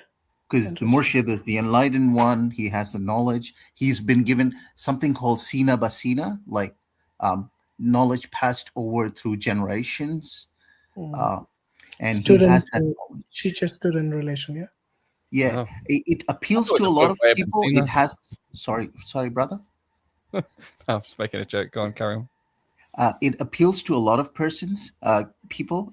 It has its kind of like softness, and they present Islam as like, don't worry about the world, just be in zikr 24/7, zikr duam. That's what they say. Like you keep doing zikr 24/7, even when if it's not with your mouth, just do it in your heart. Say la ilaha illallah, la ilaha illallah. And they have this not kalima. It's more like, I don't know how to say it, but they say La ilaha illallah Muhammadur Rasulullah, and then they continue on to Allahu ilahuna Muhammadun Nabiyuna, and finally they end it with Al Quran wal Mahdi Imamuna Amanna wa Saddaqna. So this is what they say after every Isha prayer, like in congregation. They form a circle like a daira, and then that's where they proclaim this every night. I wonder what they say about the hadiths relating to bid'ah and leading to the fire. No, they don't accept hadith, so it's pick and choose. No hadith at all. Did you say that Muhammad Jaunpuri is one of the Mahdis, but they said he's a fake Mahdi, and then the next one, Mahdi Sudani, is a fake Mahdi, Ghulam Ahmad Qadiani is a fake Mahdi, and Bahauddin is a fake Mahdi. So they've dismissed Jaunpuri as well in here. In the So that website was taken by someone else. I don't know, but there's some other website. It's been hacked. Oh dear.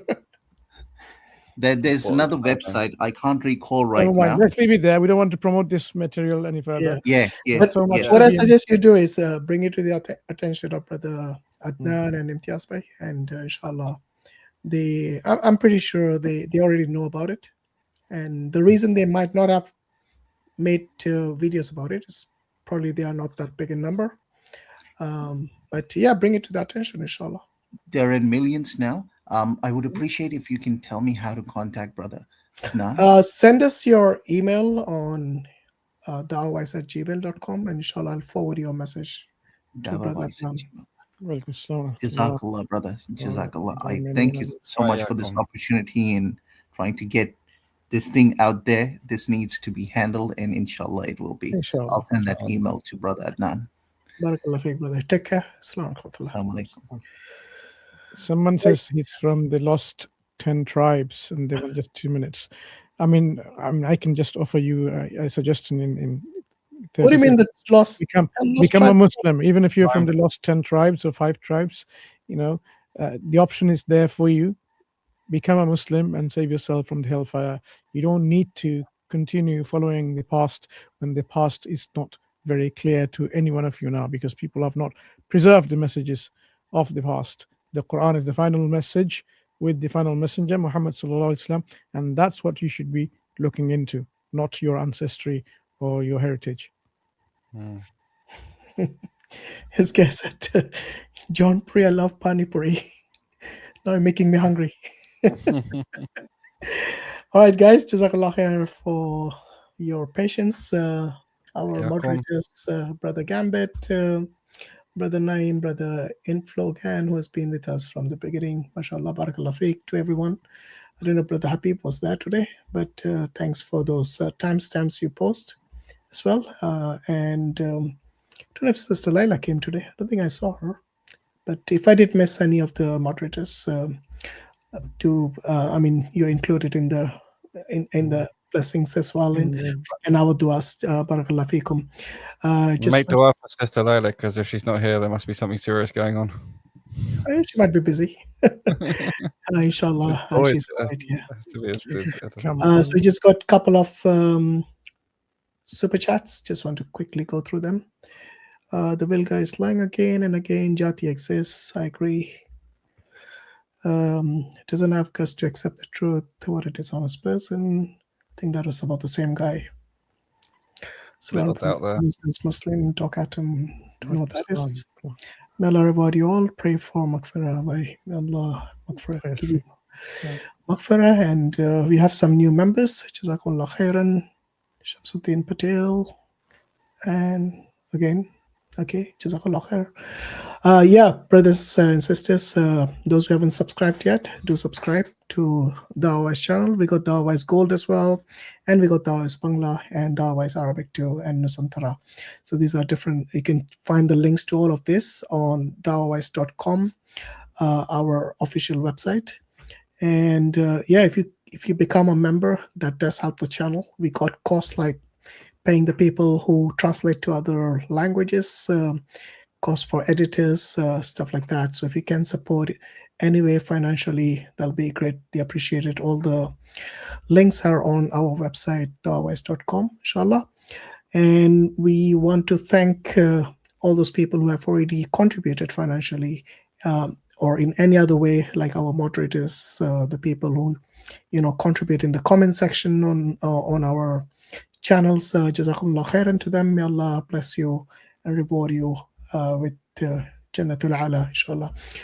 Brother Mansoor, you got anything on the Bangla channel, or if you want to say anything? No, just briefly. It was a very interesting Saturday. The live stream we had, alhamdulillah, a lot of the duat from all over the world, even in the busy schedules, came to say salam and a few words there. Oh yes, this was the 100,000 special on last Saturday. Yeah, that's right. Yeah, and some of them, they couldn't make it because they were either in a conference or in a lecture in between, or Sabur Rai was there, while he was giving dawah to people who were becoming Muslims by hundreds in live. In Malawi or somewhere he's been recently. Yes. And we had, alhamdulillah, a lot of our duat from all over the world joined, mashallah, to give the support. And hopefully that has given some encouragement and some inspiration to our Bangla community, as well as put some fear in the hearts of the non-Muslims, saying that we Muslims are united, that we cannot be just simply silenced with deceptions and trickery. Now the whole world is working together to expose misinformation and disinformation, and we showed that together. The unity is there between ourselves. Yes, Jazakallah khair. Do you want to maybe remind people? It happens on Saturdays, 12 o'clock UK time. So in Bangladeshi time, that would be 6 p.m. It's winter time in there, but people do stay and watch from all over the world, not just from Bangladesh. So when we start at 12 p.m. UK time, usually it goes quite longer than the English stream currently. But yeah, do join from 12 p.m. on Saturday, UK time, inshallah. Yeah, inshallah. So do watch if you missed that stream. So even if you don't understand Bangla, there was most of the conversation, I think, last Saturday on the Bangla channel was actually in English because of the guests. Yeah. So just to remind you some of the guests. So this is on the main English DawahWise channel. Under the post, you can find the link to that particular guest list there. As you can see, I don't know if you can see it. It's too small. Can you see it now? So yeah, I think some of these people who came were Brother Abdurrahim Green. We had Sam Stallone. Did we have Maurice? No, I don't think so. Okay. Yeah, he called afterwards after finish because of timing differences. So sorry to miss it.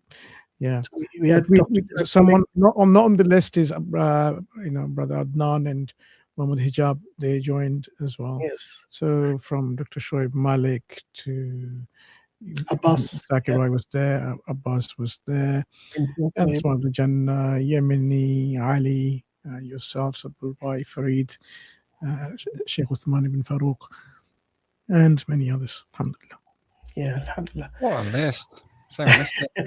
I think that was probably the most of the key duat from all around the world gathered on one channel. It's probably the first time I've not seen so many just casually join. We didn't like declare a big event or anything. It's just like, I think short notice, like a couple of days. Alhamdulillah, they all made time. Thanks to Brother Mansoor, Barakallah Fikum, and to your team of DawahWise Bangla, for them to stay for so long, like 12 hours, 14 hours, on a weekend when the families are around them. It's indeed a huge sacrifice. So yeah, kudos to them, and may Allah reward you all. And I just want to remind people of the sacrifices some of our duat, mashallah, have to give in order to spread the truth and rid the community of all the basically wrong things, whether it's bidah, whether it's misinformation about the deen, whether it's misinformation about the Prophet alayhi salam, and everything which is basically spread in terms of Islamophobia, trying to bring some sense to the atheists, the agnostic, the so-called ex-Muslims, all of them. Mashallah, these brothers have silenced them all through intellectual and rigorous research to refute most of the points that they bring. So yeah, barakallah fikum, brothers. Brother Islam Hakim, everything all right on your side? I hope you enjoyed the stream today. Alhamdulillah. Yeah. Was there's certain types of people where take a little bit of a step back maybe, but yeah, alhamdulillah, it was good. Good exercise and some good conversations as well. Some things to think about. But I really wish you hadn't gone through women voluntarily burning themselves or involuntarily burning themselves as the last thing before I go to sleep. I mean, that's just, dude, come on. Yeah, I thought that was Kali you shouldn't have looked at. Yeah, well, that was the top and tailed it. We begin with this. If you can manage that, you can manage the rest. Oh, yeah, we can change your stance. I mean, if you hear the stories of Mohini, but not now, another time. No, just listen to some Quran, inshallah, you'll be all right. Inshallah, I will think about our purpose as created beings, which is to worship none other than Allah subhanahu wa ta'ala, and figure out the best way we can do that, inshallah. Absolutely. And this is exactly why we value Islam more when we listen to such things about not only the local people, but about their deities. So yeah, we are forever, grateful to Allah subhanahu wa ta'ala for granting. Could have been us. If we were left with blindfolds on, or blindfolds are put on us, could have been us. Absolutely, yes. All right, Jazakallah khair, Brother Islam, Brother Mansoor. Till next time. Assalamu alaikum, all the views. And yeah, subhanallah wa bihamdihi, subhanakallahumma wa bihamdika, nashhadu an la ilaha illa anta